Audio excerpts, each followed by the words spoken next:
Hello hi ನಮಸ್ಕಾರ ಮಕ್ಕಳೇ. ನಾನು ನಿಮ್ಮ ಸಮಾಜ ವಿಜ್ಞಾನ ಸೋಷಿಯಲ್ ಸೈನ್ಸ್ನ ಶಿಕ್ಷಕ ಆದರ್ಶ್. ಇವತ್ತಿನ ಇಂದಿನ ಈ ಕ್ಲಾಸ್ನಲ್ಲಿ 22nd ಚಾಪ್ಟರ್ ಆಗಿರುವಂತಹ ಯಾವುದು ವರ್ಲ್ಡ್ ಆರ್ಗನೈಸೇಷನ್ಸ್, ಜಾಗತಿಕ ಸಂಸ್ಥೆಗಳು, ಈ ಪಾಠವನ್ನ ಒನ್ ಶಾಟ್ ಅಲ್ಲಿ ಕವರ್ ಮಾಡ್ತಾ ಇದ್ದೇವೆ. ಹಾಗಾದ್ರೆ ಇನ್ಯಾಕ್ ತಡ, ಬನ್ನಿ ಸ್ಟಾರ್ಟ್ ಮಾಡೋಣ. ಓಕೆ, ಎಲ್ಲರೂ ಹೇಗಿದ್ದೀರಾ ಮಕ್ಕಳೇ? ಹಾಗೆ good morning, good afternoon, good evening, good night ಹೋಗ್ಬೇಕಾದ್ರೆ ಹೇಳ್ತಾರೆ. ಓಕೆ, ಯಾವುದೇ ಟೈಮ್ ಸ್ಪ್ಯಾನ್ ಅಲ್ಲೂ ಸಹ ನೀವು ನೋಡ್ತಾ ಇದ್ರೆ ಅಕಾರ್ಡಿಂಗ್ಲಿ ನಮ್ಮ ವಿಷಯಸನ್ನ ತೆಗೆದುಕೊಳ್ಳಿ. ಸೆಕೆಂಡ್ಲಿ ಏನಿರುತ್ತೆ, ಯಾಕೆ ನಾವು ಈ ಚಾಪ್ಟರ್ ಅನ್ನ ಓದಬೇಕು ಅಂತ.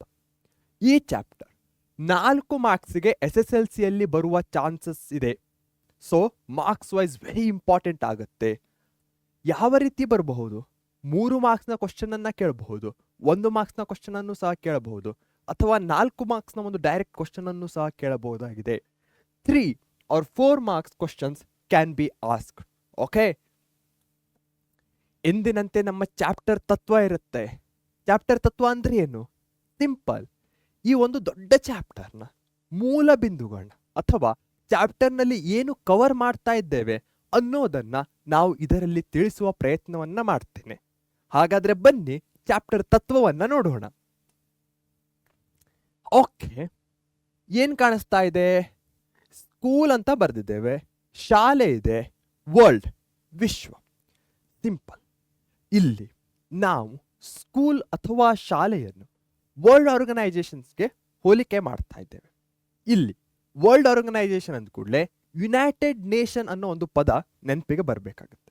ಸೊ ಇಲ್ಲಿ ಸ್ಕೂಲನ್ನು ನಾವು ಯುನೈಟೆಡ್ ನೇಷನ್ ಅಥವಾ ವಿಶ್ವಸಂಸ್ಥೆಯ ಜೊತೆ ಹೋಲಿಕೆ ಮಾಡ್ತಾ ಇದ್ದೇವೆ.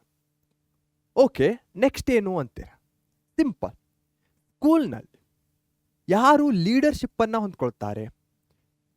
ಟೀಚರ್ಸ್ ಇರ್ತಾರೆ, ಕರೆಕ್ಟ್. ಲೀಡರ್ಶಿಪ್ ಅಥವಾ ನಾಯಕತ್ವ. ಹಾಗೆ ಅಡ್ಮಿನಿಸ್ಟ್ರೇಟಿವ್ ಪೇಪರ್ ವರ್ಕ್ ಅನ್ನ ನೋಡ್ಕೊಳ್ಳಿಕ್ಕೆ, ಹಾಗೆ ಆಡಳಿತವನ್ನು ನೋಡ್ಕೊಳ್ಳಿಕ್ಕೆ ಮತ್ತೊಂದು ಡಿಪಾರ್ಟ್ಮೆಂಟ್ ಇರುತ್ತೆ. ಅದೇ ರೀತಿಯಾಗಿ UN ದಲ್ಲೂ ಈ ಜಗತ್ತಿನಲ್ಲಿ ನಡೆಯುವಂಥ ಎಲ್ಲ ವಿದ್ಯಮಾನಗಳನ್ನ ನೋಡ್ಕೊಳ್ಳಿಕ್ಕೆ ಅದರ ಆರ್ಗನ್ಸ್ಗಳಿರುತ್ತೆ, ಅಂಗಗಳು ಇರುತ್ತೆ. ಯಾವ ಅಂಗಗಳು? ಕೌನ್ಸಿಲ್, ಅಸೆಂಬ್ಲೀಸ್ಗಳಿರಬಹುದು, ಕೌನ್ಸಿಲ್ಸ್ಗಳಿರಬಹುದು. ಇವೆಲ್ಲವೂ ಏನಾಗುತ್ತೆ? ಇವೆಲ್ಲವೂ UN ಅಂಗಗಳಾಗತ್ತೆ. ಅವುಗಳ ಬಗ್ಗೆ ಡೀಟೇಲ್ ಆಗಿ ಡಿಸ್ಕಸ್ ಮಾಡ್ತೇವೆ. ಇಲ್ಲಿ ಜಸ್ಟ್ ನಿಮಗೆ ಅಂಡರ್ಸ್ಟ್ಯಾಂಡಿಂಗ್ ಅನ್ನು ಈಸಿ ಮಾಡ್ಕೊಳ್ಳಿಕ್ಕೆ ಹೋಲಿಕೆ ಮುಖಾಂತರ ಹೇಳ್ತಾ ಇದ್ದೇವೆ. ಸ್ಕೂಲ್ ಅಂದ ಕೂಡಲೇ ಏನು? ಅದು ಒಂಥರ ಯುನೈಟೆಡ್ ನೇಷನ್ಸ್ ತರ ದೊಡ್ಡ ಅಂಗ, ಅದರಲ್ಲಿ ಜನರೆಲ್ಲರೂ ಬರ್ತೇವೆ. ಹಾಗೆ ಹೇಗೆ ಸ್ಕೂಲ್ನಲ್ಲಿ ಮಕ್ಕಳು ಇರ್ತಾರೋ ಅವರನ್ನ ನೋಡ್ಕೊಳ್ಳಿಕ್ಕೆ ಟೀಚರ್ಸ್ ಇರ್ಬೋದು, ಪ್ರಿನ್ಸಿಪಲ್ಸ್ ಇರ್ಬೋದು, ಅಡ್ಮಿನಿಸ್ಟ್ರೇಟಿವ್ ವಿಂಗ್ ಇರಬಹುದು. ಹಾಗೆ ಆರ್ಗನ್ಸ್ಗಳು ಸಹ ಇಲ್ಲಿ ಬರುತ್ತೆ ಯುನೈಟೆಡ್ ನೇಷನ್ಸ್ ಅಲ್ಲಿ. ಅಷ್ಟೇ ಇರುತ್ತಾ?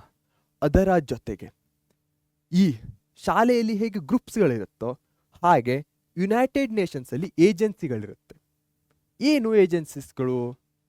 ಸೊ ಶಾಲೆಯಲ್ಲಿ ಸೈಂಟಿಫಿಕ್ ಗ್ರೂಪ್ಸ್ ಇರಬಹುದು, ಕಲ್ಚರಲ್ ಗ್ರೂಪ್ಸ್ ಇರಬಹುದು, ಹಾಗೆ ಸ್ಕೌಟ್ಸ್ ಅಂಡ್ ಗೈಡ್ಸ್ ಅಂತ ನೀವು ಕೇಳಿರಬಹುದು. ಅವೆಲ್ಲರೂ ಏನು ಮಾಡ್ತಾರೆ? ಸೇವೆಯನ್ನ ಮಾಡ್ತಾರೆ. ಅದೇ ರೀತಿಯಾಗಿ ಈ ಯುನೈಟೆಡ್ ನೇಷನ್ಸ್, ಇದನ್ನ ನಾವು ವರ್ಲ್ಡ್ ಅಂತ ಕರಿತಾ ಇದ್ದೇವೆ, ಬಟ್ ಯುನೈಟೆಡ್ ನೇಷನ್ಸ್ ಅಲ್ಲೂ ಸಹ ಗ್ರೂಪ್ಸ್ಗಳಿರುತ್ತೆ ಸ್ಪೆಸಿಫಿಕ್ ಆಗಿ. ಒಂದು ಗ್ರೂಪ್ ಟ್ರೇಡ್, ವ್ಯಾಪಾರವನ್ನು ನೋಡ್ಕೊಳ್ತಾ ಇರಬಹುದು, ಮತ್ತೊಂದು ಬ್ಯಾಂಕಿಂಗ್ ವ್ಯವಹಾರವನ್ನು ನೋಡ್ಕೊಳ್ತಾ ಇರಬಹುದು, ಮತ್ತೊಂದು ಏನಾಗಿರಬಹುದು ಚೈಲ್ಡ್ ಡೆವಲಪ್ಮೆಂಟ್ಗೆ ಕಾನ್ಸಂಟ್ರೇಟ್ ಮಾಡ್ತಾ ಇರಬಹುದು.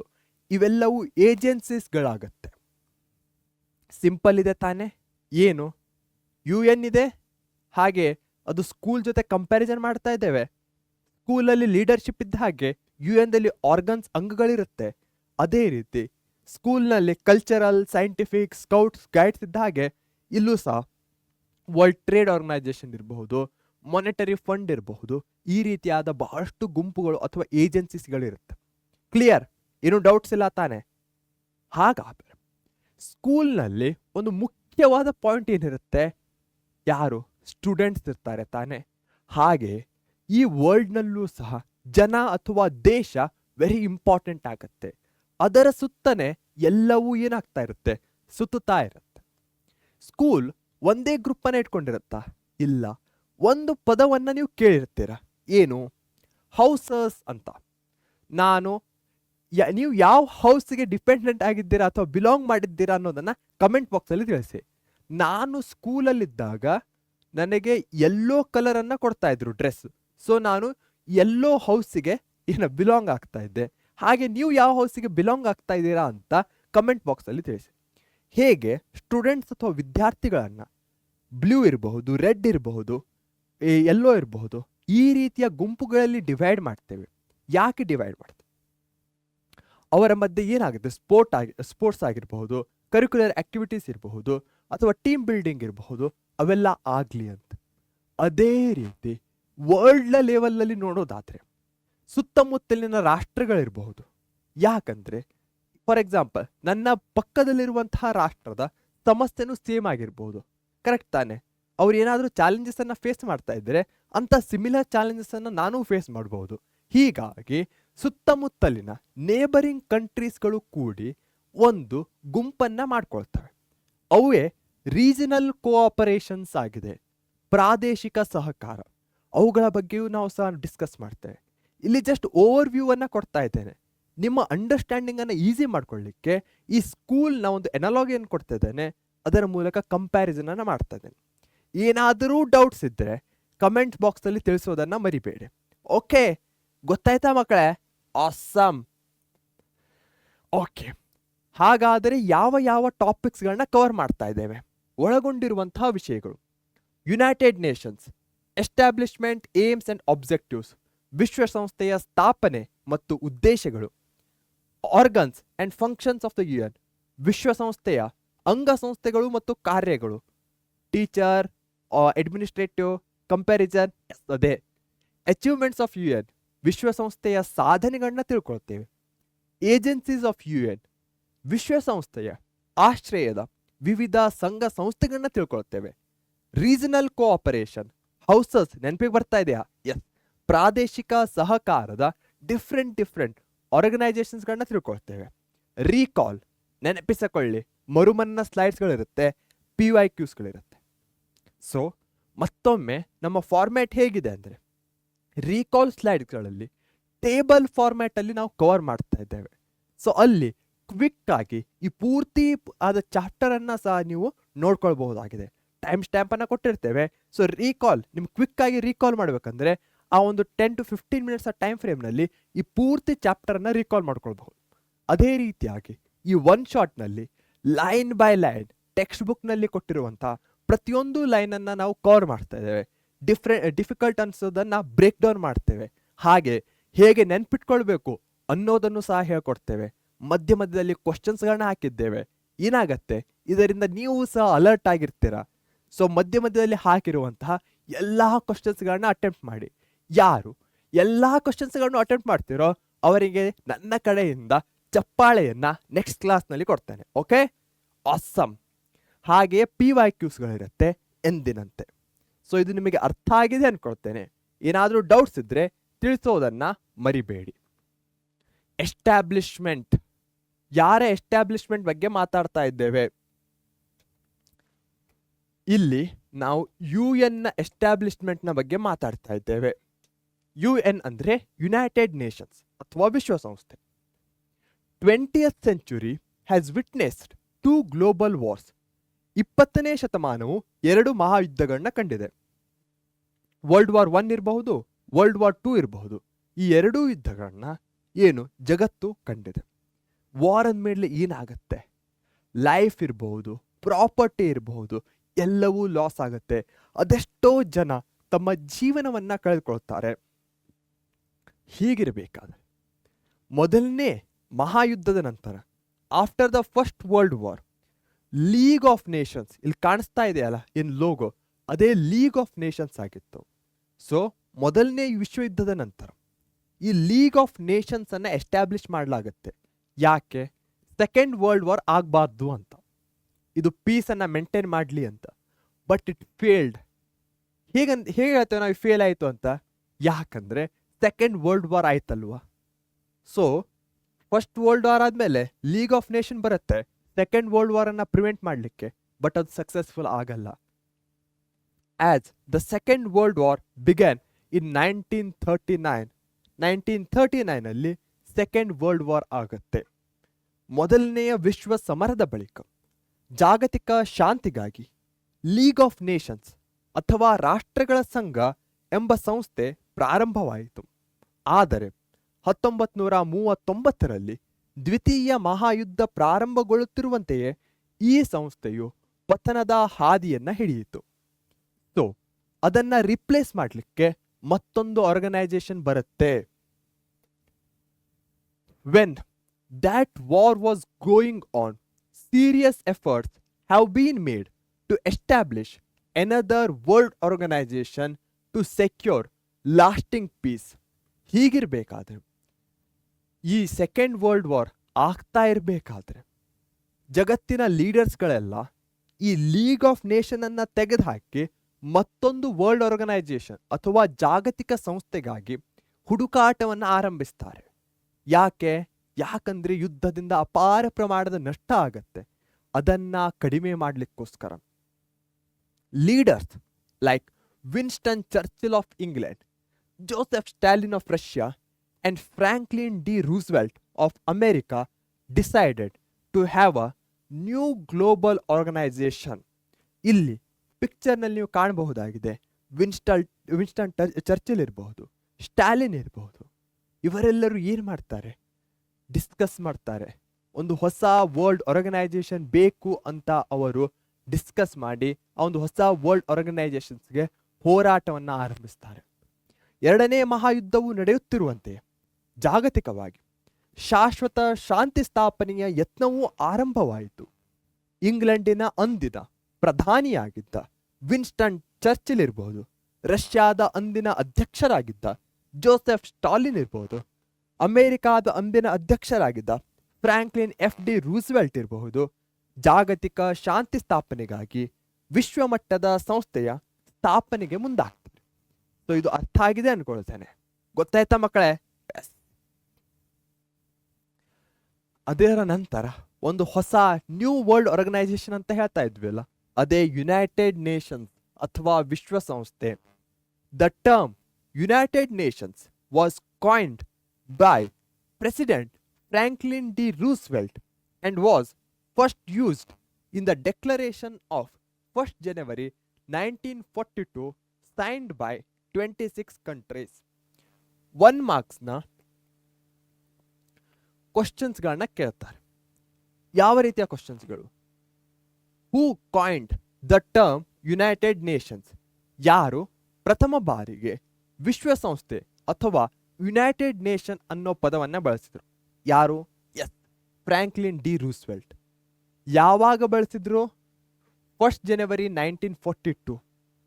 ಹಾಗೆಯೇ ಇದಕ್ಕೆ ಎಷ್ಟು ಜನ ಸಹಿ ಹಾಕಿದ್ರು? ಎಷ್ಟು ರಾಷ್ಟ್ರಗಳು? 26 ಕಂಟ್ರೀಸ್ಗಳು ಸೈನ್ ಮಾಡಿದ್ರು. ವಿಶ್ವಸಂಸ್ಥೆ ಎಂಬ ಶಬ್ದವನ್ನ ಅಮೆರಿಕಾದ ಅಧ್ಯಕ್ಷ ಫ್ರಾಂಕ್ಲಿನ್ ಎಫ್ ಡಿ ರೂಸ್ವೆಲ್ಟ್, ಇಲ್ಲಿ ನಿಮಗೆ ಪಿಕ್ಚರ್ನಲ್ಲಿ ಕಾಣಿಸ್ತಾ ಇದೆಯಲ್ಲ, ಇವರೇ ಅಮೆರಿಕಾದ ಅಧ್ಯಕ್ಷರು, ಚಾಲ್ತಿಗೆ ತಂದರು. 1942 ಜನವರಿ 1ರಂದು ವಿಶ್ವಸಂಸ್ಥೆ ಸ್ಥಾಪನೆಗಾಗಿ ನಡೆದ 26 ರಾಷ್ಟ್ರಗಳು ಭಾಗವಹಿಸಿದ್ದ ಸಮ್ಮೇಳನದ ಘೋಷಣೆಯಲ್ಲಿ ವಿಶ್ವಸಂಸ್ಥೆ ಎಂಬ ಪದವನ್ನ ಪ್ರಥಮ ಬಾರಿಗೆ ಬಳಕೆ ಮಾಡಲಾಯಿತು. ಸೊ 1 ಮಾರ್ಕ್ಸ್ನ ಪಾಯಿಂಟ್ ಆಫ್ ವ್ಯೂದಿಂದ ವೆರಿ ಇಂಪಾರ್ಟೆಂಟ್ ಆಗುತ್ತೆ ಈ ಸ್ಲೈಡ್. ಓಕೆ, ವೆನ್, ಹೂ, ಹಾಗೆ how much countries, 26 how many countries. ಈ 3 ಕ್ವಶನ್ಸ್ಗಳಲ್ಲೂ ಸಹ 1 ಮಾರ್ಕ್ಸ್ಗೆ ಕ್ವಶನ್ ಅನ್ನ ಕೇಳಬಹುದು. The UN as the World Organization came into existence on 24th October 1945. So ಯಾವುದೇ ಒಂದು ಡೇಟ್ ಇದ್ರೂ ಸ್ವಲ್ಪ ಡಿಫಿಕಲ್ಟ್ ಆಗುತ್ತೆ ನೆನಪಿಟ್ಕೊಳ್ಳಿಕ್ಕೆ. ಹೀಗಾಗಿ ನೀವು ಅಸೋಸಿಯೇಷನ್ ಅನ್ನೋ ಟೆಕ್ನಿಕ್ ಅನ್ನು ಉಪಯೋಗಿಸಿ. ಹಾಗಂದ್ರೆ ಏನು ಅಂತೀರಾ sir? For example 24th October 1945ಗೆ ನನ್ನ ಫ್ರೆಂಡಿನ ಬರ್ಡೇ ಇದೆ. ಸೊ 1945 ಅಲ್ಲ, 24th Octoberಗೆ. ಸೊ ಈ ರೀತಿ 24th October ಅನ್ನ ನಾನು ಯುನೈಟೆಡ್ ನೇಷನ್ ಮತ್ತು ಆ ಒಂದು ಫ್ರೆಂಡಿನ ಜೊತೆ ಅಸೋಸಿಯೇಟ್ ಅಥವಾ ಕನೆಕ್ಟ್ ಮಾಡ್ತೇನೆ. ಈ ಮೂಲಕ ನೆನಪಲ್ಲಿಟ್ಕೊಳ್ತೇನೆ. ನಿಮ್ದು ಯಾರ್ದು ಬರ್ಡೇ 24th Octoberಗೆ ಬರ್ತಾ ಇದೆಯಾ? ಬರ್ತಾ ಇದ್ರೆ ಕಮೆಂಟ್ ಬಾಕ್ಸ್ ಅಲ್ಲಿ ತಿಳಿಸಿ. ನಂತರ 1945 ಅಕ್ಟೋಬರ್ 24 ವಿಶ್ವಸಂಸ್ಥೆಯ ಉದಯವಾಯಿತು. At present, there are 193 member nations in the UN. ಇದೀಗ ಸುಮಾರು 193 ರಾಷ್ಟ್ರಗಳು ಈ ವಿಶ್ವಸಂಸ್ಥೆಯ ಸದಸ್ಯತ್ವವನ್ನ ಹೊಂದಿದೆ. ಮೊದಲಿಗೆ 26 ಕಂಟ್ರೀಸ್ ಏನ್ ಹಾಕಿದ್ವು, ಈಗ almost all of the countries ಅಂತ ಹೇಳ್ಬಹುದು. 193 ಕಂಟ್ರೀಸ್ ಈ UN ನ ಅಂಡರ್ನಲ್ಲಿ ಬರುತ್ತೆ. 1 ಮಾರ್ಕ್ನ ಕ್ವಶನ್ ಅನ್ನು ಸಹ ಕೇಳಬಹುದು. ವೆರಿ ಇಂಪಾರ್ಟೆಂಟ್ ಆಗುತ್ತೆ 1 ಮಾರ್ಕ್ಸ್ನ ಪಾಯಿಂಟ್ ಆಫ್ ವ್ಯೂದಿಂದ ಈ ಸ್ಲೈಡ್. ಓಕೆ, ಅದರಲ್ಲೂ ಇದಂತೂ ವೆರಿ ವೆರಿ ಇಂಪಾರ್ಟೆಂಟ್, ಬಹಳಷ್ಟು ಬಾರಿ ರಿಪೀಟೆಡ್ ಆಗಿರುವಂತಹ ಪ್ರಶ್ನೆ. 24 ಅಕ್ಟೋಬರ್ 1945. ಓಕೆ, ಹಾಗಾದರೆ ಇದರ ಹೆಡ್ ಕ್ವಾರ್ಟರ್ಸ್ ಎಲ್ಲಿದೆ? ನ್ಯೂಯಾರ್ಕ್ ಸಿಟಿಯಲ್ಲಿದೆ. ಹಾಗೆ membership is open to all peace loving countries. ಎಲ್ಲ ದೇಶಗಳಿಗೂ ಸಹ ಯಾರು ಶಾಂತಿಯನ್ನ ಅಪೇಕ್ಷಿಸ್ತಾರೋ ಅವರಿಗೆ ಇದರ ಮೆಂಬರ್ಶಿಪ್ ಓಪನ್ ಇದೆ. ಇದರ ಮುಖ್ಯ ಕಚೇರಿ ಅಮೆರಿಕಾದ ನ್ಯೂಯಾರ್ಕ್ ನಗರದಲ್ಲಿದೆ. ಎಲ್ಲ ಶಾಂತಿ ಪ್ರಿಯ ರಾಷ್ಟ್ರಗಳಿಗೆ ಇದರ ಸದಸ್ಯತ್ವ ಹೊಂದಲು ಮುಕ್ತ ಅವಕಾಶವಿದೆ. ಇಲ್ಲಿ ನೀವು ಕಾಣ್ತಿದ್ದೀರಲ್ಲ, ಇದೇ ಏನಾಗಿದೆ, ಹೆಡ್ ಕ್ವಾರ್ಟರ್ಸ್ ಆಗಿದೆ ನ್ಯೂಯಾರ್ಕ್ನಲ್ಲಿರುವಂತಹದ್ದು, ಯುನೈಟೆಡ್ ನೇಷನ್ಸ್. ಓಕೆ, ಅದ್ಭುತವಾಗಿ ಕಾಣ್ತಾ ಇದೆಯಲ್ಲ. Assam. India is one of the founding member of the UN. ಭಾರತವು ವಿಶ್ವಸಂಸ್ಥೆಯ ಸಂಸ್ಥಾಪಕ ಸದಸ್ಯ ರಾಷ್ಟ್ರವಾಗಿದೆ. ಸೊ ಯಾವಾಗ ಈ UN ಫಾರ್ಮ್ ಆಯಿತು 1945 ಅಂತ ಹೇಳ್ತಾ ಇದ್ದೇವಲ್ಲ, ಅಕ್ಟೋಬರ್ 24, ಅಂತಹ ಸಮಯದಲ್ಲಿ ಭಾರತವೂ ಸಹ ಒಂದು ಇದರ ಸಂಸ್ಥಾಪಕ ರಾಷ್ಟ್ರವಾಗಿತ್ತು. ಸೊ ಇದು ನಿಮಗೆ ಅರ್ಥ ಆಗಿದೆ ಅನ್ಕೊಳ್ತೇನೆ. ಹಾಗಾದ್ರೆ ಮುಂದೆ ಹೋಗೋಣವಾ? ಓಕೆ, ಪ್ರಶ್ನೆ ಈಸಿ ಆಗಿರುವಂತಹದ್ದು, ನೀವು ಸಹ ಈಸಿಯಾಗಿ ಆನ್ಸರ್ ಮಾಡ್ತೀರಾ ಅನ್ನೋ ಭರವಸೆ ನನಗಿದೆ.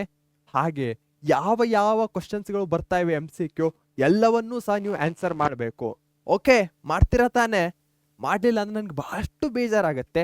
ಪ್ಲೀಸ್ ಮಾಡಿ.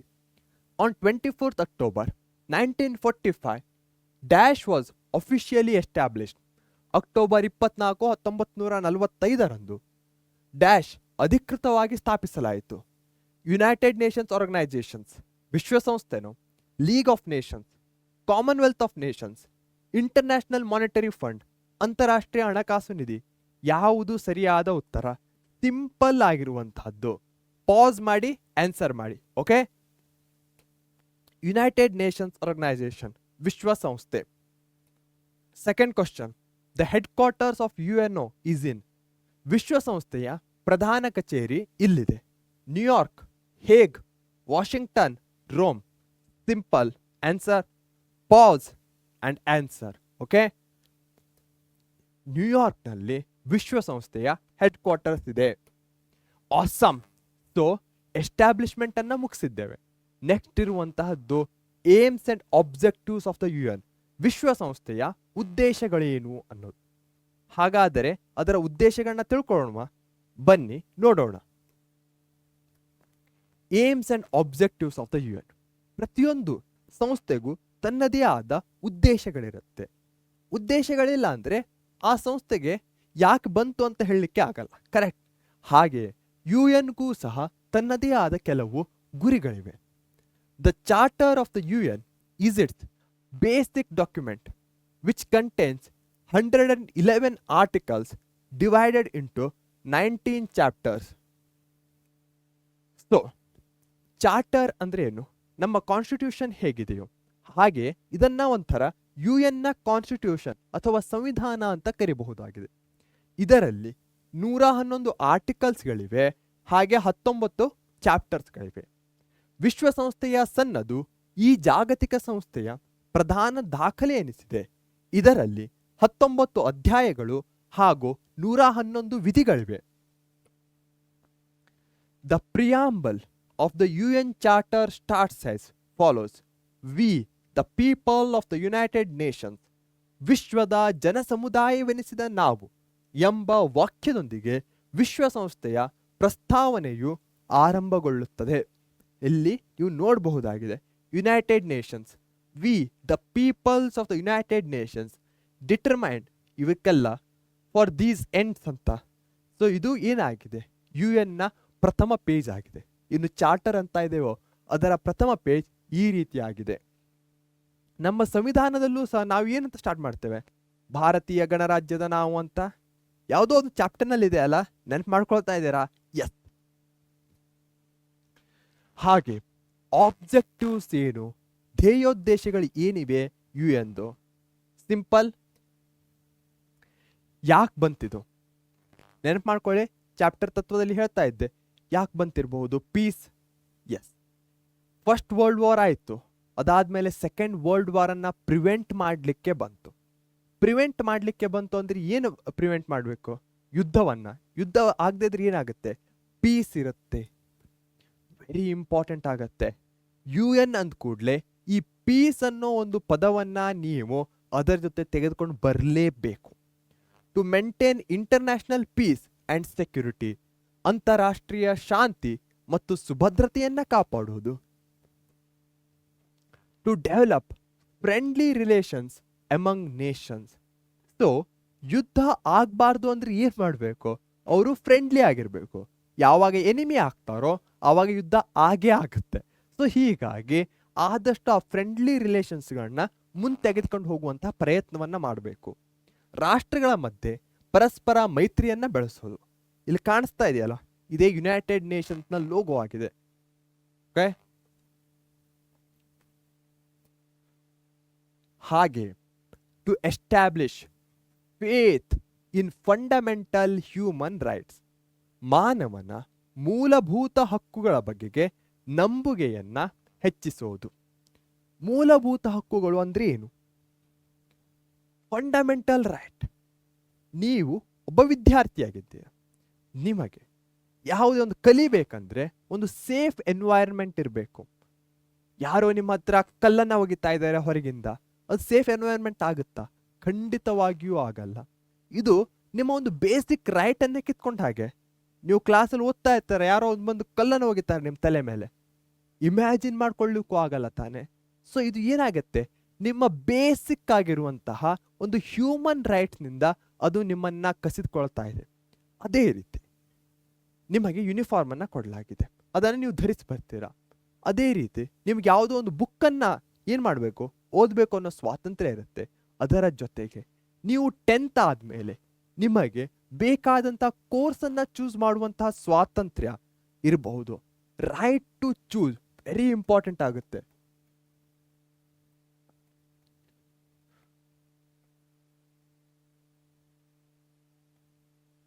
Right to choose. ಯಾರೋ ಒಬ್ರು ಯಾವುದೋ ಒಂದು ಆಹಾರ ಪದಾರ್ಥವನ್ನ ತಿನ್ನಲ್ಲ, ಅವರಿಗೆ ಆ ಸ್ವಾತಂತ್ರ್ಯ ಇದೆ, ನಾನು ಇದನ್ನ ತಿನ್ನಲ್ಲ ಅನ್ನುವಂಥದ್ದು. ಆದರೆ ಯಾರೋ ಬಲವಂತ ಮಾಡಿ ಅವರಿಗೆ ತಿನ್ನಿಸೋ ಹಾಗಿಲ್ಲ. ನಮಗೆ ಬೇಕಾದಂತಹ ಆಯ್ಕೆಗಳನ್ನ ಮಾಡುವಂತಹ ಸ್ವಾತಂತ್ರ್ಯ, ಆಯ್ಕೆ, ರೈಟ್ ಟು ಚೂಸ್, ಇದೇ ಏನಾಗುತ್ತೆ? ಫಂಡಮೆಂಟಲ್ ಹ್ಯೂಮನ್ ರೈಟ್ಸ್ ಆಗತ್ತೆ. ನೀವು ನೋಡಿರ್ಬಹುದು, ಸ್ಲೇವರಿ ಅನ್ನೋ ಪದವನ್ನ ಕೇಳಿರ್ತೀರ, ಗುಲಾಮಗಿರಿ. ಯಾರು ಬಣ್ಣದ ಆಧಾರದ ಮೇಲೆ ಇರಬಹುದು, ಜಾತಿಯ ಆಧಾರದ ಮೇಲೆ ಇರಬಹುದು, ಜನರನ್ನ ಗುಲಾಮರನ್ನಾಗಿ ನೋಡ್ಕೊಳ್ತಾ ಇದ್ರು. ಅವರಿಂದ ಅವರ ರೈಟ್ ಟು ಚೂಸ್ ಅಥವಾ ಫ್ರೀಡಮ್ ಅನ್ನ ಕಸಿದುಕೊಳ್ತಾ ಇದ್ರು. ಇದೇ ಹ್ಯೂಮನ್ ರೈಟ್ಸ್ ಅಂಡರ್ ನಲ್ಲಿ ಬರುತ್ತೆ. Very very very important. ಹೇಗೆ UN ಅಂದ್ಕೊಳ್ಳೆ ಪೀಸ್ ಅನ್ನೋ ನೆನಪಿಗೆ ಬರಬೇಕು, ಹಾಗೆ ಹ್ಯೂಮನ್ ರೈಟ್ಸ್ ಅನ್ನೋ ಪದನೂ ಸಹ ನೆನಪಿಗೆ ಬರಬೇಕು. ಹಾಗೆ ಪ್ರತಿಯೊಂದು ಜೀವಿಗೂ ಸಹ ಅವನದ್ದೇ ಆದ ರೈಟ್ಸ್ಗಳಿವೆ, ಅದನ್ನು ಯಾರೂ ಸಹ ಕಸಿದುಕೊಳ್ಳುವಂತಿಲ್ಲ. ಮಾನವನ ಮೂಲಭೂತ ಹಕ್ಕುಗಳ ಬಗೆಗೆ ನಂಬುಗೆಯನ್ನ ಹೆಚ್ಚಿಸುವುದು, ಇದು ನಿಮಗೆ ಅರ್ಥ ಆಗಿದೆ ಅನ್ಕೊಳ್ತೇನೆ. ವೆರಿ ವೆರಿ ಇಂಪಾರ್ಟೆಂಟ್ ಆಗುತ್ತೆ. Okay, to achieve international cooperation in solving international problems of economic, social, cultural or humanitarian character, ಅಂತಾರಾಷ್ಟ್ರೀಯ ಮಟ್ಟದ ಆರ್ಥಿಕ, ಸಾಮಾಜಿಕ, ಸಾಂಸ್ಕೃತಿಕ ಮತ್ತು ಮಾನವೀಯ ನೆಲೆಯ ಸಮಸ್ಯೆಗಳಿಗೆ ಅಂತಾರಾಷ್ಟ್ರೀಯ ಸಹಕಾರದೊಂದಿಗೆ ಪರಿಹಾರ ಕಂಡುಕೊಳ್ಳೋದು. ಪೀಸ್ ಅಂತ ಹೇಳಿದೆ. ಕೋಆಪರೇಷನ್, ಇದು ವೆರಿ ಇಂಪಾರ್ಟೆಂಟ್ ಪದ ಆಗುತ್ತೆ. ಕೋಆಪರೇಷನ್ ಯಾಕೆ ಬೇಕು? ಪ್ರಾಬ್ಲಮ್ಸ್ ಅನ್ನ ಸಾಲ್ವ್ ಮಾಡಲಿಕ್ಕೆ, ಯಾವ್ಯಾವ್ದು ಜಾಗತಿಕ ಸಮಸ್ಯೆಗಳಿವೆಯೋ ಅವುಗಳನ್ನ ಸಾಲ್ವ್ ಮಾಡಲಿಕ್ಕೆ ಕೋಆಪರೇಷನ್ ಇರಬೇಕು. ಇಲ್ಲ ಅಂದ್ರೆ ಆ ಪ್ರಾಬ್ಲಮ್ಸ್ಗಳು ಸಾಲ್ವ್ ಆಗಲ್ಲ. ಯಾವ ಪ್ರಾಬ್ಲಮ್ಸ್ಗಳು? ಇಕನಾಮಿಕ್ ಪ್ರಾಬ್ಲಮ್ಸ್ ಇರಬಹುದು, ಆರ್ಥಿಕವಾಗಿ ಯಾವುದೇ ಎರಡು ದೇಶಗಳ ಮಧ್ಯೆ ಏನು ಹಣದ ಬಗ್ಗೆ ವಿವಾದ ನಡೀತಾ ಇರಬಹುದು, ಸೋಷಿಯಲ್ ಸಾಮಾಜಿಕವಾಗಿರುವಂತಹದ್ದಿರಬಹುದು. ಹಾಗೆ ಸಾಮಾಜಿಕ ಅಂದ್ರೆ ಏನು? ಯಾವುದೋ ಎರಡು ದೇಶಗಳ ನಡುವೆ ಜನರ ಮಧ್ಯೆ ಯಾವುದೋ ಒಂದು ಇದಕ್ಕೆ ಧಾರ್ಮಿಕ ಭಾವನೆ ಇರ್ಬೋದು ಅಥವಾ ಸಾಮಾಜಿಕ ಭಾವನೆ ಇರ್ಬೋದು, ಇದಕ್ಕೋಸ್ಕರ ಹೋರಾಟ ನಡೀತಾ ಇರುತ್ತೆ, ಪ್ರಾಬ್ಲಮ್ ಇರುತ್ತೆ. ಕಲ್ಚರಲ್ ಸಾಂಸ್ಕೃತಿಕವಾಗಿರುವಂತಹದ್ದು, ರೂಟೆಡ್ ಕಲ್ಚರಲ್ಲಿ. ಹಾಗೆ ಹ್ಯೂಮನಿಟೇರಿಯನ್ ಕ್ಯಾರೆಕ್ಟರ್ ಅಷ್ಟೇ ಅಲ್ಲದೆ ಮಾನವೀಯ ನೆಲೆಯ ಸಮಸ್ಯೆಗಳು.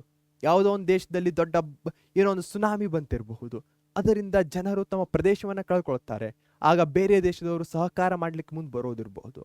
ಅಥವಾ ಯಾವುದೋ ಒಂದು ಟೆರರಿಸ್ಟ್ ಅಟ್ಯಾಕ್ ಆಗುತ್ತೆ, ಆಗ ಬೇರೆ ದೇಶದವರು ಸಹಕಾರ ಮಾಡೋದಿರಬಹುದು. ಈ ರೀತಿಯಾಗಿ ಪ್ರತಿಯೊಂದು ಪ್ರಾಬ್ಲಮ್ಗೆ ಸಾಲ್ಯೂಷನ್ ಅನ್ನ ಕಂಡುಕೊಳ್ಳೋದು ಯಾವುದರ ಮುಖಾಂತರ? ಇಂಟರ್ನ್ಯಾಷನಲ್ ಕೋಆಪರೇಷನ್ ಮುಖಾಂತರ. ಇದೇ ಈ UN ನ one of the main objectives ಆಗಿದೆ. ಸೊ ಇದು ಅರ್ಥ ಆಗಿದೆ ಅನ್ಕೊಳ್ತೇನೆ. ಏನಾದರೂ ಡೌಟ್ಸ್ ಇದೆಯಾ? ಡೌಟ್ಸ್ ಇದ್ರೆ ತಿಳಿಸಿ. ಓಕೆ. ಹಾಗೆ to establish justice and respect for international obligation. ಯಾವುದೋ ಒಂದು ಎರಡು ದೇಶಗಳ ಮಧ್ಯೆ ಏನೋ ಒಂದು ಅಗ್ರಿಮೆಂಟ್ ಆಗಿರುತ್ತೆ. ಹೀಗಿರ್ಬೇಕಾದ್ರೆ ಒಂದು ದೇಶ ಆ ಅಗ್ರಿಮೆಂಟ್ ಅನ್ನ ಮುರಿಯುತ್ತೆ. ಇದೇನಾಗತ್ತೆ? ಅವರು ಮಾಡಿಕೊಂಡಂತಹ ಅಗ್ರಿಮೆಂಟ್ಗೆ ವ್ಯಾಲ್ಯೂನೇ ಇಲ್ಲದಿರೋ ಹಾಗಾಗತ್ತೆ. ಅದೇ ಮುಂದುವರಿತ ಏನಾಗುತ್ತೆ? ಯುದ್ಧದ ಸ್ವರೂಪವನ್ನು ಸಹ ಪಡಿಬಹುದಾಗಿದೆ. ಹೀಗಾಗಿ ಅಂತಾರಾಷ್ಟ್ರೀಯ ಮಟ್ಟದ ನ್ಯಾಯ ಮತ್ತು ಒಡಂಬಡಿಕೆಗಳಿಗೆ, ಷರತ್ತುಗಳಿಗೆ ಮಾನ್ಯತೆಯನ್ನ ದೊರಕಿಸಿಕೊಡೋದು. ಸೊ ಇಂತಹ ಯಾವುದೇ ಅಗ್ರಿಮೆಂಟ್ ಆದ್ರೂ ಎರಡೂ ದೇಶಗಳು ಅದಕ್ಕೆ ಒಪ್ಪೋ ಥರ, ಹಾಗೆ ಅದನ್ನ ಮುನ್ನಡೆಸಿಕೊಂಡು ಹೋಗೋ ಥರ ಆ ದೇಶಗಳು ಮಾಡೋದು ಸಹ UN ನ ಆಬ್ಜೆಕ್ಟಿವ್ ಆಗಿದೆ. To function as a centre for harmonising the actions of nations. ರಾಷ್ಟ್ರಗಳ ಮಧ್ಯೆ ಪರಸ್ಪರ ಸೌಹಾರ್ದತೆಯ ಕೇಂದ್ರವಾಗಿ ಕಾರ್ಯನಿರ್ವಹಿಸೋದು. ಸೆಂಟರ್ ಯಾವುದಕ್ಕೆ? ಹಾರ್ಮನೈಸ್ ಮಾಡಬೇಕು. ಯಾವುದದ್ದು? ದೇಶಗಳ ನಡುವೆ. ಸೊ ಇಲ್ಲಿ ತನಕ ಯಾವ ಪಾಯಿಂಟ್ಸ್ಗಳು ದೊಡ್ಡದಾಗಿ ಬರ್ತಾ ಇವೆ? ಒಂದು ಕೋಆಪರೇಷನ್ ಅನ್ನೋ ಪದ ಬರ್ತಾ ಇದೆ, ಮತ್ತೊಂದು ಹ್ಯೂಮನ್ ರೈಟ್ಸ್ ಅನ್ನೋದು ಬರ್ತಾ ಇದೆ, ಪೀಸ್ ಅನ್ನೋ ಪದ ಬರ್ತಾ ಇದೆ, ಸೆಕ್ಯೂರಿಟಿ ಅನ್ನೋ ಪದ ಬರ್ತಾ ಇದೆ. ಹಾಗೆ ಏನು problem solving, cooperation, economic, social, ಈ ಎಲ್ಲಾ ಪದಗಳನ್ನೇ ನಾವು ಬರುವಂತಹ ಮುಂದಿನ ಸ್ಲೈಡ್ಸ್ಗಳಲ್ಲೂ ಸಹ ಕಾಣ್ತೇವೆ. ಇವೇ ಏನಾಗಿವೆ? ಕಾರ್ನರ್ ಸ್ಟೋನ್ ಅಥವಾ ಬೇಸಿಕ್ ಫೌಂಡೇಶನ್ ಆಗಿದೆ ಈ ಚಾಪ್ಟರ್ಗೆ. ಓಕೆ ಮಕ್ಕಳೇ, ಆಸಮ್. ನೆಕ್ಸ್ಟ್, ಎಂದಿನಂತೆ ನಾನು ಹೇಳಿರೋ ಹಾಗೆ PYQs ನ ಸಮಯ. ಪಾಸ್ ಮಾಡಿ ಆನ್ಸರ್ ಮಾಡಿ. ಆಪ್ಷನ್ ಏನೋ, ಬಿನೋ, ಸಿನೋ ಅಥವಾ ಡಿನೋ ಅಂತ. The word United Nations was proposed by. United ನೇಷನ್ನ ಪದವನ್ನ ಪ್ರಸ್ತಾಪಿಸಿದವರು FD Roosevelt, Joseph Stalin, Winston Churchill, Jawaharlal Nehru. ಯಾವುದು ಸರಿಯಾದ ಉತ್ತರ? Pass and answer. Yes, Franklin D Roosevelt, FD Roosevelt ಇದಕ್ಕೆ ಸರಿಯಾಗಿರುವಂತಹ ಉತ್ತರ. ಓಕೆ, ಸೊ ಫಸ್ಟ್ ಟಾಪಿಕ್ ಅನ್ನ ಮುಗಿಸಿದ್ದೇವೆ. ಎಸ್ಟಾಬ್ಲಿಷ್ಮೆಂಟ್ ಹೇಗಾಯಿತು, ಅದರ ಏಮ್ಸ್ ಮತ್ತು ಆಬ್ಜೆಕ್ಟಿವ್ಸ್ಗಳು ಏನು ಅಂತ. ಈ ಏಮ್ಸ್ ಮತ್ತೆ ಆಬ್ಜೆಕ್ಟಿವ್ಸ್ಗಳನ್ನ ಅಚೀವ್ ಮಾಡಲಿಕ್ಕೆ ಈ ಆರ್ಗನ್ಸ್ ಮತ್ತೆ ಫಂಕ್ಷನ್ಸ್ಗಳಿರಬಹುದು, ಈ ಏಜೆನ್ಸೀಸ್ಗಳಿರಬಹುದು, ಎರಡೂ ಕಾಂಟ್ರಿಬ್ಯೂಟ್ ಮಾಡುತ್ತೆ.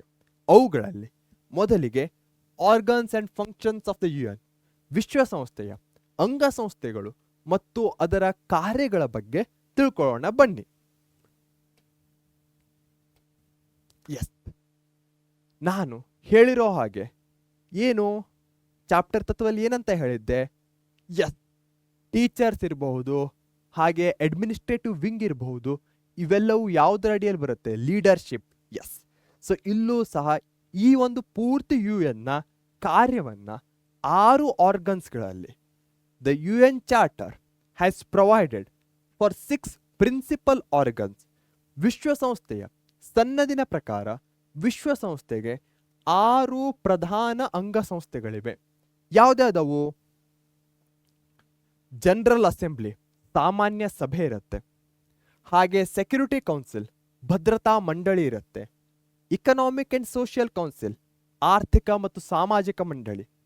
ಟ್ರಸ್ಟಿಶಿಪ್ ಕೌನ್ಸಿಲ್ ದತ್ತಿ ಸಮಿತಿ. ಇಂಟರ್ನ್ಯಾಷನಲ್ ಕೋರ್ಟ್ ಆಫ್ ಜಸ್ಟಿಸ್ ಅಂತಾರಾಷ್ಟ್ರೀಯ ನ್ಯಾಯಾಲಯ. ದ ಸೆಕ್ರೆಟರಿಯೇಟ್ ಸಚಿವಾಲಯ. General assembly. ಅಸೆಂಬ್ಲಿ ಅನ್ನೋ ಪದ ಇದೆ. ಅಸೆಂಬ್ಲಿ ಅಂದ್ಕೊಳ್ಳಿ ಏನು ನೆನಪಿಗೆ ಬರುತ್ತೆ? ಪಾರ್ಲಿಮೆಂಟ್. ಸಿಂಪಲ್. ಹೇಗೆ ನಮ್ಮ ದೇಶದಲ್ಲಿ ಅಥವಾ ನಮ್ಮ ರಾಜ್ಯದಲ್ಲಿ ತೆಗೆದುಕೊಳ್ಳೋದಾದ್ರೆ ವಿಧಾನಸಭೆ ಇದೆ, ಅದೇ ರಾಷ್ಟ್ರ ಮಟ್ಟದಲ್ಲಿ ಲೋಕಸಭೆ ಇದೆ, ಪಾರ್ಲಿಮೆಂಟ್. ಅದೇ ರೀತಿ ನ್ಯಾಷನಲ್ ಲೆವೆಲಲ್ಲಿ ನೋಡೋದಾದ್ರೆ ಈ ಜನರಲ್ ಅಸೆಂಬ್ಲಿ ಅಥವಾ ಸಾಮಾನ್ಯ ಸಭೆ ಇದೆ. ಈ ಸಾಮಾನ್ಯ ಸಭೆಯಲ್ಲೂ ಸ್ವಲ್ಪ ಏನಾಗತ್ತೆ, ಇನ್ನೂ ಒಡೆದು ಸ್ಪೆಷಲ್ ಅಂತ ಏನು ಕರಿತೇವೋ ಈ ಸೆಕ್ಯೂರಿಟಿ ಕೌನ್ಸಿಲ್ ಬರುತ್ತೆ. ಸೊ ಸ್ಪೆಷಲ್ ಅಂದ ಕೂಡಲೇ ಸೆಕ್ಯೂರಿಟಿ ಕೌನ್ಸಿಲ್ ಬರುತ್ತೆ. ಇದರಲ್ಲಿ ಟೋಟಲ್ 15 ಕಂಟ್ರೀಸ್ಗಳು ಬರುತ್ತೆ, ಅದರಲ್ಲೂ 5 ಕಂಟ್ರೀಸ್ಗಳು ಇಂಪಾರ್ಟೆಂಟ್ ಆಗುತ್ತೆ. ಸೊ ಇದು ನೆಕ್ಸ್ಟ್ ಬರುವಂತಹದ್ದು ಭದ್ರತಾ ಮಂಡಳಿ. ಹಾಗೆ ಆಲ್ರೆಡಿ ಡಿಸ್ಕಸ್ ಮಾಡಿದ್ದೇವೆ, ಏನು ಮ್ಯೂಚುವಲ್ ಕೋಆಪರೇಷನ್ ಬೇಕು, ಪ್ರಾಬ್ಲಮ್ ಸಾಲ್ವ್ ಮಾಡಬೇಕು. ಯಾವ ಪ್ರಾಬ್ಲಮ್ಸ್ಗಳು? ಇಕನಾಮಿಕ್ ಪ್ರಾಬ್ಲಮ್ಸ್ ಇರ್ಬೋದು, ಸೋಷಿಯಲ್ ಪ್ರಾಬ್ಲಮ್ಸ್ ಇರ್ಬೋದು. ಅದಕ್ಕೋಸ್ಕರನೇ the economic and social council ಇದೆ, ಆರ್ಥಿಕ ಮತ್ತು ಸಾಮಾಜಿಕ ಮಂಡಳಿ ಇದೆ. ಟ್ರಸ್ಟಿಶಿಪ್ ಕೌನ್ಸಿಲ್ ದತ್ತಿ ಸಮಿತಿ. ಟ್ರಸ್ಟ್ ಅನ್ನೋ ಪದ ಬರ್ತಾ ಇದೆ ಇಲ್ಲಿ. ಈ ಕೌನ್ಸಿಲ್ ಕೆಲವೊಂದು ಪ್ರದೇಶಗಳನ್ನ ನಡೆಸ್ಕೊಂಡು ಹೋಗ್ತಾ ಇತ್ತು. ಯಾವುದು ಬೇರೆಯವರ ಯಾರ್ದು ಅಂಡರ್ನಲ್ಲಿರಲಿಲ್ವೋ ಅಂತಹ ಟ್ರಸ್ಟಿಶಿಪ್ ಕೌನ್ಸಿಲ್ ಅಂದರೆ ಟ್ರಸ್ಟ್ನ ಆಧಾರದ ಮೇಲೆ ನಂಬಿಕೆಯನ್ನ ಕೊಟ್ಟು ಇದಕ್ಕೆ ಕೆಲವೊಂದು ಪ್ರದೇಶಗಳನ್ನ ನೀಡಲಾಗಿತ್ತು. ಅವೇ ಟ್ರಸ್ಟಿಶಿಪ್ ಕೌನ್ಸಿಲ್ನ ಅಂಡರ್ನಲ್ಲಿ ಬರುತ್ತೆ. ಇಂಟರ್ನ್ಯಾಷನಲ್ ಕೋರ್ಟ್ ಆಫ್ ಜಸ್ಟಿಸ್ ಹೆಸರಿನಲ್ಲೇ ಇದೆ, ಕೋರ್ಟು ನ್ಯಾಯಾಲಯ. ದ ಸೆಕ್ರೆಟರಿಯಾಟ್ ಸಚಿವಾಲಯ. ಸೆಕ್ರೆಟರಿ ಅಥವಾ ಸಚಿವಾಲಯ ಅಂದ್ರೆ ಏನು? ಡೇ ಟು ಡೇ ಅಡ್ಮಿನಿಸ್ಟ್ರೇಷನ್ ಅನ್ನು ನೋಡ್ಕೊಂಡಿರ್ಬೋದು.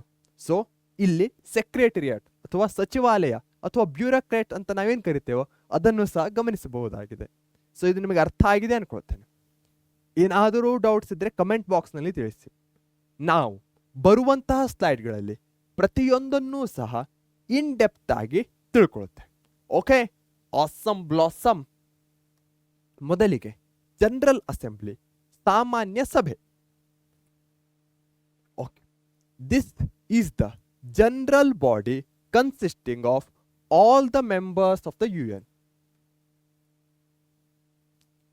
ವಿಶ್ವಸಂಸ್ಥೆಯ ಎಲ್ಲಾ ಸದಸ್ಯ ರಾಷ್ಟ್ರಗಳ ಪ್ರತಿನಿಧಿಗಳನ್ನ ಒಳಗೊಂಡ ಅಂಗಸಂಸ್ಥೆ ಇದಾಗಿದೆ. ಇಲ್ಲಿ ಎಲ್ಲಾ ರಾಷ್ಟ್ರಗಳಿವೆ. 193 ಏನಂತ ಮೆಂಬರ್ಸ್ ಹೇಳಿದ್ವಿ, ಆ 193 ಮೆಂಬರ್ಸ್ ಸಹ ಈ ಒಂದು ಜನರಲ್ ಅಸೆಂಬ್ಲಿಯಲ್ಲಿ ಇದ್ದಾರೆ. Each member country can send 5 members but have only 1 single vote. ಪ್ರತಿಯೊಂದು ರಾಷ್ಟ್ರ 5 ಮೆಂಬರ್ಸ್ಗಳನ್ನ ಕಳಿಸಬಹುದು. ಎಷ್ಟು? 193 ಇಂಟು 5, 5 3 15, 5 9 45, 5 1 5. ಹಾಗಾದರೆ 965 ವೋಟ್ಸ್ಗಳಿವೆಯಾ? ಇಲ್ಲ. 965 ಏನಿದೆ, ಮೆಂಬರ್ಸ್ ಇದ್ದಾರೆ, ರಿಪ್ರೆಸೆಂಟೇಟಿವ್ಸ್ ಇದ್ದಾರೆ. ಆದರೆ ವೋಟ್ಸ್ಗಳಿರೋದು ಅಂದರೆ ಪ್ರತಿಯೊಬ್ಬರಿಗೂ ಅಥವಾ ಪ್ರತಿಯೊಂದು ರಾಷ್ಟ್ರಕ್ಕೂ ಕೇವಲ ಒಂದೇ ವೋಟ್ ಮಾತ್ರ ಇರುತ್ತೆ. Simple. 193 nation, per nation only 1 vote. ಆದರೆ ಪರ್ ನೇಷನ್ಗೆ 5 ಮೆಂಬರ್ಸ್ ಇರ್ತಾರೆ. ಪ್ರತಿಯೊಂದು ಸದಸ್ಯ ರಾಷ್ಟ್ರವು 5 ಪ್ರತಿನಿಧಿಗಳನ್ನ ಸಾಮಾನ್ಯ ಸಭೆಗೆ ಕಳುಹಿಸಿಕೊಡುತ್ತದೆ. ಆದರೆ ಪ್ರತಿ ಸದಸ್ಯ ರಾಷ್ಟ್ರಕ್ಕೆ ಒಂದೇ ಒಂದು ಮತದ ಹಕ್ಕು ಮಾತ್ರ ಇರುತ್ತೆ. ಸೊ ಇದು ನಿಮಗೆ ಅರ್ಥ ಆಗಿದೆ ಅನ್ಕೊಳ್ತೇನೆ. ಹಾಗಾದರೆ ಮುಂದೆ ಹೋಗೋಣ. The assembly at its first session elects a president for a term of 1 year. ಈ ಸಾಮಾನ್ಯ ಸಭೆ ತನ್ನ ಪ್ರಥಮ ಅಧಿವೇಶನದಲ್ಲಿಯೇ 1 ವರ್ಷದ ಅವಧಿಗೆ ಒಬ್ಬರು ಅಧ್ಯಕ್ಷರನ್ನ ಆರಿಸುತ್ತದೆ. ಹೇಗೆ ನಾವು ಪಾರ್ಲಿಮೆಂಟ್ ಅನ್ನು ನೋಡಿರ್ತೇವೆ, ಏನೋ ಅಲ್ಲೂ ಸಹ ಅಧ್ಯಕ್ಷರಿರ್ತಾರೆ, ಸ್ಪೀಕರ್ಸ್ಗಳಿರ್ತಾರೆ. ಅದೇ ರೀತಿ ನೀವು ಸಹ ಇಲ್ಲಿ ಹೋಲಿಕೆಯನ್ನ ಮಾಡಬಹುದಾಗಿದೆ. ಇಲ್ಲೂ ಸಹ ಒಬ್ಬ ಪ್ರೆಸಿಡೆಂಟ್ ಇರ್ತಾರೆ. ಅವರ ಟರ್ಮ್ ಎಷ್ಟಿರುತ್ತೆ? 1 year ಇರುತ್ತೆ. ಯಾವಾಗ ಇಲೆಕ್ಟ್ ಮಾಡ್ತಾರೆ? ಫಸ್ಟ್ ಸೆಷನ್ ಅಲ್ಲಿ ಇಲೆಕ್ಟ್ ಮಾಡ್ತಾರೆ. ಸೊ ಇಲ್ಲಿ ಏನ್ ಮಾಡ್ತಾ ಇದ್ದೇನೆ ನಾನು, ಕ್ವಶನ್ನಿಗೆ ರಿಪೀಟ್ ಕ್ವಶನ್ ಅನ್ನ ಕೇಳ್ತಾ ಇದ್ದೇನೆ, ಅದರ ಮುಖಾಂತರ ಆನ್ಸರ್ ಅನ್ನ ತೆಗೆದುಕೊಳ್ತಾ ಇದ್ದೇನೆ. ಇದನ್ನು ನೀವು ಸಹ ಫಾಲೋ ಮಾಡಿ. ಓಕೆ, 1 ವರ್ಷದ ಅವಧಿಗೆ ಒಬ್ಬರು ಅಧ್ಯಕ್ಷರನ್ನ ಆರಿಸುತ್ತದೆ. ಅದರ ಜೊತೆಗೆ ಒಂದು ಪ್ರೆಸಿಡೆಂಟು 17 ವೈಸ್ ಪ್ರೆಸಿಡೆಂಟ್ಸು ಮತ್ತೆ 7 ಚೇರ್ಮನ್ಗಳು ಫಾರ್ ದ 7 ಸ್ಟ್ಯಾಂಡಿಂಗ್ ಕಮಿಟೀಸ್. ಒಂದು ಪ್ರೆಸಿಡೆಂಟ್, 17 ವೈಸ್ ಪ್ರೆಸಿಡೆಂಟ್, 7 ಚೇರ್ಮನ್ ಇರ್ತಾರೆ. ಯಾವುದಕ್ಕೆ? 7 ಸ್ಟ್ಯಾಂಡಿಂಗ್ ಕಮಿಟೀಸ್ಗಳಿರುತ್ತೆ. 7 ಸ್ಟ್ಯಾಂಡಿಂಗ್ ಕಮಿಟೀಸ್, ಒಂದೊಂದು ಸ್ಟ್ಯಾಂಡಿಂಗ್ ಕಮಿಟೀಸ್ಗೂ ಒಬ್ರೊಬ್ರು ಏನಿರ್ತಾರೆ? ಚೇರ್ಮನ್ ಇರ್ತಾರೆ. ಈ ರೀತಿಯಾಗಿ 7 ಚೇರ್ಮನ್. ಇಲ್ಲಿ ಕೀವರ್ಡ್ 7 ಆಗುತ್ತೆ. ಥಾಲಾ ಫಾರ್ ಅ ರೀಸನ್. ಓಕೆ, ಮೀಮ್ ನೆನಪಿ ಬರ್ಬೋದು. ಯಾಕೆ ಹೇಳ್ತಾ ಇದ್ದೇನೆ ಅಂದರೆ 7 ಇಲ್ಲೂ 7 ಇಲ್ಲೂ 7. ಸೊ ಈ 7 ರಿಪೀಟೆಡ್ ಆಗ್ತಾ ಇದೆ. ಸೊ ಈ ಸ್ಲೈಡ್ನಲ್ಲಿ ಈ 7 ಒಂದು ವೆರಿ ಇಂಪಾರ್ಟೆಂಟ್ ಕೀವರ್ಡ್ ಆಗುತ್ತೆ. ಇಲ್ಲಿ ನೋಡ್ಬೋದಾಗಿದೆ, ಒಬ್ಬ ಪ್ರೆಸಿಡೆಂಟ್ ಇರ್ತಾರೆ, 17 ವೈಸ್ ಪ್ರೆಸಿಡೆಂಟ್ಸ್ ಇರ್ತಾರೆ, ಹಾಗೆ 7 ಚೇರ್ಮನ್ ಇರ್ತಾರೆ. Standing committees. ಸ್ಟ್ಯಾಂಡಿಂಗ್ ಕಮಿಟೀಸ್ ಅಂದರೆ ಏನು? ಈ ಕಮಿಟೀಸ್ಗಳು ಸ್ವಲ್ಪ ಹೆಚ್ಚಿನ ಅವಧಿಗೆ ಇರುವಂತಹದ್ದು. ಇವುಗಳನ್ನ 1 ವರ್ಷಕ್ಕೋ 2 ವರ್ಷಕ್ಕೋ ಮಾಡಿರುವಂಥದ್ದಲ್ಲ. ಇವು ಹೆಚ್ಚಿನ ಸಮಯದವರೆಗೆ ಇರುತ್ತೆ. ಎಲ್ಲ ಸಮಸ್ಯೆಗಳನ್ನ ಇವು ಸಾಲ್ವ್ ಮಾಡುತ್ತೆ, ಡಿಸ್ಕಸ್ ಮಾಡುತ್ತೆ. ಅವೇ ಸ್ಟ್ಯಾಂಡಿಂಗ್ ಕಮಿಟೀಸ್ಗಳಾಗಿವೆ. ಅದೇ ರೀತಿ 17 ಉಪಾಧ್ಯಕ್ಷರನ್ನು ಹಾಗೂ 7 ಸ್ಥಾಯಿ ಸಮಿತಿಗಳಿಗೆ 7 ಮಂದಿ ಅಧ್ಯಕ್ಷರನ್ನು ಇಲ್ಲಿ ಆರಿಸಲಾಗುತ್ತದೆ. ಓಕೆ, ಅರ್ಥ ಆಗ್ತಾ ಇದೆ ತಾನೆ ಮಕ್ಕಳೇ? ಏನಾದರೂ ಡೌಟ್ಸ್ ಇದ್ರೆ ನಮ್ಮ ಕಮೆಂಟ್ ಬಾಕ್ಸ್ ಅಲ್ಲಿ ತಿಳಿಸ್ತೀರಾ? Awesome blossom. The ordinary session normally commences in September and lasts until mid December. ಇದರದ್ದು ಸಹ ಸೆಷನ್ಸ್ಗಳಿರುತ್ತೆ. ನೀವು ನೋಡಿರ್ತೀರ ನ್ಯೂಸಲ್ಲಿ. ಏನು? ಕೇಂದ್ರದ ಯಾವುದು ಜುಲೈ ಸೆಷನ್, ಬಜೆಟ್ ಸೆಷನ್ ಅಂತ ಕರಿತೇವೆ, ಹಾಗೆ ಮಾನ್ಸೂನ್ ಸೆಷನ್ ಅಂತ ಕರಿತೇವೆ. ಸೊ ಅದೇ ರೀತಿಯಾಗಿ ಈ ಒಂದು UN ಪಾರ್ಲಿಮೆಂಟ್ ಅಂತ ಏನು ಕರಿತೇವೋ ಅಲ್ಲೂ ಸಹ ಇಲ್ಲಿಯ ಸೆಷನ್ ಸೆಪ್ಟೆಂಬರ್ನಲ್ಲಿ ಆರಂಭವಾಗುತ್ತೆ. ಅದು ಮಿಡ್ ಡಿಸೆಂಬರ್ನ ಮಧ್ಯದವರೆಗೂ ನಡೆಯುತ್ತೆ. ಈ ಸಾಮಾನ್ಯ ಸಭೆಯ ಅಧಿವೇಶನ ಸಾಮಾನ್ಯವಾಗಿ ಸೆಪ್ಟೆಂಬರ್ ತಿಂಗಳಲ್ಲಿ ಆರಂಭಗೊಂಡು ಡಿಸೆಂಬರ್ ಮಧ್ಯಭಾಗದವರೆಗೂ ಜರುಗುತ್ತದೆ. ಓಕೆ, ನೆಕ್ಸ್ಟ್ ಏನಿದೆ point? A 2/3 majority of members present and voting is required on all important questions. ಎಲ್ಲ ಹೆಚ್ಚಿನ ಪ್ರಮುಖ ನಿರ್ಧಾರಗಳಿಗೆ 3/2 ಹಾಜರಾದ ಸದಸ್ಯರ ಅನುಮೋದನೆ ಅವಶ್ಯಕ ಆಗಿರುತ್ತದೆ. ಸಿಂಪಲ್. ಫಾರ್ ಎಕ್ಸಾಂಪಲ್, ಯಾವುದೇ ಒಂದು ಹೌಸಲ್ಲಿ 100 ಜನ ಇದ್ದಂದ್ರೆ ಅದರಲ್ಲಿ 2/3 ಅಂದರೆ ಏನಾಗುತ್ತೆ? ಸುಮಾರು 67 ಜನ ಮೆಜಾರಿಟಿ ಬೇಕಾಗತ್ತೆ. ಅಷ್ಟು ಜನರ ಒಪ್ಪಿಗೆ ಇತ್ತಂದ್ರೆ ಅಲ್ಲಿ ಏನೋ ಡಿಸ್ಕಸ್ ಆಗಿರುತ್ತೆ, ಅದನ್ನು ಮುಂದೆ ಪ್ರೊಸೀಡ್ ಮಾಡಲಾಗಿರುತ್ತೆ. ಹಾಗೆ ಪ್ರತಿಯೊಂದಕ್ಕೂ ವೋಟಿಂಗ್ನ ಅವಶ್ಯಕತೆ ಇದೆ. 2/3 ಮತ್ತೆ ವೋಟಿಂಗ್ ಇಲ್ಲಿ ನೀವು ಕಾಣಬಹುದಾಗಿದೆ. ಇಷ್ಟು ಜನ ಮೆಂಬರ್ ಇತ್ತಂದ್ರೆ ಅದರಲ್ಲಿ ಇಲ್ಲಿಯ ತನಕ ಏನು ಇದೆ? ಸೊ ಇಲ್ಲಿಯ ತನಕ ಇಷ್ಟು ಜನರ ಒಪ್ಪಿಗೆ ಅವಶ್ಯಕವಾಗಿರುತ್ತೆ. 2/3 ಮೆಜಾರಿಟಿ, 3/2. ಓಕೆ.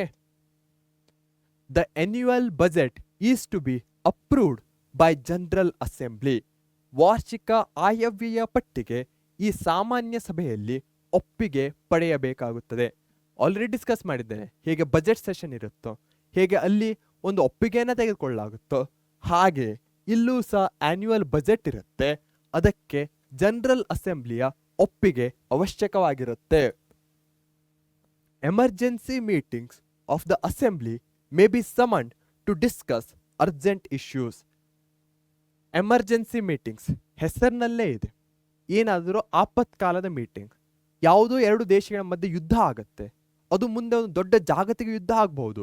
ಹೀಗಾಗಿ ಅದನ್ನು ತಡೆಗಟ್ಟಬೇಕಂದ್ರೆ ಏನು ಮಾಡಬೇಕು? ಎಮರ್ಜೆನ್ಸಿ ಮೀಟಿಂಗ್ಸನ್ನು ಮಾಡಲೇಬೇಕಾಗತ್ತೆ.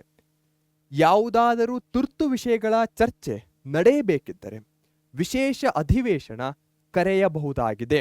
ಸೊ ಇಲ್ಲಿ ನೀವು ಕಾಣಬಹುದಾಗಿದೆ ಹೇಗೆ ಸೆಷನ್ಸ್ಗಳು ನಡೆಯುತ್ತೆ ಅಂತ. ಎಲ್ಲ ದೇಶದ ಪ್ರತಿನಿಧಿಗಳು ಭಾಗವಹಿಸ್ತಾರೆ. ಒಂದೊಂದು ದೇಶದಿಂದ 5 ಜನ ಪ್ರತಿನಿಧಿಗಳು. Okay. It is playing a prominent role in almost all global issues as a world parliament. Very very very important ಆಗುತ್ತೆ. 1 ಮಾರ್ಕ್ಸ್ನ ಕ್ವಶನ್ ಅನ್ನ ಕೇಳಬಹುದು. General Assembly is also called as as, it is also called as world parliament. ಈ ಸಾಮಾನ್ಯ ಸಭೆಯು ಜಾಗತಿಕ ಸಂಸತ್ತು ಎಂದೇ ಪ್ರಸಿದ್ಧಿಯಾಗಿದೆ. ವಿಶ್ವದ ಎಲ್ಲ ಪ್ರಮುಖ ವಿದ್ಯಮಾನಗಳ ಚರ್ಚೆಗೆ ಇದು ವೇದಿಕೆಯಾಗಿದೆ. ನಾನು ಇಲ್ಲಿಯವರೆಗೆ ಕೊಟ್ಟಂತಹ ಎಲ್ಲ ಪಾಯಿಂಟ್ಸ್ಗಳು ಇದೇ ಪಾಯಿಂಟ್ ಅನ್ನ ಹೇಳ್ತಾ ಇದ್ವಿ. ನಾನು ಕಂಪ್ಯಾರಿಸನ್ ಅನ್ನ ಮಾಡ್ತಾ ಇದ್ದೆ. ಹೇಗೆ ನಮ್ಮ ನ್ಯಾಷನಲ್ ಪಾರ್ಲಿಮೆಂಟ್ ಇದೆಯೋ ಅದು ನಮ್ಮ ದೇಶಕ್ಕೆ ಸಂಬಂಧಿಸಿದ್ದು, ಅದೇ ರೀತಿಯಾಗಿ ಈ ಜನರಲ್ ಅಸೆಂಬ್ಲಿ ಒಂಥರ ವರ್ಲ್ಡಿನ ಪಾರ್ಲಿಮೆಂಟ್ ಆಗಿದೆ ಅಂತ ಇಲ್ಲಿ ನೀವು ನಮ್ಮ ದೇಶದ ಸಂಸತ್ತನ್ನ ಕಾಣಬಹುದಾಗಿದೆ. ಓಕೆ, ಸೊ ಈ ರೀತಿ ಕಂಪ್ಯಾರಿಟಿವ್ ಸ್ಟಡಿ ಮುಖಾಂತರವೂ ಸಹ ನೀವು ನೆನಪಲ್ಲಿ ಇಟ್ಕೊಳ್ಬಹುದು. ಬಜೆಟ್ ಬಗ್ಗೆ ಹೇಳಿದೆ, ವೋಟಿಂಗ್ ಬಗ್ಗೆ ಹೇಳಿದೆ, ಇವೆಲ್ಲವೂ ಸಹ ನಮ್ಮ ಸಂಸತ್ತಲ್ಲೂ ನಡೆಯುತ್ತೆ. ಇದನ್ನ ನೀವು ಈಸಿಯಾಗಿ ರಿಲೇಟ್ ಮಾಡ್ಕೊಳ್ಬಹುದು. Okay, cool. ಹಾಗೆ ಡು ಯು ನೋ ದಿಸ್? ನಿಮಗಿದು ತಿಳಿದಿರಲಿ. ಬಾಕ್ಸ್ ಅಲ್ಲಿ ಒಂದು ಪಾಯಿಂಟ್ ಅನ್ನ ಕೊಟ್ಟಿದ್ದಾರೆ, ಕ್ವಿಕ್ ಆಗಿ ನೋಡ್ಬಿಡೋಣ. The official languages of the UN are Arabic, Chinese, English, French, Russian and Spanish. ವಿಶ್ವಸಂಸ್ಥೆಯ ಅಧಿಕೃತ ಭಾಷೆಗಳು ಯಾವುದಂದ್ರೆ ಅರೇಬಿಕ್ ಇರಬಹುದು, ಚೈನೀಸ್, ಇಂಗ್ಲಿಷ್, ಫ್ರೆಂಚ್, ರಷ್ಯನ್ ಮತ್ತೆ ಸ್ಪ್ಯಾನಿಷ್ ಆಗಿದೆ. ಓಕೆ, ಸಿಂಪಲ್ ಕ್ವಶನ್, ಎಲ್ಲರೂ ಕಮೆಂಟ್ ಮಾಡಬೇಕು, ಯಾರು ಸ್ಕಿಪ್ ಮಾಡೋ ಹಾಗಿಲ್ಲ. ದ ವರ್ಲ್ಡ್ಸ್ ಪಾರ್ಲಿಮೆಂಟ್ ಈಸ್, ವಿಶ್ವದ ಸಂಸತ್ತು ಯಾವುದು? 1 ಮಾರ್ಕಿಗೆ 2019 ಬಂದಿರುವಂತಹ ಪ್ರಶ್ನೆ. ಜನರಲ್ ಅಸೆಂಬ್ಲಿ ಸಾಮಾನ್ಯ ಸಭೆ, ಸೆಕ್ಯೂರಿಟಿ ಕೌನ್ಸಿಲ್ ಭದ್ರತಾ ಮಂಡಳಿ, ಸೆಕ್ರೆಟರಿಯಾಟ್ ಸಚಿವಾಲಯ, ಸೋಷಿಯಲ್ ಅಂಡ್ ಇಕನಾಮಿಕ್ ಕೌನ್ಸಿಲ್ ಸಾಮಾಜಿಕ ಮತ್ತು ಆರ್ಥಿಕ ಮಂಡಳಿ. ಯಾವುದು ಸರಿಯಾದ ಉತ್ತರ? Pass and answer. Simple, general assembly ಅಥವಾ ಸಾಮಾನ್ಯ ಸಭೆ. ಒಂದನ್ನ ಮುಗಿಸಿದ್ದೇವೆ. ನೆಕ್ಸ್ಟ್ ಇರುವಂತಹದ್ದು ಸೆಕ್ಯೂರಿಟಿ ಕೌನ್ಸಿಲ್. ಏನಂತ ಹೇಳಿದ್ದೆ? ಎಸ್ ಫಾರ್ ಸ್ಪೆಷಲ್, ಭದ್ರತಾ ಮಂಡಳಿ. ಯಾಕೆ special? This is the most powerful organ and executive or cabinet of the UN. Cabinet, executive. Executive ಅಂದ್ರೆ ಏನು? ಕಾರ್ಯಾಂಗ ಅಂತ ಕರಿತೇವೆ. ಇಲ್ಲೇ ಎಲ್ಲ ಮೇಜರ್ ಡಿಸಿಷನ್ಸ್ಗಳನ್ನ ತೆಗೆದುಕೊಳ್ಳಲಾಗುತ್ತೆ. ಇಲ್ಲಿಂದಲೇ ಎಲ್ಲವೂ ಸಹ ಎಕ್ಸಿಕ್ಯೂಟ್ ಆಗುತ್ತೆ. ಇದು ಒಂಥರ ಕ್ಯಾಬಿನೆಟ್ ಇದ್ದ ಹಾಗೆ. ನೀವು ನೋಡಿರ್ತೀರ, ಗೌರ್ಮೆಂಟ್ ಅಲ್ಲಿ ಕ್ಯಾಬಿನೆಟ್ ಅಂತ ಇರುತ್ತೆ, ಅದರಲ್ಲಿ ಎಲ್ಲ ಮಿನಿಸ್ಟರ್ಸ್ಗಳಿರ್ತಾರೆ. ಅದೇ ರೀತಿಯಾಗಿ ಇದನ್ನೂ ಸಹ ನಾವು ಕಂಪ್ಯಾರಿಸನ್ ಮಾಡ್ಕೊಳ್ಬಹುದಾಗಿದೆ. ಒಂದು ಜನರಲ್ ಅಸೆಂಬ್ಲಿ ಆಯಿತು, ಅಲ್ಲಿ ಎಲ್ಲರೂ ಪ್ರೆಸೆಂಟ್ ಇರ್ತಾರೆ. ಈ ಕ್ಯಾಬಿನೆಟ್ ಅಲ್ಲಿ ಇಂಪಾರ್ಟೆಂಟ್ ಅಂದರೆ ಯಾರು ಮಿನಿಸ್ಟರ್ಸ್ ಇರ್ತಾರೋ ಅವರು ಪ್ರೆಸೆಂಟ್ ಇರ್ತಾರೆ. ಅದೇ ಹೋಲಿಕೆಯನ್ನ ಮಾಡ್ತಾ ಇದ್ದೇನೆ.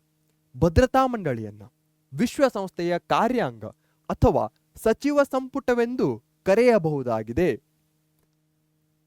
It consist of 15 members.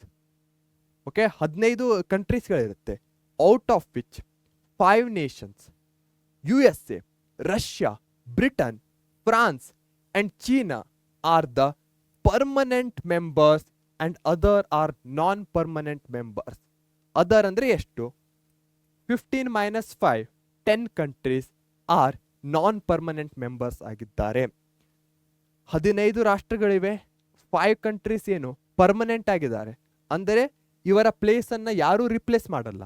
ಆದರೆ ಉಳಿದಂತಹ 10ಗಳು ಏನು ನಾನ್ ಪರ್ಮನೆಂಟ್ ಆಗಿವೆ, ಅವು ರಿಪ್ಲೇಸ್ ಆಗ್ತಾನೆ ಇರುತ್ತೆ. ಇದರಲ್ಲಿ 15 ಸದಸ್ಯ ರಾಷ್ಟ್ರಗಳಿವೆ. ಈ ಸದಸ್ಯ ರಾಷ್ಟ್ರಗಳನ್ನ ಖಾಯಂ ಸದಸ್ಯ ರಾಷ್ಟ್ರಗಳು ಹಾಗೂ ಖಾಯಂ ಅಲ್ಲದ ಸದಸ್ಯ ರಾಷ್ಟ್ರಗಳು ಎಂದು ವರ್ಗೀಕರಿಸಲಾಗಿದೆ.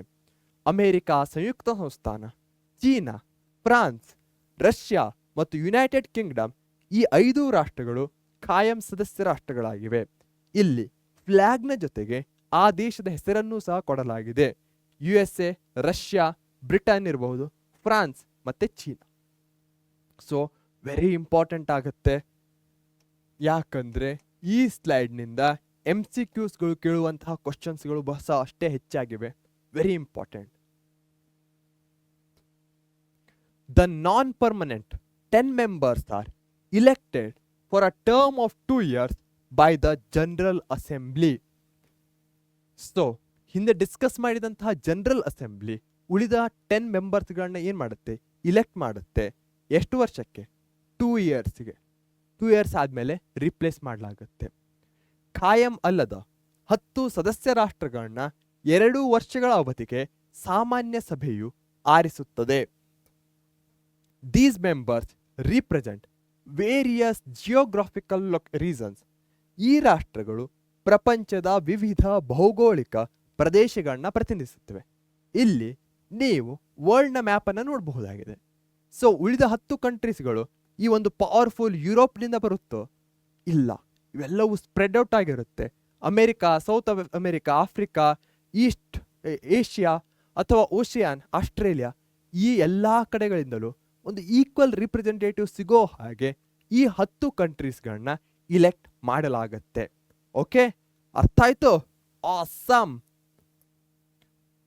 ಇಲ್ಲಿ ವೆರಿ ಇಂಪಾರ್ಟೆಂಟ್ ಬರುತ್ತೆ. Each member has 1 vote. ಪ್ರತಿಯೊಬ್ಬರಿಗೂ 1 ವೋಟ್ ಇರುತ್ತೆ. Okay, understood. The permanent members ಅಂದರೆ 5 ಕಂಟ್ರೀಸ್ ಹೇಳಿರೋ ಹಾಗೆ. ಈ 5 ಕಂಟ್ರೀಸ್ ಹತ್ತಿರ ಒಂದು ಸೂಪರ್ ಪವರ್ ಇರುತ್ತೆ. ಯಾವ ಸೂಪರ್ ಪವರ್ ಅದು? ವಿಟೋ ಅನ್ನೋ ಒಂದು ಸೂಪರ್ ಪವರ್ ಇರುತ್ತೆ. ಹಾಗಂದ್ರೆ ಏನು sir? While the non permanent members do not enjoy veto power. Simple. ಯಾವುದೋ ಒಂದು ಅಗ್ರಿಮೆಂಟ್ ಬರುತ್ತೆ. ಈ 5 ದೇಶಗಳಲ್ಲಿ ಯಾವುದೇ ಒಂದು ರಾಷ್ಟ್ರ ಸಹ ಆ ಅಗ್ರಿಮೆಂಟಿಗೆ ನೋ ಅಂತ ಅಂದರೆ ಅದು ಮುಂದೆ ಹೋಗಲ್ಲ. ಇದು ಈ ವಿಟೋನ ಒಂದು ಪವರ್ ಆಗಿದೆ. ಒಂಥರ ಸೂಪರ್ ಪವರ್ ಅಂತಾನೆ ಕರಿಬಹುದು. ಪ್ರತಿ ಸದಸ್ಯ ರಾಷ್ಟ್ರಕ್ಕೂ 1 ಮತ ಚಲಾಯಿಸುವ ಹಕ್ಕು ಇದೆ. ಈ ಕಾಯಂ ಸದಸ್ಯ ರಾಷ್ಟ್ರಗಳಿಗೆ ವಿಟೋ ಅಧಿಕಾರವಿದೆ.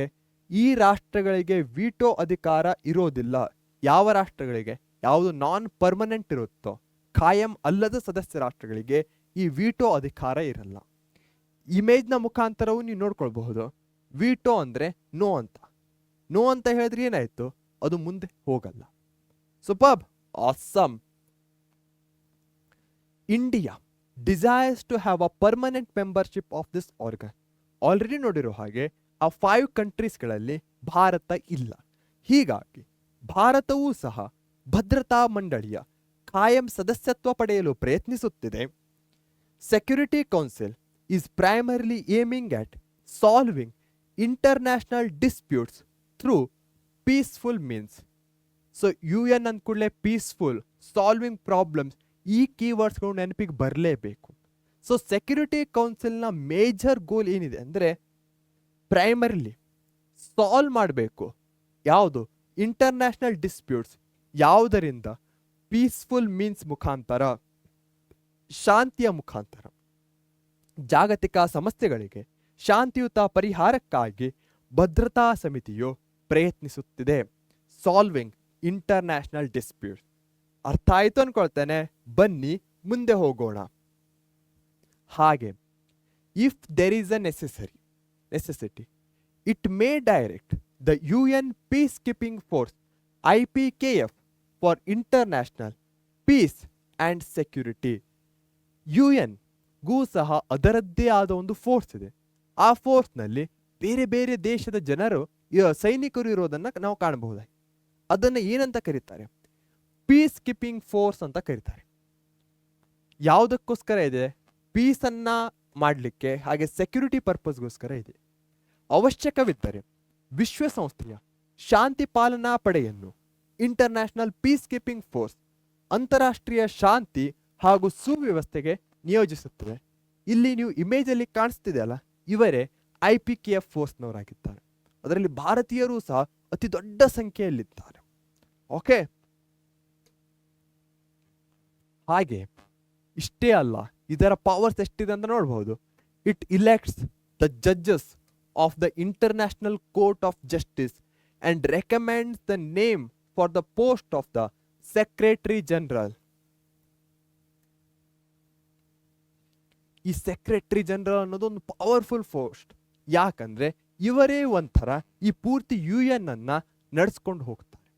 ಹೀಗಾಗಿ ಜಡ್ಜಸ್ ಇರಬಹುದು, ಹಾಗೆ ಸೆಕ್ರೆಟರಿ ಜನರಲ್ಗೆ ಹೆಸರನ್ನ ರೆಕಮೆಂಡ್ ಮಾಡೋದಿರಬಹುದು. ಇದರಲ್ಲಿ ಒಂದು ದೊಡ್ಡ ಪಾರ್ಟನ್ನ ಸೆಕ್ಯೂರಿಟಿ ಕೌನ್ಸಿಲ್ ವಹಿಸುತ್ತೆ. ಅಂತಾರಾಷ್ಟ್ರೀಯ ನ್ಯಾಯಾಲಯದ ನ್ಯಾಯಾಧೀಶರನ್ನ ಇದು ನೇಮಕ ಮಾಡುತ್ತದೆ. ಹಾಗೂ ವಿಶ್ವಸಂಸ್ಥೆಯ ಮಹಾಕಾರ್ಯದರ್ಶಿ ಹುದ್ದೆಯ ಉಮೇದುವಾರಿ ಹೆಸರನ್ನೂ ಸಹ ಇದು ಸೂಚಿಸುತ್ತದೆ. ಇಲ್ಲಿ ನೀವು ಏನು ಕಾಣಿಸ್ತಿದೆಯೋ ಇದೇ ಇಂಟರ್ನ್ಯಾಷನಲ್ ಕೋರ್ಟ್ ಆಫ್ ಜಸ್ಟಿಸ್ ಆಗಿದೆ. ಹೇಗ್ ಅಂದರೆ ನೆದರ್ಲೆಂಡ್ಸ್ ನಲ್ಲಿ ಇರುವಂತಹದ್ದು. ಓಕೆ, ಸೊ ಫನ್ ಟೈಮ್, ಏನು ಕಮೆಂಟ್ ಮಾಡುವಂತಹ ಟೈಮ್. ಕ್ವಶನ್ ಸಿಂಪಲ್ ಇದೆ. The non permanent member country in the security council of UNO is. ಯುಎನ್ಒನ ಭದ್ರತಾ ಮಂಡಳಿಯಲ್ಲಿ ಶಾಶ್ವತವಲ್ಲದ ಸದಸ್ಯ ರಾಷ್ಟ್ರ ಯಾವುದು? ಯುನೈಟೆಡ್ ಸ್ಟೇಟ್ಸ್ ಆಫ್ ಅಮೆರಿಕನೋ, ರಷ್ಯಾನೋ, ಚೀನಾ, ಇಂಡಿಯಾ? ನಾನ್ ಅಂತ ಕೇಳಿದ್ದಾರೆ. ಇವುಗಳಲ್ಲಿ ಈ ಮೂರೂ ದೇಶಗಳು ಪರ್ಮನೆಂಟ್ ಆಗಿವೆ, ಇಂಡಿಯಾ ಒಂದೇ ಪರ್ಮನೆಂಟ್ ಆಗಿಲ್ಲದೆ ಇರುವಂತಹದ್ದು. So India is the correct answer. Next, ಅದನ್ನೇ ರಿವರ್ಸ್ ಮಾಡಿ ಕೇಳಿದ್ದೇವೆ. The permanent members of the security Council are. ಭದ್ರತಾ ಮಂಡಳಿಯ ಕಾಯಂ ಸದಸ್ಯರು ಯಾರು? Option A, B, C or D. Pass ಮಾಡಿ ಆನ್ಸರ್ ಮಾಡಿ. The correct answer is option B. USA, Russia, Britain, France ಮತ್ತು ಚೀನಾ ಇವು ಪರ್ಮನೆಂಟ್ ಮೆಂಬರ್ಸ್ ಆಗಿವೆ. Okay, cool, awesome. 2 ಆರ್ಗನ್ಸ್ಗಳನ್ನ ಮುಗಿಸಿದ್ದೇವೆ. ನೆಕ್ಸ್ಟ್ ಇರುವಂತಹದ್ದು ಇಕನಾಮಿಕ್ ಅಂಡ್ ಸೋಷಿಯಲ್ ಕೌನ್ಸಿಲ್, ಆರ್ಥಿಕ ಹಾಗೂ ಸಾಮಾಜಿಕ ಮಂಡಳಿ. ಹೆಸರಲ್ಲೇ ಇದೆ ಅದರ ಸ್ಕೋಪ್ ಏನು, ಅದರ ಫಂಕ್ಷನ್ಸ್ ಏನು ಅಂತ. ಯಾವುದೇ ಇಕನಾಮಿಕ್ ಪ್ರಾಬ್ಲಮ್ ಇರಲಿ, ಯಾವುದೇ ಸೋಷಿಯಲ್ ಪ್ರಾಬ್ಲಮ್ ಇರಲಿ, ಅದಕ್ಕೆ ಇದು ಸೊಲ್ಯೂಷನ್ ಅನ್ನ ಕೊಡುತ್ತೆ. Okay, so the council consists of 54 members elected by the General Assembly. So ಇವರನ್ನ ಯಾರು ಇಲೆಕ್ಟ್ ಮಾಡ್ತಾರೆ? ಜನರಲ್ ಅಸೆಂಬ್ಲಿ ಅವರು ಇಲೆಕ್ಟ್ ಮಾಡ್ತಾರೆ. ಒಟ್ಟು 54 ಮೆಂಬರ್ಸ್ ಇರುತ್ತಾರೆ. ಈ ಸಮಿತಿಯಲ್ಲಿ 54 ಸದಸ್ಯ ರಾಷ್ಟ್ರಗಳಿವೆ. 18 members of this council shall be elected each year for a term of 3 years. 18 members ಅನ್ನ ಪ್ರತಿ ವರ್ಷ ಆಯ್ಕೆ ಮಾಡಲಾಗುತ್ತೆ, ಟರ್ಮ್ ಆಫ್ 3 yearsಗೋಸ್ಕರ. ಸೊ 18 into 3 ಎಷ್ಟಾಗತ್ತೆ? 54. ಸೊ ಒಂದೊಂದು ವರ್ಷ 18 ಹೋಗ್ತಾ ಇದ್ದಂದ್ರೆ ಏನಾಗುತ್ತೆ? ಸೊ ಅಷ್ಟೇ ರೀಪ್ಲೇಸ್ ಸಹ ಆಗ್ತಾ ಇದೆ. ಸೊ ಈ ಒಂದು ಚಾರ್ಟ್ನ ಮುಖಾಂತರ ಈಸಿಲಿ ಆಗಿ ತಿಳ್ಕೊಳ್ಬಹುದು. ಒಂದು ವರ್ಷ 18, ಮತ್ತೊಂದು ವರ್ಷ ಅಷ್ಟೇ ಇರ್ತಾರೆ, ಸೆಕೆಂಡ್ ಇಯರ್, ಹಾಗೆ ಥರ್ಡ್ ಇಯರ್. ಒಂದು ವರ್ಷ ಇವ್ರು ರಿಪ್ಲೇಸ್ ಆಗ್ತಾರೆ, ನೆಕ್ಸ್ಟ್ ಇಯರ್ ಇವ್ರು ರಿಪ್ಲೇಸ್ ಆಗ್ತಾರೆ, ಅದರ ನೆಕ್ಸ್ಟ್ ಇಯರ್ ಇವ್ರು ರಿಪ್ಲೇಸ್ ಆಗ್ತಾರೆ. ಹಾಗೆ ಇಲ್ಲೇನಾಗ್ತಾ ಇದೆ? ಇಲೆಕ್ಟು ಆಗ್ತಾ ಇದ್ದಾರೆ. ಸೊ ಒಂಥರ ಸೈಕಲ್ ಪ್ರೊಸೆಸ್. ಒಬ್ರು ಹೋಗ್ತಾ ಇದ್ದಾರೆ, ಮತ್ತೊಬ್ಬರು ರಿವರ್ಸ್ ಪೆಡಲ್ ಮುಖಾಂತರ ಎಂಟರ್ ಆಗ್ತಾ ಇದ್ದಾರೆ. ಸೊ 54, 18 into 3 ಮ್ಯಾಥ್ಸ್ ಮುಖಾಂತರ ಈಸಿಯಾಗಿ ನೆನಪಿಟ್ಕೊಳ್ಬಹುದು. The council elects the president among its members. ಆ 54 ಮೆಂಬರ್ಸ್ಗಳಲ್ಲಿ ಅವರು ಒಬ್ಬರನ್ನ ಪ್ರೆಸಿಡೆಂಟ್ ಆಗಿ ಇಲೆಕ್ಟ್ ಮಾಡ್ತಾರೆ.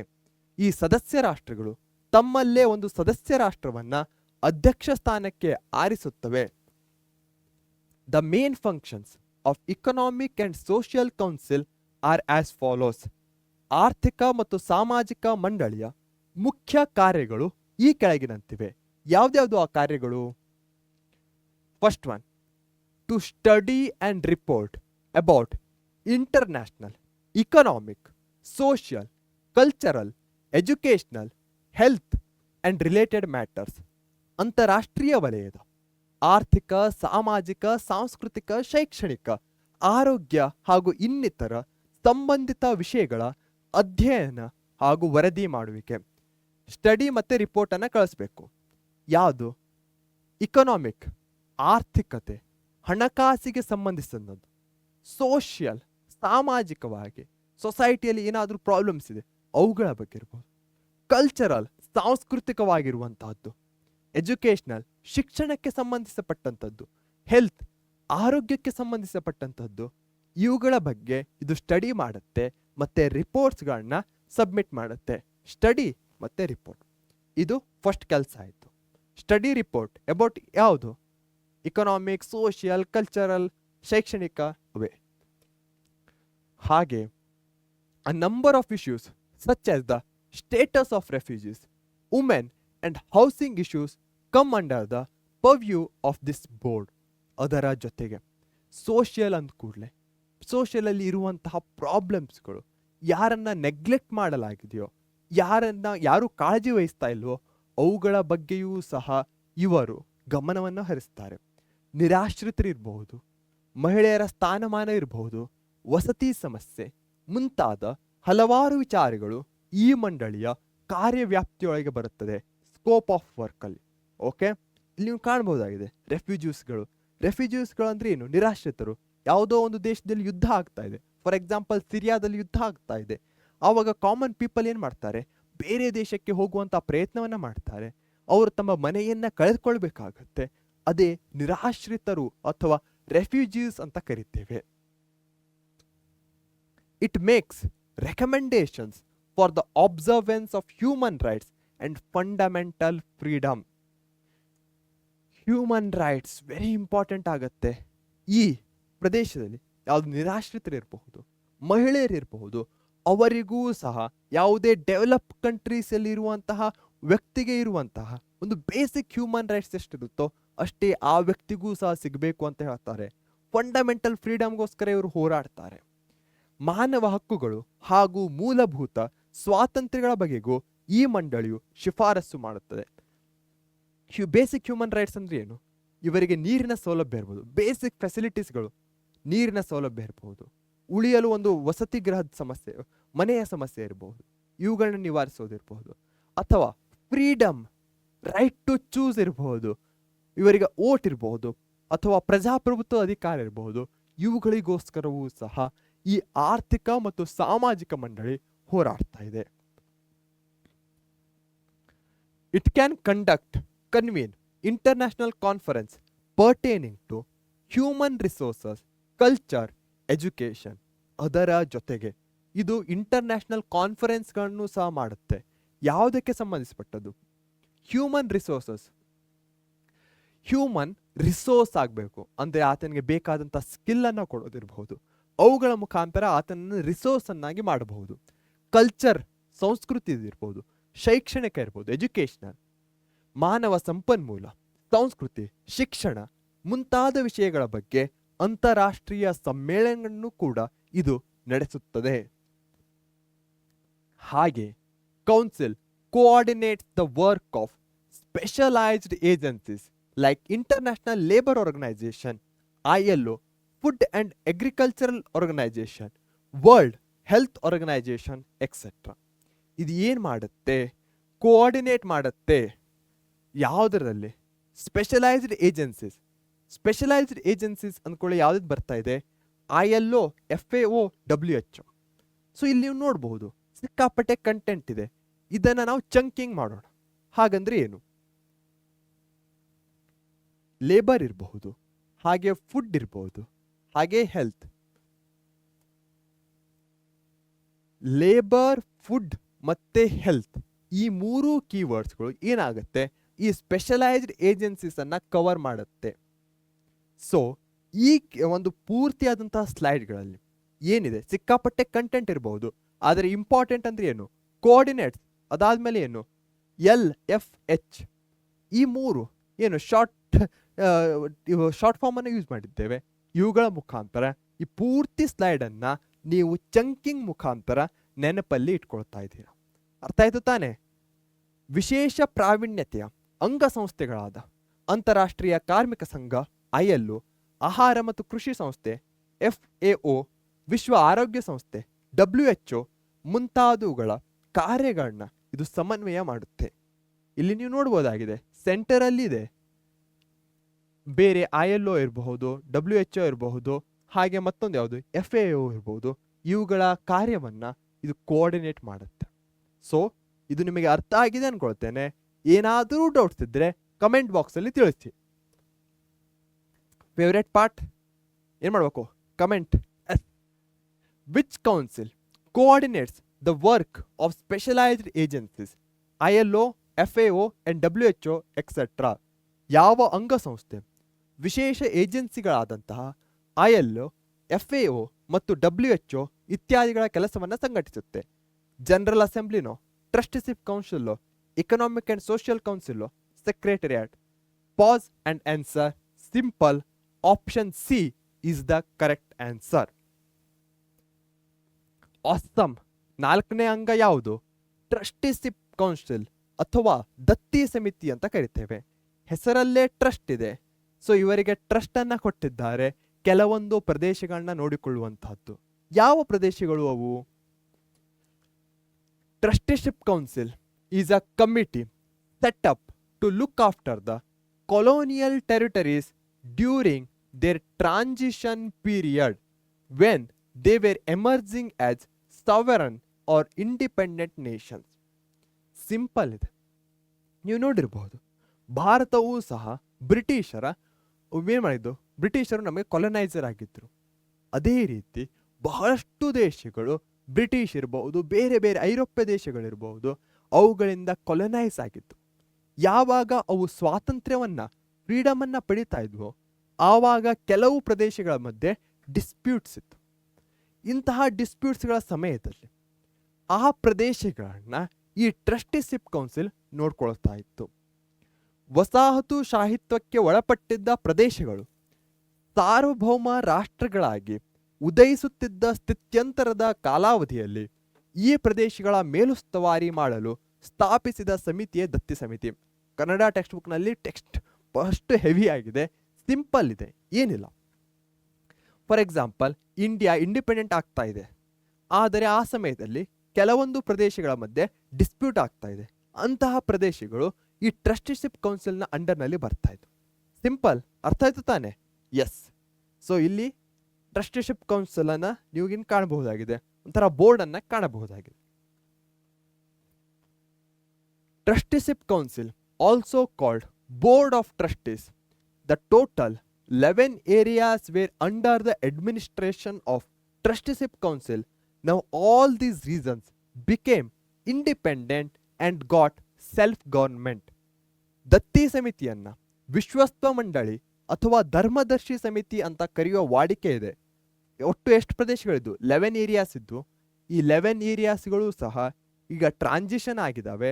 ಆ ಎಲ್ಲ ಪ್ರದೇಶಗಳು ಈಗ ಸ್ವತಂತ್ರಗೊಂಡಿವೆ, ಒಂದು ದೇಶದಲ್ಲೂ ಕೂಡಿವೆ ಅಥವಾ ಅದೇ ಒಂದು ಸಪ್ರೇಟ್ ದೇಶನೂ ಸಹ ಆಗಿದೆ. ಸೊ ಹೀಗಾಗಿ ಈ 11ಅಲ್ಲಿ 11ಗೆ 11 ಸಹ ಇಂಡಿಪೆಂಡೆಂಟ್ ಅಥವಾ ಸೆಲ್ಫ್ ಗೌರ್ಮೆಂಟ್ ಆಗಿದೆ. ಸೊ ಹೀಗಾಗಿ ಈ ಟ್ರಸ್ಟಿಶಿಪ್ನ ಅಂಡರ್ನಲ್ಲಿ ಎಷ್ಟು ಕಂಟ್ರೀಸ್ಗಳಿವೆ? 0. ಒಟ್ಟು 11 ಪ್ರದೇಶಗಳು ದತ್ತಿ ಸಮಿತಿಯ ಆಡಳಿತಕ್ಕೆ ಒಳಪಟ್ಟಿದ್ದವು. ಈ ಪ್ರದೇಶಗಳೆಲ್ಲವೂ ಸ್ವತಂತ್ರಗೊಂಡು ಸ್ವಯಂ ಆಡಳಿತವನ್ನು ಸಾಧಿಸಿವೆ. ಈ 11 ಪ್ರದೇಶಗಳಲ್ಲಿ ಮೊದಲಿಗೆ ಯಾವುದು ಆದದ್ದು? ಇದು ಎಕ್ಸ್ಟ್ರಾ ಇನ್ಫಾರ್ಮೇಶನ್, ಟೆಕ್ಸ್ಟ್ ಬುಕ್ನಲ್ಲಿ ಇಲ್ಲ, ಓಕೆ, ಜಸ್ಟ್ ನಿಮ್ಮ ನಾಲೆಜ್ಗೋಸ್ಕರ ಕೊಟ್ಟಿರುವಂಥದ್ದು. ವೆಸ್ಟ್ ಸಮೋವಾ ಅಥವಾ ಸಮೋವಾ ಅಂತ ಏನು ಕರಿತೇವೋ, ಪಶ್ಚಿಮ Samoa first nation to become independent under TC, trusteeship council. TC ಅಡಿಯಲ್ಲಿ ಸ್ವತಂತ್ರವಾದ ಮೊದಲ ರಾಷ್ಟ್ರ ಅಂದರೆ ವೆಸ್ಟ್ ಸಮೋವಾ. ಹಾಗಾದರೆ ಲಾಸ್ಟ್ ಯಾವುದು? ಎಸ್, ಇಲ್ಲಿ ಕಾಣಿಸ್ತಾ ಇದೆಯಲ್ಲ, ಬ್ಯೂಟಿಫುಲ್ ಪ್ಲೇಸ್. ಇದೇ ಲಾಸ್ಟ್ ಆಗಿ ಇಂಡಿಪೆಂಡೆಂಟ್ ಆಗಿದ್ದದ್ದು ಆ 11 ಪ್ರದೇಶಗಳಲ್ಲಿ. ಅದನ್ನ the republic of Palau was the last territory under the administration of this council. ಈ ಸಮಿತಿಯ ಆಡಳಿತಕ್ಕೆ ಒಳಪಟ್ಟು ಸ್ವತಂತ್ರಗೊಂಡ ಕೊನೆಯ ಪ್ರದೇಶವೇ ಪಲಾವ್ ಗಣರಾಜ್ಯ. ಟ್ರಸ್ಟಿಶಿಪ್ ಕೌನ್ಸಿಲ್ ಅಂದರೆ ಸಿಕ್ಕಾಪಟ್ಟೆ ಈಸಿ, ಏನೂ ಇಲ್ಲ. ಯಾರೋ ಒಬ್ಬ ಬೇರೆ ಒಂದು ದೊಡ್ಡ ಪವರು ಒಂದು ದೇಶವನ್ನು ಏನು ಮಾಡ್ಕೊಂಡಿತ್ತು? ಕೊಲೊನೈಸ್ ಮಾಡ್ಕೊಂಡಿತ್ತು. ಫಾರ್ ಎಕ್ಸಾಂಪಲ್, ಬ್ರಿಟಿಷರು ಇಂಡಿಯಾವನ್ನು ಕೊಲೊನೈಸ್ ಮಾಡ್ಕೊಂಡಿದ್ರು. ಅದಾದ ಮೇಲೆ ಇಂಡಿಯಾಕ್ಕೆ ಸ್ವಾತಂತ್ರ್ಯ ಸಿಗ್ತಾ ಇದೆ, ಇಂಡಿಪೆಂಡೆನ್ಸ್ ಆಗ್ತಾ ಇದೆ. ಆ ಪೀರಿಯಡ್ನಲ್ಲಿ ಯಾವುದೋ ಒಂದು ಪ್ರದೇಶದ ಮೇಲೆ ಡಿಸ್ಪ್ಯೂಟ್ಸ್ ಇರುತ್ತೆ. ಡಿಸ್ಪ್ಯೂಟ್ ಅಂದರೆ ಏನು? ವಾದ ವಿವಾದ ಇರುತ್ತೆ. ಆ ವಾದ ವಿವಾದ ಸೆಟ್ಲ್ ಆಗೋ ತನಕ ಆ ಪ್ರದೇಶವನ್ನು ಈ ಟ್ರಸ್ಟಿಶಿಪ್ ಕೌನ್ಸಿಲ್ ನೋಡ್ಕೊಳ್ತಾ ಇತ್ತು. ಯಾವಾಗ ಅದು ಸೆಟ್ಲ್ ಆಗುತ್ತೋ, ಯಾವಾಗ ಆ ಪ್ರದೇಶ ಒಂದು ದೇಶಕ್ಕೆ ಸೇರುತ್ತೋ ಅಥವಾ ಅದೇ ಒಂದು ಸಪ್ರೇಟ್ ದೇಶ ಆಗುತ್ತೋ, ಆವಾಗ ಆ ಟ್ರಸ್ಟಿಶಿಪ್ ಕೌನ್ಸಿಲ್ ಅಲ್ಲಿಂದ ಹೊರಗೆ ಬರ್ತಾ ಇತ್ತು. With the emergence of Palau as a sovereign republic in 1994, the trusteeship council lost its relevance or importance. ಬೇರೆ ಮಾತಿನಲ್ಲಿ ಹೇಳುವುದಾದರೆ, ಪಲಾವು ಭೂಪ್ರದೇಶವು ಸಾರ್ವಭೌಮ ಗಣರಾಜ್ಯವಾಗಿ ಉದಯಿಸುವುದರೊಂದಿಗೆ 1994 ದತ್ತಿ ಸಮಿತಿಯು ತನ್ನ ಪ್ರಸ್ತುತತೆಯನ್ನ ಕಳೆದುಕೊಂಡಿತು. ಯಾಕಂದ್ರೆ ಯಾವ ಪ್ರದೇಶವೂ ಸಹ ಇದರ ಅಂಡರ್ನಲ್ಲಿಲ್ಲ, 0 ಇದೆ. ಇದರ ಕೆಲಸನೇ ಏನು? ಕೆಲಸನೇ ಇಲ್ಲ ಈಗ. ಹೀಗಾಗಿ ಅದರ ಇಂಪಾರ್ಟೆನ್ಸ್ ಹೋಯ್ತು ಅಂತ ಹೇಳ್ಬಹುದು. Today no geographical area is under administration of this council. ಇಂದು ಯಾವ ಭೂಪ್ರದೇಶವೂ ಸಹ ಈ ಸಮಿತಿಯ ಆಡಳಿತಕ್ಕೆ ಒಳಪಟ್ಟಿಲ್ಲ. Land no, so no geographical land. Okay, simple question, repeated ಆಗಿ ಹೇಳಿರುವಂತಹದ್ದೇ. Which country was the last territory, comment ಮಾಡಿ, under the trusteeship council before it gained independence. ಸ್ವಾತಂತ್ರ್ಯ ಪಡೆಯುವ ಮೊದಲು ಯಾವ ಪ್ರದೇಶವು ಟ್ರಸ್ಟಿಶಿಪ್ ಕೌನ್ಸಿಲ್ ಅಥವಾ ದತ್ತಿ ಸಮಿತಿಯ ಅಡಿಯಲ್ಲಿ ಕೊನೆಯ ಪ್ರದೇಶವಾಗಿತ್ತು? Palau, Papua New Guinea, Namibia, Timor Leste.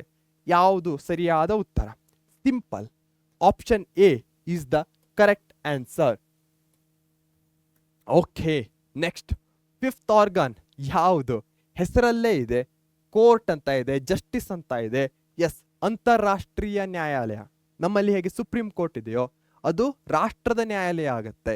ಇದು ಅಂತಾರಾಷ್ಟ್ರೀಯ ನ್ಯಾಯಾಲಯ, ಅದೇ International court of Justice. Okay, it is the principal judicial organ of the UN and all members are the parties to the statute of this court. ಹಾಗಂದ್ರೆ ಏನು? Simple ಇದೆ. ಈ ಕೋರ್ಟ್ನ ಅದರದ್ದೇ ಆದ ಕೆಲವೊಂದು ದಾಖಲೆಗಳಿರುತ್ತೆ, ಅದರದ್ದೇ ಆದ ಕೆಲವೊಂದು ನಿಯಮಗಳಿರುತ್ತೆ. ಯಾವುದೇ ಒಂದು ಕೋರ್ಟ್ನ ನಿಯಮಗಳನ್ನ ನೀವು ಪಾಲಿಸದೆ ಅದರ ಅಡಿಯಲ್ಲಿ ಬರಲಿಕ್ಕೆ ಆಗಲ್ಲ. ಸೊ ಹೀಗೆ ಈ ಯಾವ ಕಂಟ್ರೀಸ್ಗಳು ಇದರ ಅಡಿಯಲ್ಲಿ, ಇದರ UN ನಲ್ಲಿ ಸನ್ನದನ್ನ ಸಿಗ್ನೇಚರ್ ಮಾಡಿವೆಯೋ ಅವೆಲ್ಲವೂ ಸಹ ಇದನ್ನ ಒಪ್ಪಿಕೊಂಡಿವೆ, ಇದರ ಸನ್ನದನ್ನ ಅದಕ್ಕೆ ಸಿಗ್ನೇಚರ್ ಅನ್ನ ಮಾಡಿವೆ. ಸೊ ಅಗ್ರಿಮೆಂಟ್ ಅಥವಾ ಅಪ್ರೂವಲ್ ಅಂತ ಹೇಳ್ಬೋದು.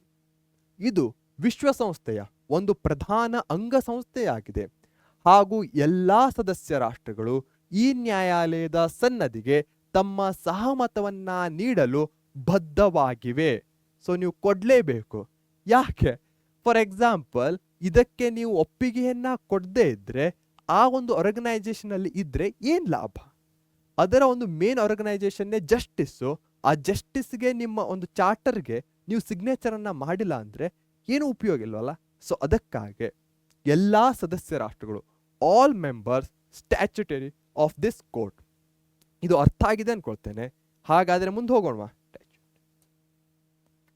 It consist of 15 judges elected for a term of 9 years and is eligible for re-election. So ಒಟ್ಟು 15 ಜಡ್ಜಸ್ಗಳಿರ್ತಾರೆ.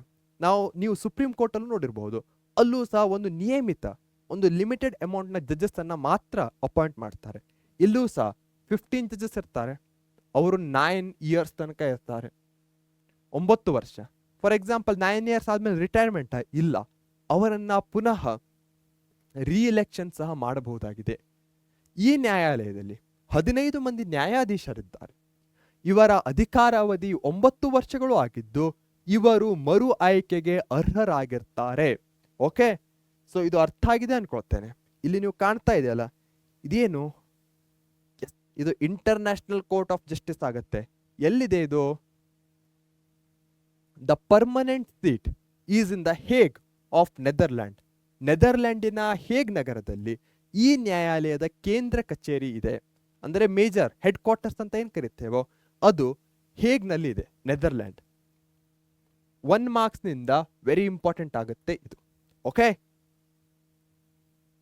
It elects its own president and vice president for a term of 3 years.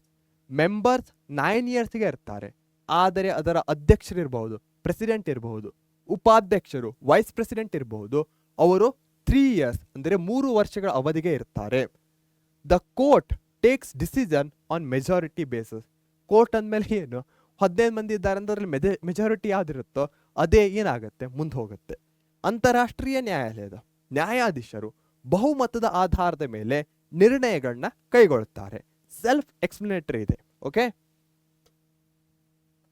Along with the judgments on international disputes, it gives advisory opinions on any legal questions.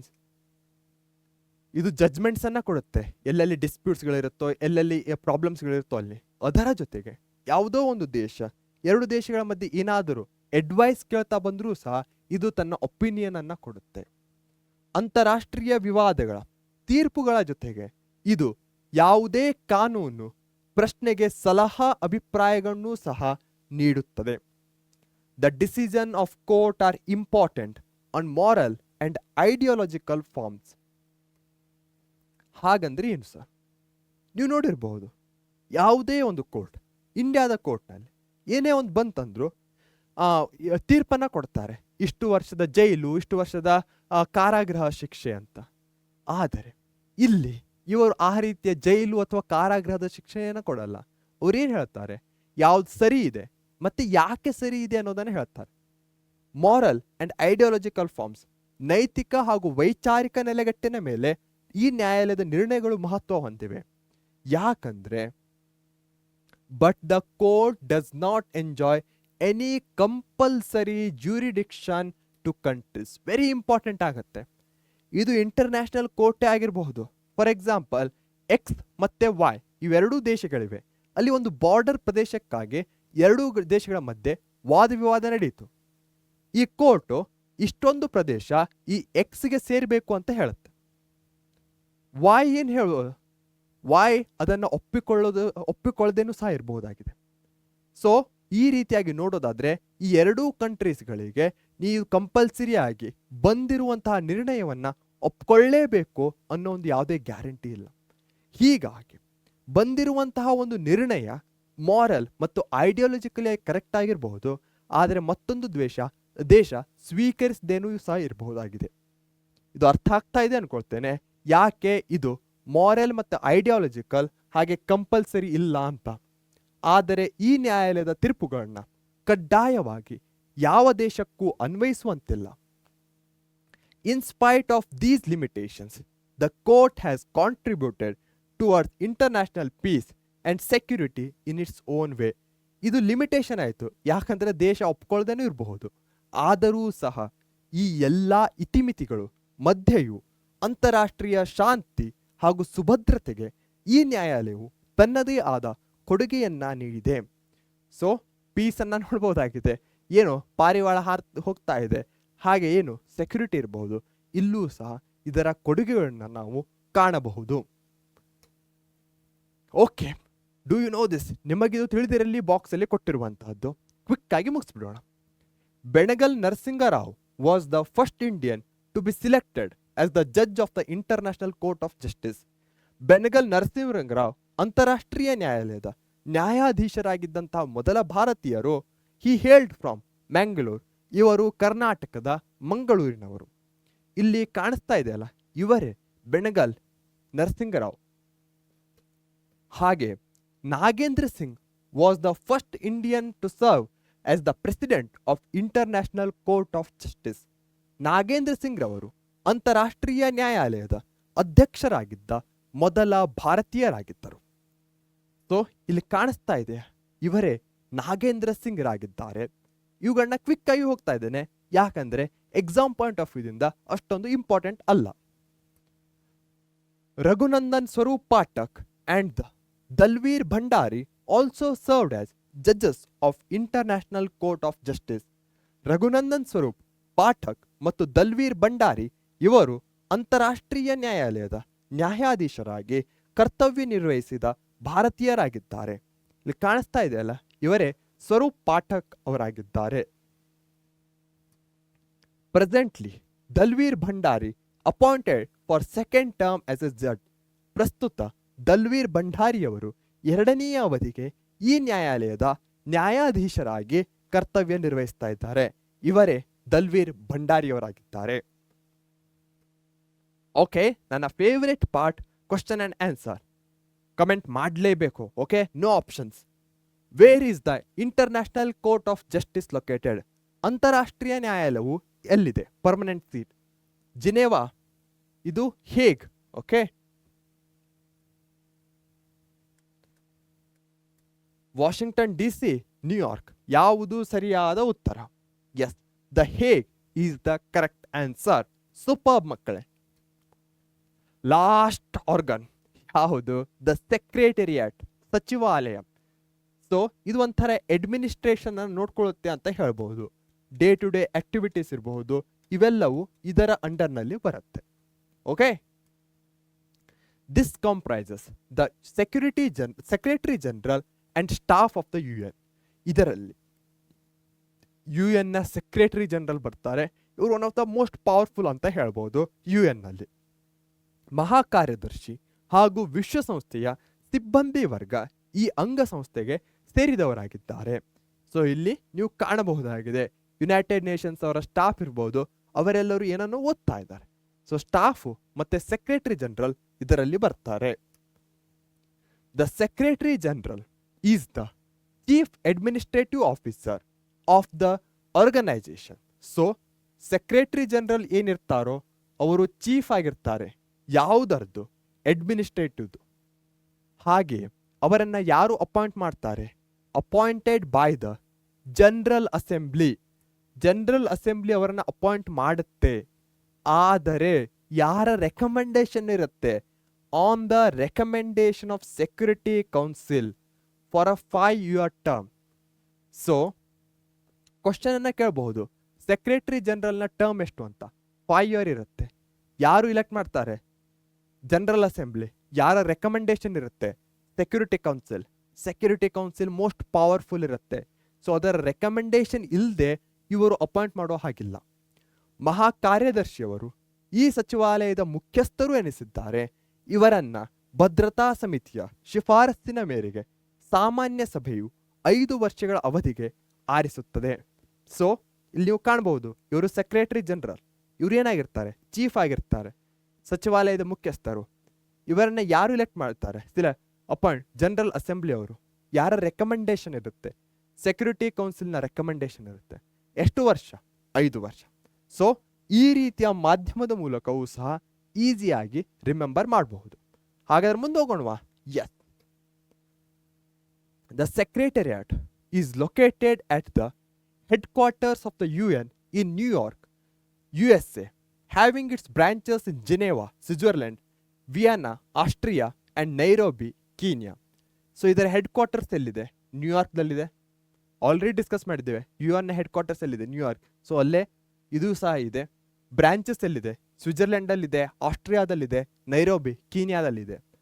ಇದರ ಪ್ರಧಾನ ಕಾರ್ಯಾಲಯವು ನ್ಯೂಯಾರ್ಕ್ನಲ್ಲಿದ್ದು Geneva, Switzerland, Vienna, Austria ಹಾಗೂ Nairobi, ಕೀನ್ಯಾಗಳಲ್ಲಿ ಇದರ ಶಾಖೆಗಳಿವೆ.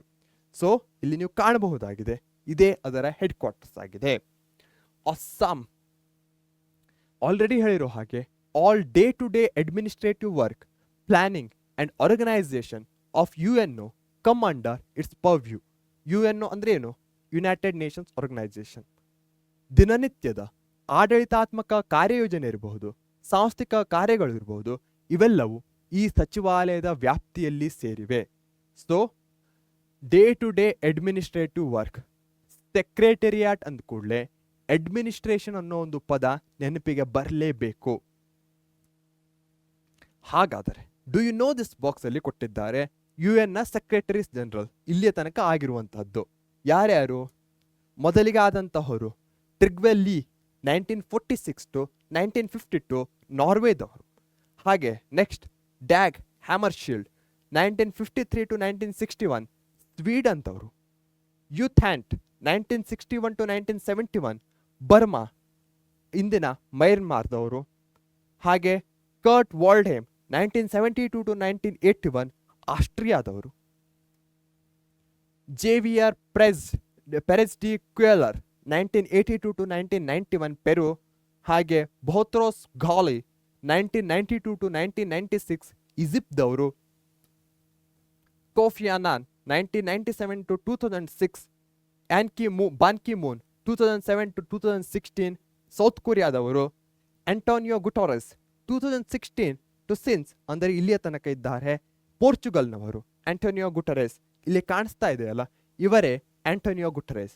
So ಇಲ್ಲಿ ನೀವು ನೋಡ್ಬೋದಾಗಿದೆ 5 year terms, ಹಾಗೆ maximum ರೀಎಲೆಕ್ಟ್ ಆಗ್ಬೋದು.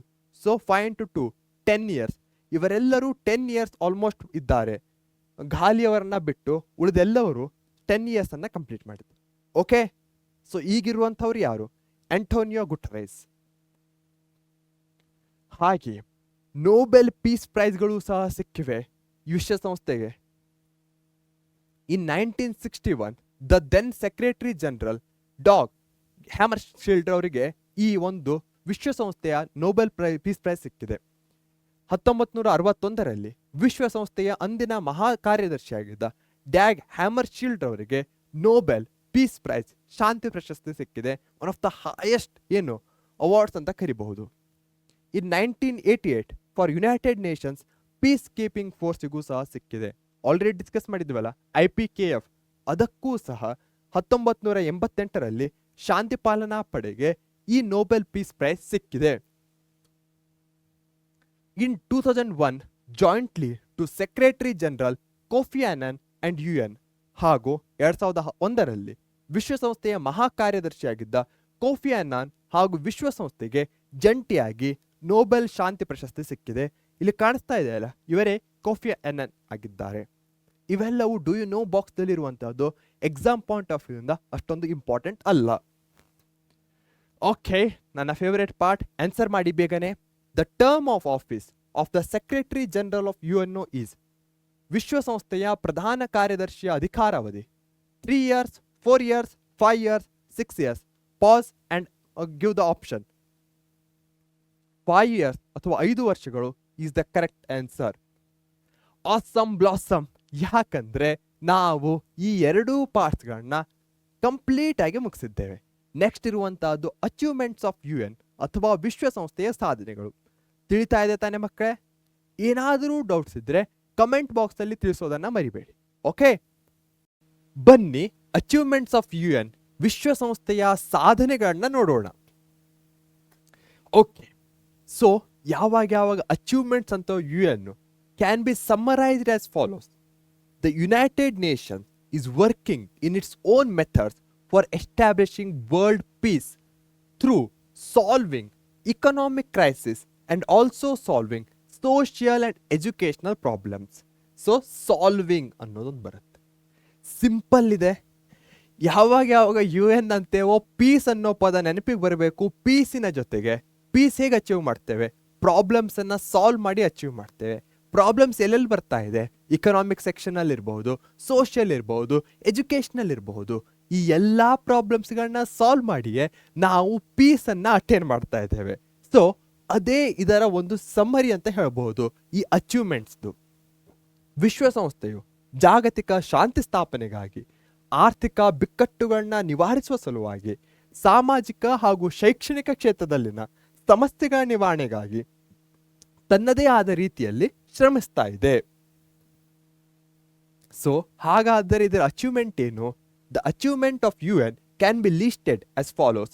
ವಿಶ್ವಸಂಸ್ಥೆಯ ಪ್ರಮುಖ ಸಾಧನೆಗಳನ್ನ ಈ ಕೆಳಕಂಡಂತೆ ಪಟ್ಟಿ ಮಾಡಬಹುದು. It resolved Korean conflicts, Suez canal crisis and Vietnam problems. Korea ವಿವಾದ ಇರಬಹುದು, ಸುಯೆಜ್ ಕಾಲುವೆ ಬಿಕ್ಕಟ್ಟು ಇರಬಹುದು, ವಿಯೆಟ್ನಾಂ ಸಮಸ್ಯೆ ಇರಬಹುದು, ಇವುಗಳನ್ನ ಬಗೆಹರಿಸಿದೆ. ಸೌತ್ ಕೊರಿಯಾ ಮತ್ತು ನಾರ್ತ್ ಕೊರಿಯಾ ನಡೆದಂತಹ ವಿವಾದ ಇರಬಹುದು. ಸುಯೆಜ್ ಕ್ಯಾನಲ್ ನೆನಪಿದೆಯಾ? ಅಡ್ವೆಂಟ್ ಆಫ್ ಯುರೋಪಿಯನ್ಸ್ ಆಫ್ ಇಂಡಿಯಾದಲ್ಲಿ ಹೇಳಿದ್ವಿ ಏನು, ಸುಯೆಜ್ ಕೆನಾಲ್. ಎಸ್, ಈ ಒಂದು ಮಾರ್ಗದಿಂದ ಭಾರತವನ್ನ ಏನು ತಲುಪುವುದು ವೆರಿ ಈಸಿ ಆಗತ್ತೆ. ಆದರೆ ಇಲ್ಲಿ ಇದೇನಾಗಿತ್ತು, ಸೀಲಾಕ್ ಆಗಿತ್ತು, ಲ್ಯಾಂಡ್ ಲಾಕ್ ಆಗಿತ್ತು. ಹೀಗಾಗಿ ಇಲ್ಲಿ ಸುಯೆಜ್ ಕ್ಯಾನಲ್ ಅನ್ನ ಕಟ್ಟಲಾಗತ್ತೆ, ಅದೇ ಸುಯೆಜ್ ಕ್ಯಾನಲ್. ಸೊ ಇಂತಹ ಈ ಸುಯೆಜ್ ಕ್ಯಾನಲ್ ಮೇಲೆ ಈಜಿಪ್ಟ್ ಏನ್ ಮಾಡುತ್ತೆ, ತನ್ನ ಆ ಒಂದು ಏನು ಆಕ್ಯುಪೆನ್ಸ್ ಇರುತ್ತೆ ಅದನ್ನ ಮುಂದೆ ತರುತ್ತೆ. ಅದರಿಂದ ಬೇರೆ ಐರೋಪ್ಯ ರಾಷ್ಟ್ರಗಳು, ಯುರೋಪಿಯನ್ ಕಂಟ್ರೀಸ್ ಇದನ್ನು ಅಪೋಸ್ ಮಾಡುತ್ತೆ. ಇದರ ಒಂದು ರಿಸಾಲ್ವ್ಗಾಗಿ UN ಮಧ್ಯಪ್ರವೇಶಿಸುತ್ತೆ. ಅದೇ ರೀತಿ ವಿಯೆಟ್ನಾಂನಲ್ಲಿ ಅಮೆರಿಕ ಮತ್ತು ವಿಯೆಟ್ನಾಂ ನಡುವೆ ನಡೆದಂತಹ ಬಿಕ್ಕಟ್ಟಿರಬಹುದು, ಅದನ್ನು ಸಾಲ್ವ್ ಮಾಡುವಲ್ಲಿ UN ಒಂದು ಪ್ರಮುಖವಾದ ಪಾತ್ರವನ್ನು ವಹಿಸಿದೆ. ಹಾಗೆಯೇ continuously working for the solution of Kashmir, POK, Pakistan occupied Kashmir ಇರಬಹುದು. ಹಾಗೆ ಪ್ಯಾಲೆಸ್ತೇನ್ ಮತ್ತು ಇಸ್ರೇಲ್, ನೀವು ನ್ಯೂಸಲ್ಲಿ ನೋಡ್ತಾನೆ ಇರ್ತೀರಾ ಹೇಗೆ ಪ್ಯಾಲೆಸ್ತೇನ್ ಮತ್ತು ಇಸ್ರೇಲ್ ನಡುವೆ ಏನು ಯುದ್ಧ ಆಗುತ್ತಾನೆ ಇರುತ್ತೆ ಅಂತ. ಸೊ ಅವುಗಳ ಮಧ್ಯೆ ಶಾಂತಿಗೋಸ್ಕರವೂ ಸಹ ಇನ್ನು ಯಾರು UN ಹೋರಾಡ್ತಾ ಇದೆ. ಕಾಶ್ಮೀರ ಸಮಸ್ಯೆ ಮತ್ತು ಪ್ಯಾಲೆಸ್ತೇನ್ ಇಸ್ರೇಲ್ ವಿವಾದದ ಪರಿಹಾರಕ್ಕಾಗಿ ನಿರಂತರವಾಗಿ ಇದು ಶ್ರಮಿಸ್ತಾ ಇದೆ. ಇಲ್ಲಿ ಇಸ್ರೇಲ್ ಮತ್ತು ಪ್ಯಾಲೆಸ್ತೇನ್ಗಳ ಧ್ವಜವನ್ನು ಸಹ ನಾವು ಕಾಣಬಹುದಾಗಿದೆ. ಅದೇ ರೀತಿ ಪೀಸ್ ಬೇಕಂದ್ರೆ ಏನು? ಪೀಸ್ ಬೇಕಂದ್ರೆ ಯುದ್ಧ ಆಗಬಾರ್ದು. ಯುದ್ಧ ಆಗಬಾರ್ದು ಅಂದ್ರೆ ಏನು? ಆದಷ್ಟು ವೆಪನ್ಗಳು ಕಡಿಮೆ ಇರಬೇಕು. So UN continuously making efforts towards the goal of disarmament. ನಿಶಸ್ತ್ರೀಕರಣದ ಸಾಧನೆಯ ನಿಟ್ಟಿನಲ್ಲಿ ಇದು ಪ್ರಯತ್ನವನ್ನ ಮುಂದುವರಿಸಿದೆ. ಡಿಸ್ಆರ್ಮಮೆಂಟ್ ಅಂದ್ರೆ ಏನು? ನೀವು ನೋಡಿರ್ಬಹುದು, ಹಿರೋಶಿಮಾ ಮತ್ತೆ ನಾಗಾಸಾಕಿಯಲ್ಲಿ ಬಾಂಬ್ಗಳನ್ನ ಹಾಕಲಾಗುತ್ತೆ, ಅಟೋಮಿಕ್ ಬಾಂಬ್. ಅದರಿಂದ ಎಷ್ಟೊಂದು ಜನ ಸಾಯ್ತಾರೆ. ಅದೇ ರೀತಿ ಬಹಳಷ್ಟು ಅಟೋಮಿಕ್ ಬಾಂಬ್ಸ್ಗಳಿರ್ಬೋದು, ನ್ಯೂಕ್ಲಿಯರ್ ಬಾಂಬ್ಸ್, ಹೈಡ್ರೋಜನ್ ಬಾಂಬ್ಸ್. ಇವೆಲ್ಲವೂ ಏನಾಗುತ್ತೆ? ಇವೆಲ್ಲವೂ ಅಪಾರವಾದ ಹಾನಿಯನ್ನ ಉಂಟು ಮಾಡುತ್ತೆ. ಅದೇ ಅಲ್ಲದೆ ಸಬ್ಮರೀನ್ಸ್ಗಳಿರ್ಬಹುದು, ಮದ್ದುಗುಂಡುಗಳಿರಬಹುದು, ಇವೆಲ್ಲವೂ ಸಹ ಅಪಾರ ಪ್ರಮಾಣದ ಲಾಸ್ ಆಫ್ ಲೈಫ್ಸ್ ಹಾಗೆ ಲಾಸ್ ಆಫ್ ಪ್ರಾಪರ್ಟೀಸ್ಗೂ ಸಹ ಏನು ರಿಸ್ಪಾನ್ಸಿಬಲ್ ಆಗುತ್ತೆ. ಹೀಗಾಗಿ ಈ ಪಿಕ್ಚರ್ ಪರ್ಫೆಕ್ಟ್ಲಿ ಸಮರೈಸ್ ಮಾಡುತ್ತೆ. ಟ್ಯಾಂಕರ್ ಇದೆ, ಮನೆಯೆಲ್ಲ ಹೋಗಿದೆ, ಈ ಬಾಲಕ ಏನಾಗಿದ್ದಾನೆ? ಈ ಬಾಲಕ ಯಾರೂ ಇಲ್ಲ, ಅವನ ಪೇರೆಂಟ್ಸ್ ಎಲ್ಲ ಹೋಗಿದ್ದಾರೆ. ಇಂತಹ ಬಾಲಕ ನಮ್ಮ ವಿಶ್ವದಲ್ಲಿ ಮತ್ತೆ ಬರಬಾರದು ಅಂದ್ರೆ ನಾವು ಏನ್ ಮಾಡಬೇಕು? ಈ ನಿಶ್ಶಸ್ತ್ರೀಕರಣೆಯ ಸಾಧನೆಯ ನಿಟ್ಟಿನಲ್ಲಿ ಕೆಲಸವನ್ನ ಮಾಡಬೇಕು. ಹಾಗೆ ಪೀಸ್ ಅಂತ ಹೇಳಿದ್ವಿ, ಪೀಸಿನ ಜೊತೆಗೆ ಏನು? Solving problems. So trying to solve economic ಅಂದರೆ ಆರ್ಥಿಕ, ಫೈನಾನ್ಷಿಯಲ್ ಹಣಕಾಸಿನ ಸಂಬಂಧಿತ, and international trade related problems through World Bank, IMF, International Monetary Fund, WTO, World Trade Organization. So ಇಲ್ಲೆಲ್ಲ ಬರ್ತಾ ಇವೆಲ್ಲ, ಇವೆಲ್ಲವೂ ಏಜೆನ್ಸೀಸ್ಗಳಾಗಿವೆ. ಸೊ ಇದನ್ನ ಅಚೀವ್ ಮಾಡಲಿಕ್ಕೆ ಈ ಏಜೆನ್ಸೀಸ್ಗಳು ಹೆಲ್ಪ್ ಮಾಡ್ತಾ ಇವೆ. ಸಿಂಪಲ್, ಇದನ್ನ ಅಚೀವ್ ಮಾಡಬೇಕು ಏನು? ಎಲ್ಲ ಕಡೆ ಸ್ಟೆಬಿಲಿಟಿ ಇರಬೇಕು, ಟ್ರೇಡಲ್ಲಿ ಏನೋ ಹಗ್ಗ ಜಗ್ಗಾಟ ಆಗಬಾರ್ದು, ಎಲ್ಲರಿಗೂ ಫೇರ್ ಸಿಗಬೇಕು. ಅದಾಗಬೇಕಂದ್ರೆ ಏನಾಗಬೇಕು? ಈ ಏಜೆನ್ಸಿಗಳ ಮುಖಾಂತರ ಅದು ಆಗಬೇಕು. ಅದಕ್ಕೋಸ್ಕರ UN ಶ್ರಮಿಸ್ತಾ ಇದೆ. ವಿಶ್ವ ಬ್ಯಾಂಕ್, ಅಂತಾರಾಷ್ಟ್ರೀಯ ಹಣಕಾಸು ನಿಧಿ ಮತ್ತು ವಿಶ್ವ ವ್ಯಾಪಾರ ಸಂಘಟನೆಗಳ ಮೂಲಕ ಆರ್ಥಿಕ, ಹಣಕಾಸಿನ ಹಾಗೂ ಅಂತಾರಾಷ್ಟ್ರೀಯ ವ್ಯಾಪಾರ ಕ್ಷೇತ್ರಗಳಲ್ಲಿನ ಸಮಸ್ಯೆಗಳ ಪರಿಹಾರಕ್ಕೆ ಪ್ರಯತ್ನಿಸ್ತಾ ಇದೆ. ಇವನ್ trying to eradicate communicable and non-communicable diseases through World Health Organization. ಒಂದು ಕ್ಲಾಸಿಕ್ ಎಕ್ಸಾಂಪಲ್ COVID-19. ಎಲ್ಲರೂ ಇದನ್ನ ನೋಡಿರ್ತೀರಾ ಅಂತ ಭಾವನೆ ಇದೆ. ಶಾಲೆಗಂತೂ ರಜೆ ಸಿಕ್ಕಿತ್ತು ಆ ಪೀರಿಯಡ್ನಲ್ಲಿ, ಸೊ ನಿಮಗೆ ನೆನಪಿರಲೇಬೇಕು. COVID-19 ಏನಾಗ್ತಾ ಇತ್ತು? ಒಬ್ಬರಿಂದ ಮತ್ತೊಬ್ಬರಿಗೆ ಹರಡ್ತಾ ಇತ್ತು. ಯಾರಾದರೂ ಕಾಂಟ್ಯಾಕ್ಟಲ್ಲಿ ಬಂದರೆ ಅವರಿಂದ ಆ ವೈರಸ್ ಮತ್ತೊಬ್ಬರಿಗೆ ಹರಡ್ತಾ ಇತ್ತು. ಸೊ ವಿಶ್ವ ಆರೋಗ್ಯ ಸಂಸ್ಥೆಯ ಮೂಲಕ ಸಾಂಕ್ರಾಮಿಕ ಹಾಗೂ ಸಾಂಕ್ರಾಮಿಕವಲ್ಲದ ರೋಗಗಳ ನಿರ್ಮೂಲನೆಗೆ ಇದು ಪ್ರಯತ್ನಿಸ್ತಾ ಇದೆ. ಯಾವುದು? World Health Organisation. ಇದು ಸಹ ಏನಾಗಿದೆ? ಇದು ಸಹ UN ನ ಒಂದು ಏಜೆನ್ಸಿ ಆಗಿದೆ. ಸೊ ಇಲ್ಲಿ ನೀವು ನೋಡಬಹುದು, UN ಅಂದ್ರೆ ಯುನೈಟೆಡ್ ನೇಷನ್ಸ್ ತನ್ನ ಏಜೆನ್ಸೀಸ್ಗಳ ಮುಖಾಂತರ ಬೇಕಾದಂತಹ ಅಚೀವ್ಮೆಂಟ್ಸ್ಗಳನ್ನ ಅಥವಾ ಆಬ್ಜೆಕ್ಟಿವ್ಸ್ಗಳನ್ನ ಫುಲ್ಫಿಲ್ ಮಾಡ್ತಾ ಇದೆ. ವಿಶ್ವ ಆರೋಗ್ಯ ಸಂಸ್ಥೆಯ ಮೂಲಕ ಸಾಂಕ್ರಾಮಿಕ ಹಾಗೂ ಸಾಂಕ್ರಾಮಿಕವಲ್ಲದ ರೋಗಗಳ ನಿರ್ಮೂಲನೆಗೆ ಪ್ರಯತ್ನಿಸ್ತಾ ಇದೆ. ಹಾಗೆ ಹ್ಯೂಮನ್ ರೈಟ್ಸ್ ವೆರಿ ಇಂಪಾರ್ಟೆಂಟ್ ಅಂತ ಹೇಳಿದ್ದೆ ಅಲ್ಲ, ಅದೇ ಇಲ್ಲಿ ಬರ್ತಾ ಇದೆ. Through declaration of universal human rights seeking their implementation worldwide. ಪ್ರತಿಯೊಬ್ಬ ಮನುಷ್ಯನಿಗೂ, ಪ್ರತಿಯೊಬ್ಬ ಇಂಡಿವಿಜುವಲ್ಗೂ ಅವನದ್ದೇ ಆದ ರೈಟ್ಸ್ಗಳಿವೆ, ಫಂಡಮೆಂಟಲ್ ರೈಟ್ಸ್ಗಳಿವೆ. ಮಾತಿನ ಸ್ವಾತಂತ್ರ್ಯ ಇರಬಹುದು, ಯಾವ ಪಾರ್ಟ್ನರನ್ನು ಚೂಸ್ ಮಾಡಬೇಕು ಅನ್ನೋ ಸ್ವಾತಂತ್ರ್ಯ ಇರಬಹುದು. ಹಾಗೆ ಫಾರ್ ಎಕ್ಸಾಂಪಲ್ ಈಸಿಯಾಗಿ ಹೇಳೋದಾದ್ರೆ 10th ಆದಮೇಲೆ ನಿಮಗೆ ಯಾವ ಕೋರ್ಸನ್ನು ಸೆಲೆಕ್ಟ್ ಮಾಡುವಂಥ ಸ್ವಾತಂತ್ರ್ಯ ಇರಬಹುದು. ಇವೆಲ್ಲವೂ ಬೇಸಿಕ್ ರೈಟ್ಸ್ಗಳಾಗಿವೆ. ಇಂತಹ ಬೇಸಿಕ್ ರೈಟ್ಸ್ಗಳು ಪ್ರತಿಯೊಬ್ಬ ವ್ಯಕ್ತಿಗೂ ಗೊತ್ತಾಗಬೇಕು, ಹಾಗೆ ಪ್ರತಿಯೊಂದು ದೇಶವೂ ಪಾಲನೆ ಮಾಡಬೇಕು ಅನ್ನೋದರಲ್ಲಿ UN ಶ್ರಮ ವಹಿಸ್ತಾ ಇದೆ. ಮಾನವ ಹಕ್ಕುಗಳ ಸಾರ್ವತ್ರಿಕ ಘೋಷಣೆಯ ಮೂಲಕ ವಿಶ್ವದಾದ್ಯಂತ ಮಾನವ ಹಕ್ಕುಗಳ ಯಾವುದಕ್ಕೆ ಇದು ಪರಿಶ್ರಮಿಸ್ತಾ ಇದೆ? ಜಾರಿಗೆ ಇದು ಪ್ರಯತ್ನಿಸುತ್ತಾ ಇದೆ. Very important, one of the major achievements ಅಂತಾನು ಹೇಳ್ಬಹುದು UN. Okay, striving, making efforts to end apartheid, imperialism and colonialism. ಸ್ವಲ್ಪ ಡಿಫಿಕಲ್ಟ್ ಅನಿಸ್ತಾ ಇದೆ ಈ ವರ್ಡ್ಸ್ಗಳು, ಒಂದೊಂದೇ ನೋಡೋಣ. ಅಪರ್ಥೈಡ್ ವರ್ಣಭೇದ ನೀತಿ, ರೇಸಿಯಲ್ ಡಿಸ್ಕ್ರಿಮಿನೇಷನ್, ಸ್ಕಿನ್ನಿನ ಕಲರ್ನ ಆಧಾರದ ಮೇಲೆ ಜನರನ್ನ ಏನ್ ಮಾಡೋದು? ಡಿಸ್ಕ್ರಿಮಿನೇಷನ್ ಮಾಡೋದು. ಅಮೆರಿಕಾದಲ್ಲಿ ಹಾಗೆ ಪಾಶ್ಚಾತ್ಯ ದೇಶಗಳಲ್ಲಿ ಯಾರ ಚರ್ಮದ ಬಣ್ಣ ಕಪ್ಪು ಅಥವಾ ಕರಿಯಾಗಿತ್ತೋ ಅವರನ್ನ ಗುಲಾಮರು ಅಥವಾ ಸ್ಲೇವ್ಸ್ ಅನ್ನಾಗಿ ಮಾಡ್ಕೊಳ್ತಾ ಇದ್ರು. ವೈಟ್, ಯಾರು ಚರ್ಮದ ಬಣ್ಣ ವೈಟ್ ಆಗಿರ್ತಿತ್ತೋ ಅವರು. ಅದೇ ವರ್ಣ ಭೇದ ನೀತಿ ಆಗಿದೆ. ವರ್ಣ ಅಂದರೆ ಬಣ್ಣ, ಭೇದ ಅಂದ್ರೆ ಏನ್ ಮಾಡೋದು, ಡಿಸ್ಕ್ರಿಮಿನೇಷನ್ ಮಾಡೋದು, ನೀತಿ ಅಂದ್ರೆ ರೂಲ್. ಇಂಪೀರಿಯಲಿಸಂ, ಸಾಮ್ರಾಜ್ಯಶಾಹಿತ್ವ. ಯಾವುದೇ ಒಂದು ಕಂಟ್ರಿ, ಫಾರ್ ಎಕ್ಸಾಂಪಲ್ ವಾಯ್ ಅನ್ನೋದು ಒಂದು ಸ್ಮಾಲ್ ಕಂಟ್ರಿ ಆಗಿರುತ್ತೆ ಅನ್ಕೊಳ್ಳೋಣ. ವಾಯ್ ಅನ್ನೋದು ಒಂದು ಸ್ಮಾಲ್ ಕಂಟ್ರಿ. ಅದೇ ಎಕ್ಸ್ ಅನ್ನೋದು ಏನಾಗಿರುತ್ತೆ, ಒಂದು ದೊಡ್ಡ ಬಿಗ್ ಕಂಟ್ರಿ ಆಗಿರುತ್ತೆ. ಸೊ ಸ್ಮಾಲ್ ಅಂದ್ರೆ ಏನು, ಅದು ಇಕನಾಮಿಕಲಿ ವೀಕ್ ಇದೆ, ಓಕೆ, ಬಟ್ ಅದರ ಹತ್ತಿರ ರಿಸೋರ್ಸಸ್ಗಳು ಬಹಳ ಇವೆ. ರಿಸೋರ್ಸಸ್ಗಳಿವೆ ಬಟ್ ಇಕನಾಮಿಕಲಿ ಅದು ವೀಕ್ ಇದೆ. ಅದೇ ಬಿಗ್ ಕಂಟ್ರೀಸ್ ಹತ್ರ ಏನಿದೆ, ಸಿಕ್ಕಾಪಟ್ಟೆ ಹಣ ಇದೆ, ಪವರ್ಫುಲ್ ಇದೆ. ಹೀಗಾಗಿ ಏನ್ ಮಾಡುತ್ತೆ, ಈ ಬಿಗ್ ಕಂಟ್ರಿ ಈ ಸ್ಮಾಲ್ ಕಂಟ್ರೀಸ್ನ ಏನು ಮಾಡುತ್ತೆ, ಅದರ ರಿಸೋರ್ಸಸ್ಗಳನ್ನ ತನ್ನ ಹಣದ ಮೂಲಕನೋ ತನ್ನ ಪವರ್ನ ಮೂಲಕನೋ ಕ್ಯಾಪ್ಚರ್ ಮಾಡುತ್ತೆ, ತನ್ನ ಬೆನಿಫಿಟ್ಗೆ ಯೂಸ್ ಮಾಡುತ್ತೆ. ಈ ದೇಶಕ್ಕೆ ಬೇಕಾದಂತಹ ಒಂದು ಏನೋ ರಿಸೋರ್ಸಸ್ ಯೂಸ್ ಮಾಡಬೇಕಾಗಿತ್ತೋ ಅದನ್ನ ಕೊಡಲ್ಲ. ಅದೇ ಏನಾಗತ್ತೆ, ಇಂಪೀರಿಯಲಿಸಮ್ ಇರಬಹುದು. ಇದನ್ನ ಫೋರ್ಸ್ನ ಮುಖಾಂತರ, ಮಿಲಿಟರಿ ಮುಖಾಂತರನೂ ಮಾಡಬಹುದು, ಇಕನಾಮಿಕಲಿ ಸಹ ಮಾಡಬಹುದು, ಅಥವಾ ಬೇರೆ ಯಾವುದೇ ಒಂದು ಬ್ರೈಬ್ನ ಮುಖಾಂತರ ಸಹ ಮಾಡಬಹುದಾಗಿದೆ.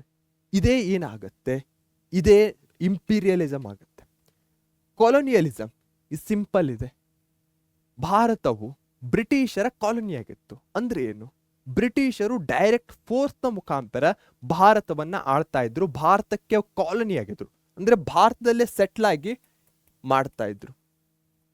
ಸೊ ಇದು ಕೊಲೋನಿಯಲಿಸಮ್ ಆಗತ್ತೆ. ಇದು ಈ ಇಂಪೀರಿಯಲಿಸಮ್ನ ಒಂದು ಭಾಗನೆ ಅಂತ ಹೇಳ್ಬೋದು. ಯಾಕಂದ್ರೆ ಇಂಪೀರಿಯಲಿಸಮ್ ಅಲ್ಲಿ ಫೋರ್ಸು ಬರುತ್ತೆ, ಅದರ ಜೊತೆ ಎಕಾನಮಿಕಲಿ ಬರುತ್ತೆ, ಬೇರೆ ಬೇರೆ ಮಾಧ್ಯಮಗಳಿವೆ ಒಂದು ದೇಶವನ್ನ ಕ್ಯಾಪ್ಚರ್ ಮಾಡಲಿಕ್ಕೆ. ಆದರೆ ಇಲ್ಲಿ ಇವರು ಈ ಕೊಲೋನಿಯಲಿಸಮ್ ಮುಖಾಂತರ ಮಾಡ್ತಾ ಇದ್ರೆ ಅದು ವಸಾಹತುಶಾಹಿತ್ವ ಆಗತ್ತೆ. ಇವುಗಳನ್ನ ಎಂಡ್ ಮಾಡಲಿಕ್ಕೆ UN ಸದಾ ಪ್ರಯತ್ನವನ್ನ ಪಡ್ತಾ ಇದೆ. ಸೊ ಇದು ನಿಮಗೆ ಅರ್ಥ ಆಗಿದೆ ಅನ್ಕೊಳ್ತೇನೆ. Erase all ink on slide.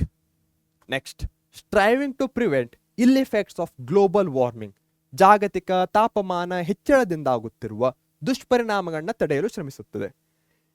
ಈಗ ಓಕೆ, ಯುದ್ಧ ಅದೆಷ್ಟು ಮೂರನೇ ವಿಶ್ವಯುದ್ಧ ಆಗುತ್ತೋ ಗೊತ್ತಿಲ್ಲ, ಬಟ್ ನಮ್ಮ ಸುತ್ತಮುತ್ತಲೂ ಒಂದು ದೊಡ್ಡ ಸಮಸ್ಯೆ ಇದೆ.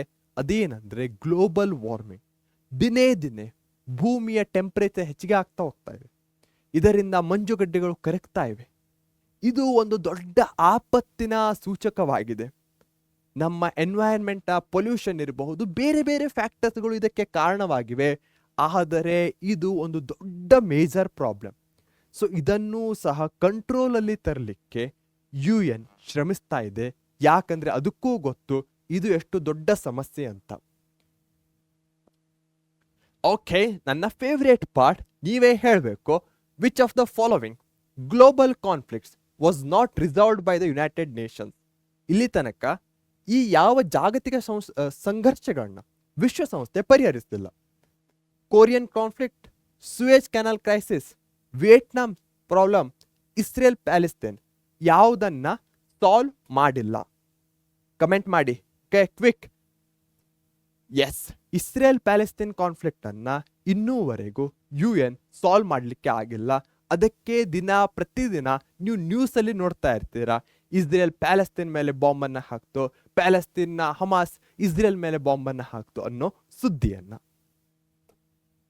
Okay, awesome, super, fantastic. ನನ್ನ ಫೇವ್ರೆಟ್ ಬ್ಯಾಂಡ್. 3 ಟಾಪಿಕ್ಸ್ಗಳನ್ನ ಮುಗಿಸಿದ್ದೇವೆ. ನೆಕ್ಸ್ಟ್ ಇರುವಂತಹದ್ದು very very very important. Agencies of UN, ವಿಶ್ವಸಂಸ್ಥೆಯ ಆಶ್ರಯದ ವಿವಿಧ ಸಂಘ ಸಂಸ್ಥೆಗಳು. ಬನ್ನಿ, ಯಾವ ಯಾವ ಸಂಘ ಸಂಸ್ಥೆಗಳಿವೆ ಅನ್ನೋದನ್ನ ನೋಡೋಣ. ಇದನ್ನ ನಾವು ಚಾಪ್ಟರ್ ತತ್ವದಲ್ಲಿ ಏನಂತ ನೆನ್ಪಿಟ್ಕೊಂಡಿದ್ವಿ? ನೆನ್ಪು ಮಾಡ್ಕೊಳ್ಳಿ. ಸೈಂಟಿಫಿಕ್, ಕಲ್ಚರಲ್, ಡ್ಯಾನ್ಸ್ ನೆನಪಿಗೆ ಬರ್ತಾ ಇದೆಯಾ? ಎಸ್. ಸೊ ಇವುಗಳನ್ನ ಗ್ರೂಪ್ಸ್ ಅಂತ ಹೇಳ್ತಾ ಇದ್ವಿ, ಕ್ಯಾಟಗರಿ ಮಾಡ್ಕೊಂಡಿದ್ವಿ. ಅದೇ ಗ್ರೂಪ್ಸ್ ಇಲ್ಲಿ ಏಜೆನ್ಸೀಸ್ಗಳಾಗಿವೆ. ಓಕೆ, ಇಲ್ಲಿ ಗ್ರೂಪ್ಸ್ ಅಲ್ಲಿ ಒಂದು ಈ ಫುಡ್ ಇರಬಹುದು, ಹೆಲ್ತ್ ಇರಬಹುದು, ಅದಾದ ಮೇಲೆ ಟ್ರೇಡ್ ಟ್ರೇಡ್ ಅಂದ ಕೂಡಲೇ ಇಕೊನಾಮಿಕಲಿ ಇರಬಹುದು. ಈ ರೀತಿಯ ಒಂದು ಕ್ಯಾಟಗರಿಯಲ್ಲಿ ನಾವು ತಿಳ್ಕೊಳ್ಬಹುದಾಗಿದೆ. ಸೊ ಬೇಸಿಕ್ ಫುಡ್ ಬೇಕು, ಫುಡ್ ಆದ್ಮೇಲೆ ಏನು, ಹೆಲ್ತ್ ಇಂಪ್ರೂವ್ಮೆಂಟ್ ಆಗಬೇಕು, ಹೆಲ್ತ್ ಆದ್ಮೇಲೆ ನಂತರ ಟ್ರೇಡಿಂಗ್ ಇರಬಹುದು, ಬ್ಯಾಂಕಿಂಗ್ ಇರಬಹುದು, ಇವೆಲ್ಲವೂ ಬರುತ್ತೆ. ಸೊ ಇದೇ ಕ್ಯಾಟಗರಿಯಲ್ಲಿ ನಾವು ಇವುಗಳನ್ನು ಸಹ ನೋಡ್ತಾ ಹೋಗ್ತೇವೆ. ಕಲ್ಚರಲ್ಲಿ ಸಹ ಬರುತ್ತೆ. ಸೊ ಫುಡ್, ಹೆಲ್ತ್, ಆಮೇಲೆ ಕಲ್ಚರಲ್, ಆಮೇಲೆ ಟ್ರೇಡ್, ಈ 4 ಬ್ರಾಡ್ ಕ್ಯಾಟಗರಿಯಲ್ಲೇ ಈ ಎಲ್ಲ UN ನ ಏಜೆನ್ಸೀಸ್ಗಳು ಇರೋದನ್ನ ನಾವು ಕಾಣಬಹುದಾಗಿದೆ. ಮೊದಲಿಗೆ FAO, Food and agricultural Organisation, ಇದಂತೂ ಬೇಸಿಕ್ ಫುಡ್ ಅಲ್ಲಿ ಬರುತ್ತೆ. ಆಹಾರ ಮತ್ತು ಕೃಷಿ ಸಂಸ್ಥೆ. ಸಿಂಪಲ್, ಹೆಸರಲ್ಲೇ ಇದೆ ಎಲ್ಲ hint. Food and agriculture with an intention to fight against poverty, hunger and malnutrition all over the world. FAO was started in 1945. One mark ಕೇಳಬಹುದು, FAO ಯಾವಾಗ ಸ್ಟಾರ್ಟ್ ಆಯಿತು? 1945. ಓಕೆ, ಯಾಕೆ ಸ್ಟಾರ್ಟ್ ಆಯಿತು? ವೈ? ಫೈಟ್ ಮಾಡಬೇಕು ಯಾವುದರ ವಿರುದ್ಧ? ಪಾವರ್ಟಿ ವಿರುದ್ಧ, ಹಂಗರ್ ವಿರುದ್ಧ, ಮಾಲ್ ನ್ಯೂಟ್ರಿಷನ್ ವಿರುದ್ಧ. ಪಾವರ್ಟಿ ಅಂದ್ರೆ ಬಡತನ, ಗೊತ್ತೇ ಇದೆ. ಹಂಗರ್ ಅಂದ್ರೆ ಹಸಿವು. ಮಾಲ್ ನ್ಯೂಟ್ರಿಷನ್ ಅಂದ್ರೆ ಏನು? ಮಾಲ್ ನ್ಯೂಟ್ರಿಷನ್ ಅಂದ್ರೆ ಅಪೌಷ್ಟಿಕತೆ ಅಂತ ಕರಿತೇವೆ. ಫಾರ್ ಎಕ್ಸಾಂಪಲ್, ಯಾವುದೇ ಒಂದು ಮಗು ಇದೆ, ಇಲ್ಲಿ ನೀವು ಕಾಣಬಹುದು, ಇದು ಮಾಲ್ ನ್ಯೂಟ್ರಿಷನ್ಗೆ ತುತ್ತಾದಂತಹ ಮಗು. ಯಾಕೆ ಹಾಗಂತ ಹೇಳ್ತಾ ಇದೆ? ಯಾಕಂದ್ರೆ ನಮ್ಮ ಆಹಾರದಲ್ಲಿ ಒಂದು ಸರ್ಟನ್ ಅಮೌಂಟ್ ಅಲ್ಲಿ ಪ್ರೋಟೀನ್ಸ್ಗಳಿರ್ಬೇಕು, ಸರ್ಟನ್ ಅಮೌಂಟ್ ಅಲ್ಲಿ ವಿಟಾಮಿನ್ಸ್ಗಳಿರ್ಬೇಕು, ಒಂದು ಸರ್ಟನ್ ಅಮೌಂಟ್ ಅಲ್ಲಿ ಬೇಕಾದಂತಹ ನ್ಯೂಟ್ರಿಯೆಂಟ್ಸ್ಗಳಿರ್ಬೇಕು. ಇಲ್ಲ ಅಂದ್ರೆ ಏನಾಗುತ್ತೆ, ಆ ಮಗುವಿಗೆ ಆ ಒಂದು ಪ್ರೋಟೀನ್ ಅಥವಾ ವಿಟಮಿನ್ಗಳು ಸಿಗ್ಲಿಲ್ಲ ಅಂದ್ರೆ ಆ ಬೇಕಾದಂತಹ ಬೆಳವಣಿಗೆ ಆಗಲ್ಲ. ಹೀಗಾಗಿ ಇಂತಹ ಒಳ್ಳೆಯ ಆಹಾರ, ಸ್ವಾದಿಷ್ಟವಾಗಿರುವಂಥದ್ದು, ಹಾಗೆ ಆರೋಗ್ಯಯುತವಾದಂತಹ ಆಹಾರ ಸಿಗುವುದು ಅತ್ಯಂತ ಅವಶ್ಯಕವಾಗುತ್ತೆ. ಅದನ್ನೇ ನಾವು ಅಪೌಷ್ಟಿಕತೆ ಅಥವಾ ಮಾಲ್ ನ್ಯೂಟ್ರಿಷನ್ ಅಂತ ಕರಿತೇವೆ. ಇಲ್ಲಿ ನೀವು ಕಾಣಬಹುದಾಗಿದೆ, ಬಡತನ ಇರಬಹುದು, ಹಾಗೆ ಪಾವರ್ಟಿ ಇರಬಹುದು. ಇವುಗಳೇ ಈ ಮಾಲ್ ನ್ಯೂಟ್ರಿಷನ್ಗೂ ಸಹ ಲೀಡ್ ಆಗುತ್ತೆ.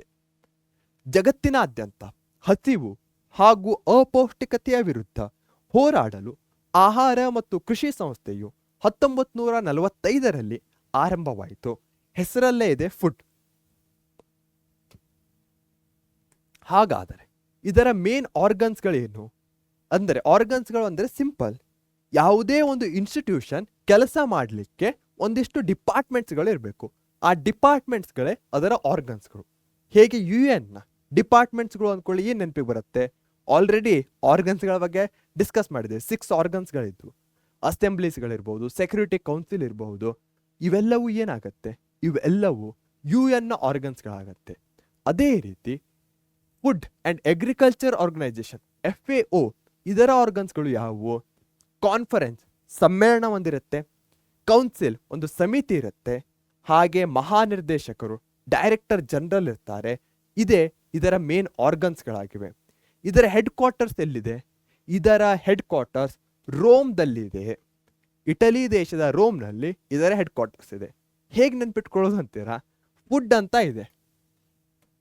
ಈಗಂತೂ ಇಟಾಲಿಯನ್ ಫುಡ್ಸ್ಗಳು, ಪಾಸ್ತಾ ಇರಬಹುದು, ಪಿಜ್ಜಾ ಇರಬಹುದು, ಇವೆಲ್ಲವೂ ಏನೋ ಬಹಳಷ್ಟು ಹೆಸರು ಮಾಡ್ತಾ ಇವೆ.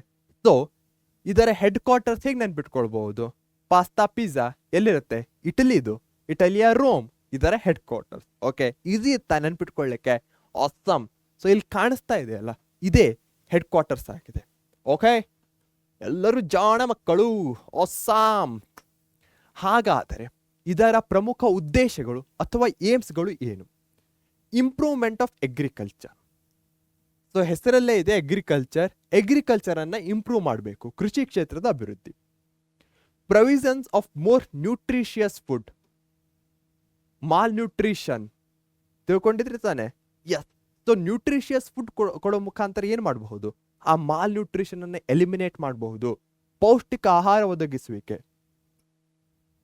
Liberation of the world population from hunger. ಜಾಗತಿಕ ಜನಸಮುದಾಯವನ್ನ ಹಸಿವಿನಿಂದ ಮುಕ್ತ ಮಾಡೋದು. Improvement of rural people living condition. ಗ್ರಾಮಾಂತರ ಪ್ರದೇಶಗಳ ಜನರ ಜೀವನ ಮಟ್ಟ ಸುಧಾರಣೆ. ಸಿಂಪಲ್. ಓಕೆ, ನಾನು ಒಂದು ಈಸಿ ವೇದಲ್ಲಿ ಹೇಗೆ ನೆನ್ಪಿಟ್ಕೊಳ್ಬಹುದು ಅಂತ ಹೇಳ್ತೇನೆ. ರೂರಲ್ ಇಂಡಿಯಾ, ಭಾರತದ ಹಳ್ಳಿಗಳು, ಅಲ್ಲಿಯೂ ನೋಡೋದಾದ್ರೆ ಅಗ್ರಿಕಲ್ಚರಲ್ ಲ್ಯಾಂಡ್ ಎಲ್ಲಿ ಹೆಚ್ಚಿಗೆ ಇರುತ್ತೆ? ರೂರಲ್ ಇಂಡಿಯಾದಲ್ಲಿ ಅಗ್ರಿಕಲ್ಚರಲ್ ಲ್ಯಾಂಡ್ ಹೆಚ್ಚಿಗೆ ಇರುತ್ತೆ. ಕರೆಕ್ಟ್. ಸೊ ರೂರಲ್ ಇಂಡಿಯಾದಲ್ಲಿ ಅಗ್ರಿಕಲ್ಚರ್ ಲ್ಯಾಂಡ್ ಹೆಚ್ಚಿಗೆ ಇರೋದ್ರಿಂದ ಏನಾಗುತ್ತೆ? ಸೊ ಮೊದಲು ಇಂಪ್ರೂವ್ಮೆಂಟ್ ಇಲ್ಲ ಆಗಬೇಕು ರೂರಲಲ್ಲಿ. ಯಾಕೆ? ಅಲ್ಲಿ ಅಗ್ರಿಕಲ್ಚರಲ್ ಲ್ಯಾಂಡ್ ಹೆಚ್ಚಿಗೆ ಇದೆ. ನಮ್ಮ ಫುಡ್ ಬರೋದು ಎಲ್ಲಿಂದ? ಈ ಅಗ್ರಿಕಲ್ಚರಲ್ ಲ್ಯಾಂಡ್ನಿಂದ. ಸೊ ಹೀಗಾಗಿ ಅದರ ಇಂಪ್ರೂವ್ಮೆಂಟ್ ಆಗಬೇಕು. ಅಗ್ರಿಕಲ್ಚರ್ ಲ್ಯಾಂಡ್ ಇಂಪ್ರೂವ್ಮೆಂಟ್ ಆಯಿತು ಅಂದರೆ ಫುಡ್ ಬಂದೇ ಬರುತ್ತೆ. ಸೊ ಫುಡ್ ಬಂತು, ಆ ಫುಡ್ ಏನಾಗಿರಬೇಕು? ಒಳ್ಳೆ ನ್ಯೂಟ್ರಿಷಿಯಸ್ ಆಗಿರಬೇಕು. ನ್ಯೂಟ್ರಿಷಿಯಸ್ ಫುಡ್ಡನ್ನು ಎಲ್ಲರಿಗೂ ತಲುಪಿಸ್ಬೇಕು. ನ್ಯೂಟ್ರಿಷಿಯಸ್ ಫುಡ್ ಆಯಿತು, ಹಾಗೆ ಅಗ್ರಿಕಲ್ಚರ್ ಲ್ಯಾಂಡ್ ಇಂಪ್ರೂವ್ಮೆಂಟ್ ಸಹ ಆಯಿತು. ಅದರ ನೆಕ್ಸ್ಟ್ ಏನಾಗುತ್ತೆ? ಆಲ್ಮೋಸ್ಟ್ ಹಂಗರ್ ಹೋಗುತ್ತೆ. ಯಾಕಂದರೆ ಜನರಿಗೆ ಬೇಕಾದಂಥ ಆಹಾರ ಪದಾರ್ಥಗಳು ಸಿಗ್ತವೆ. ಸೊ ಇವುಗಳ ಸೆಂಟರ್ನಲ್ಲಿ ರೂರಲ್ ಇಂಡಿಯಾ ಅಥವಾ ರೂರಲ್ ವರ್ಲ್ಡ್ ಇದೆ. ರೂರಲ್ ವರ್ಲ್ಡ್ ಇದೆ, ಅಲ್ಲಿ ಅಗ್ರಿಕಲ್ಚರ್ ಲ್ಯಾಂಡ್ ಹೆಚ್ಚಿಗೆ ಇದೆ, ಅದರ ಇಂಪ್ರೂವ್ಮೆಂಟ್ ಆಗಬೇಕು. ಅದರಿಂದ ಫುಡ್ ಬರುತ್ತೆ. ಫುಡ್ ನ್ಯೂಟ್ರಿಷಿಯಸ್ ಆಗಿತ್ತಂದರೆ ಹಂಗರನ್ನು ಸಹ ಎಲಿಮಿನೇಟ್ ಮಾಡಬಹುದು. ಎಲ್ಲವೂ ಕನೆಕ್ಟೆಡ್ ಆಗಿರುವಂತಹದ್ದು. ಇಲ್ಲಿ ಒಂದು ಸೈಕಲ್ನ ಮುಖಾಂತರ ನಾವು ಈಸಿಯಾಗಿ ರಿಮೆಂಬರ್ ಮಾಡ್ಕೊಳ್ತಾ ಇದ್ದೇವೆ. ಏನಾದರೂ ಡೌಟ್ಸ್ ಇದ್ರೆ ಏನು ಮಾಡ್ತೀರಾ? ಕಮೆಂಟ್ ಬಾಕ್ಸಲ್ಲಿ ತಿಳಿಸ್ತೀರಾ. ಓಕೆ, ಸೊ ಇದು ನಿಮಗೆ ಅರ್ಥ ಆಗಿದೆ ಅನ್ಕೊಳ್ತೇನೆ. ಸೊ ಇದು FAOದ ಏನಾಗಿದೆ? ಸಿಂಬಲ್ ಆಗಿದೆ. ಇದರ ಅರ್ಥ ಏನು? ಇದರ ಅರ್ಥ ಎಲ್ಲರಿಗೂ ಆಹಾರ ಸಿಗುವಂತಾಗಲಿ, ಎಲ್ಲರಿಗೂ ರೊಟ್ಟಿ ಸಿಗುವಂತಾಗಲಿ ಅನ್ನೋದೇ ಇದರ ಒಂದು ದೊಡ್ಡ ಮೀನಿಂಗ್ ಆಗಿದೆ. ಓಕೆ, ನನ್ನ ಫೇವ್ರೇಟ್ ಥಿಂಗ್, ಕ್ವಿಕ್ ಆಗಿ ಆನ್ಸರ್ ಮಾಡಿ. Which of the following UN agencies focuses on eradicating poverty, hunger and malnutrition? ಈ ಕೆಳಗಿನ ಯಾವ ವಿಶ್ವಸಂಸ್ಥೆಯ ಏಜೆನ್ಸಿಯು ಬಡತನ, ಹಸಿವು ಮತ್ತು ಅಪೌಷ್ಟಿಕತೆಯನ್ನ ನಿರ್ಮೂಲನೆ ಮಾಡುವತ್ತ ಗಮನ ಹರಿಸುತ್ತದೆ? WHO, FAO, UNESCO, UNICEF. Easy ಆಗಿರುವಂತಹದ್ದು. Pass and comment. Yes, FAO ಅಂದರೆ ಯಾವುದು? Food and agricultural organization. Awesome blossom. Okay, ಒಂದು ಏಜೆನ್ಸಿಯನ್ನ ಮುಗಿಸಿದ್ದೇವೆ. ಒಂದು ಏನಾಗಿತ್ತು? Food related, agriculture related. Next ಇರುವಂತಹದ್ದು WHO, ವರ್ಲ್ಡ್ ಹೆಲ್ತ್ ಆರ್ಗನೈಸೇಷನ್, ವಿಶ್ವ ಆರೋಗ್ಯ ಸಂಸ್ಥೆ. ಓಕೆ, ಆರೋಗ್ಯ ಇದೆ, ಹೆಸರಲ್ಲೇ ಇದೆ.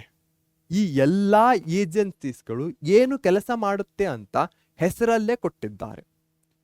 ಇನ್ order to protect and improve health of mankind, world health organisation was established in 1948. ಪ್ರಪಂಚದ ಮಾನವರ ಆರೋಗ್ಯ ಸುಧಾರಿಸಲು 1948ರಲ್ಲಿ ವಿಶ್ವ ಆರೋಗ್ಯ ಸಂಸ್ಥೆ ಸ್ಥಾಪನೆಗೊಂಡಿತು. ಯಾಕೆ ಸ್ಥಾಪನೆಗೊಂಡಿತು? ಹೆಲ್ತನ್ನು ಪ್ರೊಟೆಕ್ಟ್ ಮಾಡಬೇಕು, ಹಾಗೆ ಇಂಪ್ರೂವ್ ಮಾಡಬೇಕು. ಕೋವಿಡ್ನ ಸಮಯದಲ್ಲಂತೂ WHO ಒಂದು ಪಾತ್ರವನ್ನು ನೀವು ನೋಡೇ ಇರ್ತೀರ. ಅದು ರೂಲ್ಸ್ಗಳನ್ನ ತೆಗೆದುಕೊಂಡು ಬರ್ತಾ ಇತ್ತು. ಹೇಗೆ ಇದನ್ನ ನಾವು ಪ್ರಿವೆಂಟ್ ಮಾಡಬಹುದು ಅನ್ನೋದನ್ನ ಇಡೀ ವರ್ಲ್ಡ್ಗೆ ತಿಳಿಸ್ಕೊಡ್ತಾ ಇತ್ತು. ಸೊ ಹೀಗಾಗಿ ಇಂಪ್ರೂವ್ ಮಾಡಲಿಕ್ಕೆ, ಪ್ರೊಟೆಕ್ಟ್ ಮಾಡಲಿಕ್ಕೆ ಈ world health organisation very important. ಪ್ರಪಂಚದ ಮಾನವರ ಆರೋಗ್ಯ ಸುಧಾರಿಸಲು 1948ರಲ್ಲಿ ವಿಶ್ವ ಆರೋಗ್ಯ ಸಂಸ್ಥೆ ಸ್ಥಾಪನೆಗೊಂಡಿತು. ಇಲ್ಲಿ ನೀವು ಕಾಣಬಹುದಾಗಿದೆ, ಇದೇ WHO ಸಿಂಬಲ್ ಆಗಿದೆ. ಏನ್ ಮಾಡುತ್ತೆ? Strives to eradicate epidemics like cholera, plague, malaria, smallpox and COVID-19 etcetera. Cholera ಇರಬಹುದು, ಪ್ಲೇಗ್ ಇರಬಹುದು, ಮಲೇರಿಯಾ ಇರಬಹುದು, ಸಿಡುಬು ಹಾಗೂ COVID-19 ಮುಂತಾದ ರೋಗಗಳನ್ನ ಸಂಪೂರ್ಣವಾಗಿ ತೊಡೆದು ಹಾಕಲು ಶ್ರಮಿಸ್ತಾ ಇದೆ. ಸ್ಮಾಲ್ ಪಾಕ್ಸ್, ಸಿಡುಬು ರೋಗವನ್ನ ಕೇಳಿರ್ತೀರ, ಗುಳ್ಳೆ ಆಗ್ತಾ ಇರ್ತಲ್ಲ ಮೈ ಮೇಲೆ. ಸೊ ಅಂತಹ ಸಿಡುಬು ರೋಗವನ್ನ ಇದು ಕಂಪ್ಲೀಟ್ ಆಗಿ ನಿವಾರಿಸಿದೆ. ಇದು ಒಂದು ದೊಡ್ಡ ಅಚೀವ್ಮೆಂಟ್ ಅಂತಾನೆ ಹೇಳ್ಬಹುದು. ಓಕೆ, ಹಾಗೆ ಈ ಎಲ್ಲಾ ರೋಗಗಳನ್ನ ಈ ನಿವಾರಣೆ ಮಾಡಲು ಇದು ಕಂಟಿನ್ಯೂಸ್ಲಿ ಎಫರ್ಟ್ಸ್ ಅನ್ನು ಸಹ ಹಾಕ್ತಾ ಇದೆ. It fight against AIDS, cancer and similar global level health hazards. ಅದೇ ರೀತಿ ಏಡ್ಸ್ ಇರಬಹುದು, ಕ್ಯಾನ್ಸರ್ಗಳಂತಹ ಭೀಕರ ರೋಗಗಳಿಂದ ಪ್ರಪಂಚವನ್ನ ಮುಕ್ತಿಗೊಳಿಸಲು ಇದು ಪ್ರಯತ್ನಿಸ್ತಾ ಇದೆ. ನೀವು ನೋಡಬಹುದು, ಇಂದಿನ ಕಾಲದಲ್ಲಿ ಕ್ಯಾನ್ಸರ್ ಒಂದು ದೊಡ್ಡ ಮಹಾಮಾರಿಯಾಗಿದೆ. ಏಡ್ಸು ಸಹ ಇರಬಹುದು.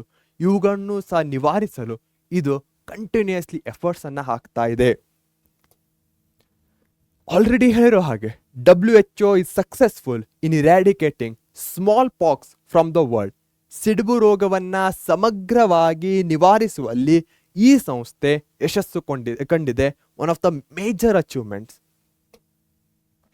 ಇನ್ its agenda there are issues like population explosion, environment protection, hunger and malnutrition.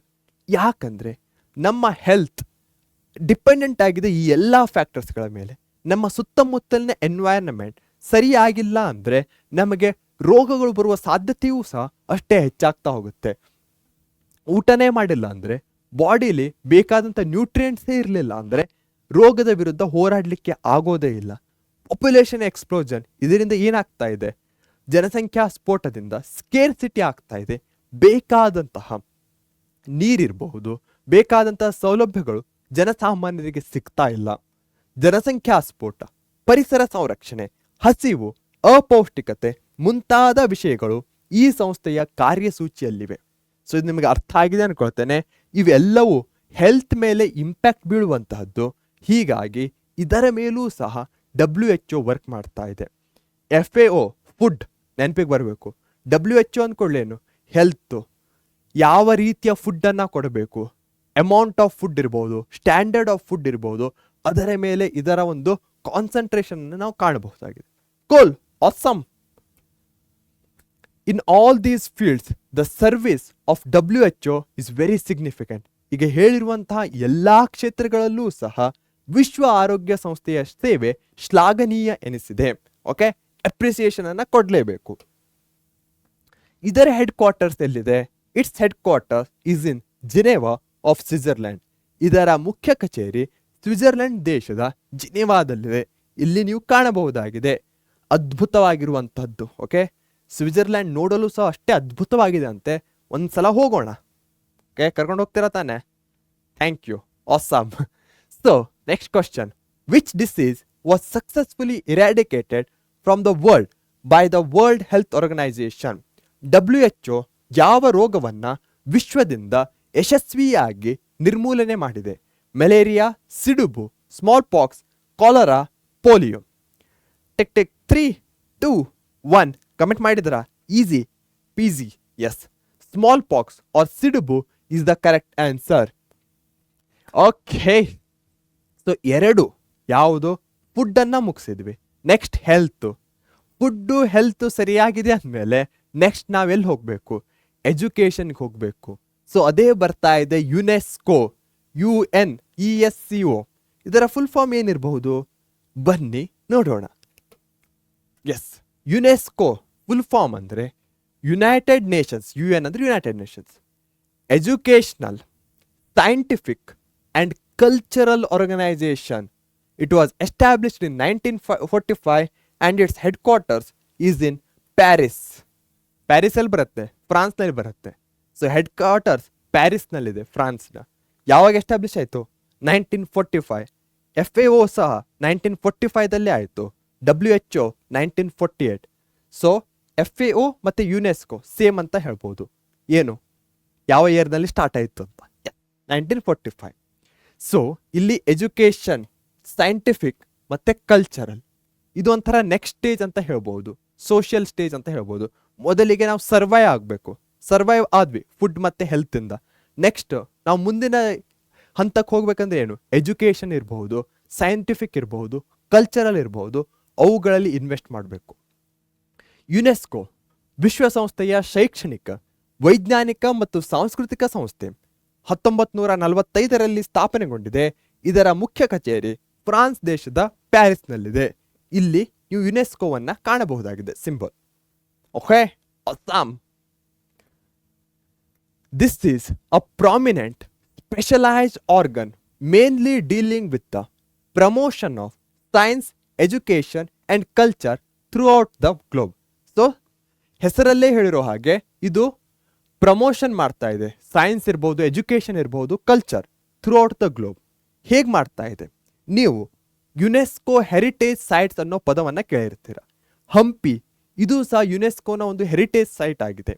ಇವೆಲ್ಲವೂ ಹಂಪಿಯಲ್ಲಿರುವಂತಹ ಜಾಗಗಳೆಲ್ಲವೂ ಕಲ್ಚರಲಿ ವೆರಿ ವೆರಿ ಇಂಪಾರ್ಟೆಂಟ್ ಆಗಿರುವಂತಹದ್ದು. ಅವುಗಳಿಗೆ ಐತಿಹಾಸಿಕವಾದ ಹಿಸ್ಟಾರಿಕಲ್ ಸಿಗ್ನಿಫಿಕೆನ್ಸ್ ಇದೆ. ಸೊ ಇಂತಹ ಪ್ಲೇಸಸ್ಗಳನ್ನ ಪ್ರೊಟೆಕ್ಟ್ ಮಾಡುವಲ್ಲಿ ಯುನೆಸ್ಕೋ ತನ್ನದೇ ಆದ ಕಾಂಟ್ರಿಬ್ಯೂಷನ್ಸ್ಗಳನ್ನ ಸಹ ಕೊಡ್ತಾ ಇದೆ. ಸೊ ಅದನ್ನು ನಾವಿಲ್ಲಿ ಅರ್ಥ ಮಾಡ್ಕೊಳ್ಬೇಕು. ವಿಶ್ವದಾದ್ಯಂತ ಶಿಕ್ಷಣ, ವಿಜ್ಞಾನ, ಸಂಸ್ಕೃತಿ ಮುಂತಾದವುಗಳನ್ನ ಪ್ರೋತ್ಸಾಹಿಸಲು ಉದ್ದೇಶಿಸಿರುವ ಪ್ರಾವೀಣ್ಯತೆಯ ಸಂಸ್ಥೆಯಾಗಿದೆ. ಇದರ ಏಮ್ ಏನು? It aims at development of technical education, information technology, creative thinking, cultural and environment studies. Simple ಇದೆ. ಈಗ ನೀವು ನೋಡೋದಾದರೆ ಎಜುಕೇಷನ್ ದಿನೇ ದಿನೇ ಚೇಂಜ್ ಆಗ್ತಾ ಇದೆ. ಆರ್ಟಿಫಿಷಿಯಲ್ ಇಂಟೆಲಿಜೆನ್ಸ್ ಇರ್ಬೋದು, ಚಾಟ್ GPT ಇರ್ಬೋದು, ಈ ಎಲ್ಲವೂ ಬಂದಿರೋದ್ರಿಂದ ಎಜುಕೇಷನ್ ತನ್ನ ಮತ್ತೊಂದು ಲೆವೆಲಿಗೆ ಹೋಗಿದೆ ಅನ್ಬೋದು. ಇದು ಟೆಕ್ನಿಕಲ್ ಎಜುಕೇಷನ್ ಆಯಿತು. ಸೊ ಈ ಟೆಕ್ನಿಕಲ್ ಎಜುಕೇಷನನ್ನು ಇಂಪ್ರೂವ್ ಮಾಡೋದಿರ್ಬೋದು, ಇನ್ಫಾರ್ಮೇಷನ್ ಟೆಕ್ನಾಲಜಿಯನ್ನು ಇಂಪ್ರೂವ್ ಮಾಡೋದಿರ್ಬೋದು, ಕ್ರಿಯೇಟಿವ್ ಥಿಂಕಿಂಗ್, ಆದಷ್ಟು ಮನುಷ್ಯ ಮಷಿನ್ ಆಗಿ ಯೋಚಿಸಬಾರ್ದು, ಕ್ರಿಯೇಟಿವ್ ಆಗಿರಬೇಕು. ಅಂತಹ ಥಿಂಕಿಂಗನ್ನು ಹೇಗೆ ಡೆವಲಪ್ ಮಾಡಬೇಕು ಅನ್ನೋದರಲ್ಲಿ ಕಲ್ಚರಲ್ ಎನ್ವೈರ್ಮೆಂಟ್ ಸ್ಟಡೀಸ್, ಆಲ್ರೆಡಿ ಹೇಳಿರೋ ಹಾಗೆ ಹೆರಿಟೇಜ್ ಸೈಟ್ಸ್ಗಳೆಲ್ಲ ಕಲ್ಚರಲ್, ಹಾಗೆ ಎನ್ವೈರ್ನ್ಮೆಂಟ್, ನಮ್ಮ ಪ್ರಕೃತಿಯನ್ನು ಹೇಗೆ ಉಳಿಸೋದು, ಇದರಲ್ಲೂ ಸಹ ಇದು ಕೆಲಸ ಮಾಡ್ತಾ ಇದೆ. ತಾಂತ್ರಿಕ ಶಿಕ್ಷಣ, ಮಾಧ್ಯಮ ತಂತ್ರಗಾರಿಕೆ, ರಚನಾತ್ಮಕ ಚಿಂತನೆ, ಸಾಂಸ್ಕೃತಿಕ ವಿಚಾರಗಳು ಹಾಗೂ ಪರಿಸರ ವಿಜ್ಞಾನದ ಬಗೆಗೆ ಇದು ಕಾರ್ಯೋನ್ಮುಖವಾಗುತ್ತದೆ. In the development of knowledge and its decimation, UNESCO assists state and non state institutions all over the world. So UNESCO ಅಂದ ಕೂಡಲೇ ನಾಲೆಜ್ ಅನ್ನೋ ಪದ ನೆನಪಿಗೆ ಬರಬೇಕು. ಎಜುಕೇಷನ್ ಮತ್ತು ನಾಲೆಜ್ ಈ ಎರಡು ಕೀವರ್ಡ್ಸ್ಗಳಾಗತ್ತೆ ಯುನೆಸ್ಕೋಗೆ. ಈ ಒಂದು ನಾಲೆಜನ್ನು ಏನು ಮಾಡಬೇಕು, ಟ್ರಾನ್ಸ್ಫರ್ ಮಾಡಬೇಕು ಅಂದರೆ ಏನು ಮಾಡುತ್ತೆ ಯುನೆಸ್ಕೋ? ಸ್ಟೇಟ್ ಇರ್ಬೋದು ಮತ್ತು ನಾನ್ ಸ್ಟೇಟ್ ಇನ್ಸ್ಟಿಟ್ಯೂಷನ್ಸ್. ಸ್ಟೇಟ್ ಅಂದರೆ ಗೌರ್ಮೆಂಟ್, ನಾನ್ ಸ್ಟೇಟ್ ಅಂದರೆ ಗೌರ್ಮೆಂಟ್ ಜೊತೆಗೆ ರಿಲೇಟೆಡ್ ಇರುವಂಥದ್ದು, ಪ್ರೈವೇಟ್ ಇರ್ಬೋದು, NGOsಗಳಿರ್ಬೋದು, ಇವುಗಳ ಜೊತೆ ಯುನೆಸ್ಕೋ ಏನು ಮಾಡ್ತಾ ಇದೆ? ಕ್ಲೋಸ್ಲಿ ವರ್ಕ್ ಮಾಡ್ತಾ ಇದೆ. ಅರ್ಥ ಆಗ್ತಾ ಇದೆ ತಾನೇ? ಅಸ್ಸಾಂ ಪ್ರಪಂಚದಾದ್ಯಂತ ಶಿಕ್ಷಣ ಹಾಗೂ ಜ್ಞಾನ ಪ್ರಸಾರದ ನಿಟ್ಟಿನಲ್ಲಿ ಇದು ಸರ್ಕಾರಗಳಿಗೆ ಹಾಗೂ ಸರ್ಕಾರೇತರ ಸ್ವಯಂ ಸೇವಾ ಸಂಸ್ಥೆಗಳಿಗೆ ಸಹಾಯವನ್ನ ನೀಡ್ತಾ ಇದೆ. Okay, superb, awesome. ಯಾಕಂದ್ರೆ 3 ಏಜೆನ್ಸೀಸ್ಗಳನ್ನ ಮುಗಿಸಿದ್ದೇವೆ. ನೆಕ್ಸ್ಟ್ ಇರುವಂಥದ್ದು ಯುನಿಸೆಫ್. ಇದರ ಫುಲ್ ಫಾರ್ಮ್ ಏನಿರಬಹುದು ಯೋಚನೆ ಮಾಡ್ತೀರಾ? UN ಅಂತೂ ಗೊತ್ತು, ಯುನೈಟೆಡ್ ನೇಷನ್ಸ್. ICEF ಅಂದರೆ ಏನು? ಬನ್ನಿ ನೋಡೋಣ. Yes, UNICEF, United nations international child's emergency fund. ಇದು ಸಹ ಒಂದು ಸೋಷಿಯಲ್. ಮೊದಲಿಗೆ ನಾವು ಬೇಸಿಕ್ ಅಂತ ಏನು ಹೇಳಿದ್ವಿ, ಫುಡ್ಡು, ಹೆಲ್ತು, ಅದಾದ ನಂತರ ಕಲ್ಚರಲ್ ಬಂತು. ಇದು ಸಹ ಸೋಷಿಯಲ್ ಅಂಡರ್ನಲ್ಲಿ ಬರುತ್ತೆ. ಎಜುಕೇಷನ್ ಇರ್ಬೋದು, ಚೈಲ್ಡ್ ಅಂದ್ಕೊಳ್ಳಿ ಎಜುಕೇಷನ್ ಇರಬಹುದು, ಅವರ ಒಂದು ಉದ್ಧಾರಕ್ಕಾಗಿ ಇರುವಂತಹ ಒಂದು ಸಂಸ್ಥೆ. ಎಮರ್ಜೆನ್ಸಿ ಫಂಡ್ ವೆರಿ ಇಂಪಾರ್ಟೆಂಟ್ ಆಗುತ್ತೆ. This specialised agency came into existence in the year 1946 to look after the welfare of children, especially after the Second World War. ನೀವು ನೋಡಿರ್ಬೋದು, ಸೆಕೆಂಡ್ ವರ್ಲ್ಡ್ ವಾರ್ 1939 to 1945 ತನಕ ಆಗುತ್ತೆ. ಅದಾದ ಮೇಲೆ ಆ ವಾರ್ನ ಪ್ರಭಾವದಿಂದಾಗಿ ಬಹಳಷ್ಟು ಮಕ್ಕಳು ನಿರಾಶ್ರಿತರಾಗ್ತಾರೆ, ರೆಫ್ಯೂಜೀಸ್ಗಳಾಗ್ತಾರೆ. ಅವರಿಗೆ ಯಾವುದೇ ಮನೆ ಇರಲ್ಲ, ಪೇರೆಂಟ್ಸ್ ಇರಲ್ಲ, ಎಲ್ಲರೂ ವಾರಲ್ಲಿ ಹೋಗಿರ್ತಾರೆ.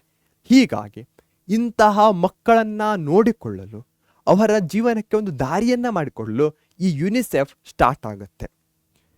ವಿಶ್ವಸಂಸ್ಥೆಯ ಅಂತಾರಾಷ್ಟ್ರೀಯ ಮಕ್ಕಳ ತುರ್ತುನಿಧಿ. ಈ ಸಂಸ್ಥೆಯು ದ್ವಿತೀಯ ಮಹಾಯುದ್ಧದ ಬಳಿಕ ಮಕ್ಕಳ ಕ್ಷೇಮಾಭಿವೃದ್ಧಿಗಾಗಿ 1946ರಲ್ಲಿ ಸ್ಥಾಪನೆಗೊಂಡಿತು. ಸೊ ಇಲ್ಲಿ ನೀವು ನೋಡ್ಬೋದಾಗಿದೆ, help a child, UNICEF. So UNICEF ಅಂದ ಕೂಡಲೇ ಮಕ್ಕಳು ಒಂದು ಕೀವರ್ಡ್ ಆಗುತ್ತೆ, ಚೈಲ್ಡ್, ಹಾಗೆ ಅವರ ಡೆವಲಪ್ಮೆಂಟ್. ಇವೆರಡು ನೆನ್ಪಿಟ್ಕೊಂಡ್ರೆ ಈಸಿಲಿ ಆಗಿ ಯುನಿಸೆಫ್ ಅನ್ನ ನಾವು ಟ್ಯಾಕಲ್ ಮಾಡಬಹುದು. Okay, litre in 1957 it became a permanent institution. 1946 ಅಲ್ಲಿ ಸ್ಟಾರ್ಟ್ ಆಯಿತು. ಬಟ್ ಇದೊಂದು ಪರ್ಮನೆಂಟ್ ಆಗಿ ಇನ್ಸ್ಟಿಟ್ಯೂಷನ್ ಆಗಿದ್ದು ಯಾವಾಗ 1957 ಇದರ ಮೇನ್ ಆಬ್ಜೆಕ್ಟಿವ್ ಏನು? ಒಂದಂತೂ ಚೈಲ್ಡ್ ಆಯಿತು, ಅದರ ಜೊತೆಗೆ ಮಹಿಳೆಯರು ಸಹ ಇದರ ಒಂದು ಮೇನ್ ಆಬ್ಜೆಕ್ಟಿವ್ ಆಗಿದೆ. Provide favourable condition for the development of women and children. ಮಹಿಳೆಯರ ಹಾಗೂ ಮಕ್ಕಳ ಅಭಿವೃದ್ಧಿಗೆ ಪೂರಕವಾದ ಪರಿಸರವನ್ನು ಒದಗಿಸುವುದೇ ಈ ಸಂಸ್ಥೆಯ ಮೂಲ ಉದ್ದೇಶವಾಗಿದೆ. ಯಾಕಂದರೆ ಇವೆರಡು ಬಹಳಷ್ಟು ವಲ್ನರೇಬಲ್ ಆಗಿದ್ದಾರೆ, ಇವರಿಗೆ ಬೇಕಾದಂತಹ ಸಪೋರ್ಟ್ ಸಿಗ್ತಾ ಇಲ್ಲ, ಹಾಗೆ ಸಮಾಜದಿಂದ ಬೇಕಾದಂತಹ ಒಂದು ನೆಸೆಸರಿ ಪುಷ್ ಸಹ ಸಿಗ್ತಾ ಇಲ್ಲ. ಹೀಗಾಗಿ ಇವರ ಡೆವಲಪ್ಮೆಂಟ್ಗೋಸ್ಕರ ಯುನಿಸೆಫ್ ಏನು ಫಂಡನ್ನು ಕಲೆಕ್ಟ್ ಮಾಡುತ್ತೆ, ಅದನ್ನು ಅವರ ಡೆವಲಪ್ಮೆಂಟ್ಗೆ ಯೂಸ್ ಮಾಡುತ್ತೆ. ಓಕೆ, ಇಲ್ಲಿ ನೀವು ಕಾಣಬಹುದು ಮಹಿಳೆಯರು ಮತ್ತು child. Okay, women and child. It extends assistance to all the needy countries of the world to fulfil these goals. ಈ ಉದ್ದೇಶ ಪೂರೈಕೆಗಾಗಿ ಅವಶ್ಯಕತೆ ಇರುವ ಎಲ್ಲ ರಾಷ್ಟ್ರಗಳಿಗೂ ಇದು ಸಹಾಯವನ್ನು ನೀಡುತ್ತದೆ. ನೀಡಿ ಕಂಟ್ರೀಸ್, ಬಹಳಷ್ಟು ಕಂಟ್ರೀಸ್ಗಳು ಏನಾಗಿದ್ದಾವೆ, ಅವರಿಗೆ ಬೇಕಾದಂತಹ ಸಂಪನ್ಮೂಲಗಳಿಲ್ಲ. ಬಹಳಷ್ಟು ಡೆವಲಪ್ಡ್ ಕಂಟ್ರೀಸ್ಗಳಿಗೆ ಕಂಪೇರ್ ಮಾಡಿದರೆ ಬಹಳಷ್ಟು ಹಿಂದೆ ಉಳಿದಿವೆ. ಹೀಗಾಗಿ ಇಂತಹ ನೀಡಿ ಕಂಟ್ರೀಸ್ಗಳಿಗೆ ಇದು ಬೇಕಾದಂತಹ ಸಪೋರ್ಟನ್ನು ಕೊಡುತ್ತೆ. ಎಲ್ಲ ರಾಷ್ಟ್ರಗಳಿಗೆ ಇದು ಸಹಾಯವನ್ನು ನೀಡುತ್ತದೆ. In 1965 UNICEF won the Nobel Peace Prize. 1965ರಲ್ಲಿ ಯುನಿಸೆಫ್ ನೋಬೆಲ್ ಶಾಂತಿ ಬಹುಮಾನ ಗಳಿಸಿದೆ. Peace prize one of the most prestigious award ಅಂತ ಹೇಳ್ಬೋದು. ಹಾಗೆ ಇದು ಯಾರ್ಯಾರಿಗೆ ಸಿಗುತ್ತೋ ಅವರು ಒಂಥರ ಬಿಗ್ಗೆಸ್ಟ್ ಅಚೀವ್ಮೆಂಟನ್ನು ಮಾಡಿರ್ತಾರೆ ಅಂತ ಹೇಳಬಹುದು. ಸೊ ಅಂತಹ ಪೀಸ್ ಪ್ರೈಸ್ 1965ರಲ್ಲಿ ಯುನಿಸೆಫ್ಗೆ ಸಿಕ್ಕಿದೆ. The money collected by selling. So already ಹೇಳಿರೋ ಹಾಗೆ ಇದು ಎಮರ್ಜೆನ್ಸಿ ಫಂಡ್. ಇಲ್ಲಿ ಮನಿ ಎಲ್ಲಿಂದ ಬರುತ್ತೆ? The money collected by selling the greeting cards. Sell ಮಾಡ್ತಾರೆ ಗ್ರೀಟಿಂಗ್ ಕಾರ್ಡ್ಸನ್ನು. By this organization is utilized for the welfare of the children. Thus it is a popular humanitarian organization. Simple ಇದೆ. ಶುಭಾಶಯ ಪತ್ರಗಳ ಮಾರಾಟದ ಮೂಲಕ ಈ ಸಂಸ್ಥೆ ಗಳಿಸುವ ಹಣವನ್ನು ಮಕ್ಕಳ ಯೋಗಕ್ಷೇಮಕ್ಕಾಗಿ ವಿನಿಯೋಗಿಸುತ್ತದೆ.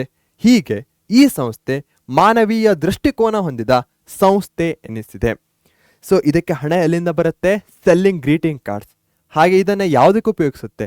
ಚಿಲ್ಡ್ರನ್ ಡೆವಲಪ್ಮೆಂಟಿಗಿರಬಹುದು, ವುಮೆನ್ ಡೆವಲಪ್ಮೆಂಟಿಗಿರಬಹುದು, ಅದಕ್ಕೆ ಯುಟಿಲೈಸ್ ಮಾಡುತ್ತೆ. ಹ್ಯೂಮನಿಟೇರಿಯನ್ ಅಂದರೆ ಯಾರಿಗೆ ಹೆಚ್ಚಿನ ನೀಡಿರುತ್ತೋ ಅಲ್ಲಿ ಇದು ಹಣವನ್ನು ನೀಡುತ್ತೆ. ಓಕೆ, ಸೊ ಸಿಂಪಲ್ ಪ್ರಶ್ನೆ. Which UN agency won the Nobel Peace Prize in 1965 for its work in child welfare? ಯಾವ ವಿಶ್ವಸಂಸ್ಥೆ ಏಜೆನ್ಸಿಯು 1965ರಲ್ಲಿ ಮಕ್ಕಳ ಕಲ್ಯಾಣದಲ್ಲಿ ತನ್ನ ಕೆಲಸಕ್ಕಾಗಿ ನೋಬೆಲ್ ಶಾಂತಿ ಪ್ರಶಸ್ತಿಯನ್ನು ಗೆದ್ದುಕೊಂಡಿತು? UNICEF, UNESCO, FAO, WHO. Tick tick 2 1.5 comment ಮಾಡಿದ್ರ? Awesome. Simple answer UNICEF, option A. Okay, UNICEF ಅನ್ನು ಸಹ ಮುಗಿಸಿದ್ದೇವೆ. ನೆಕ್ಸ್ಟ್ ಇರುವಂತಹದ್ದು IMF. ವೆರಿ ವೆರಿ ಇಂಪಾರ್ಟೆಂಟ್ ಆಗತ್ತೆ ಇದು.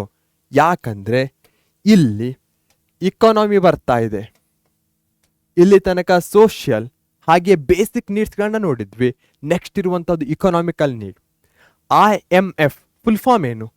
ಇಂಟರ್ನ್ಯಾಷನಲ್ ಮಾನಿಟರಿ ಫಂಡ್, ಅಂತಾರಾಷ್ಟ್ರೀಯ ಹಣಕಾಸು ನಿಧಿ. After world war II, 2 organizations were formed to rebuild the world economy and promote international economic cooperation. ಯಾವುದೇ ಒಂದು ವರ್ಲ್ಡ್ ವಾರ್ ಆದಮೇಲೆ ಏನಾಗುತ್ತೆ? ಆ ದೇಶಗಳು ಬಹಳಷ್ಟು ಬಡವರಾಗ್ತಾರೆ.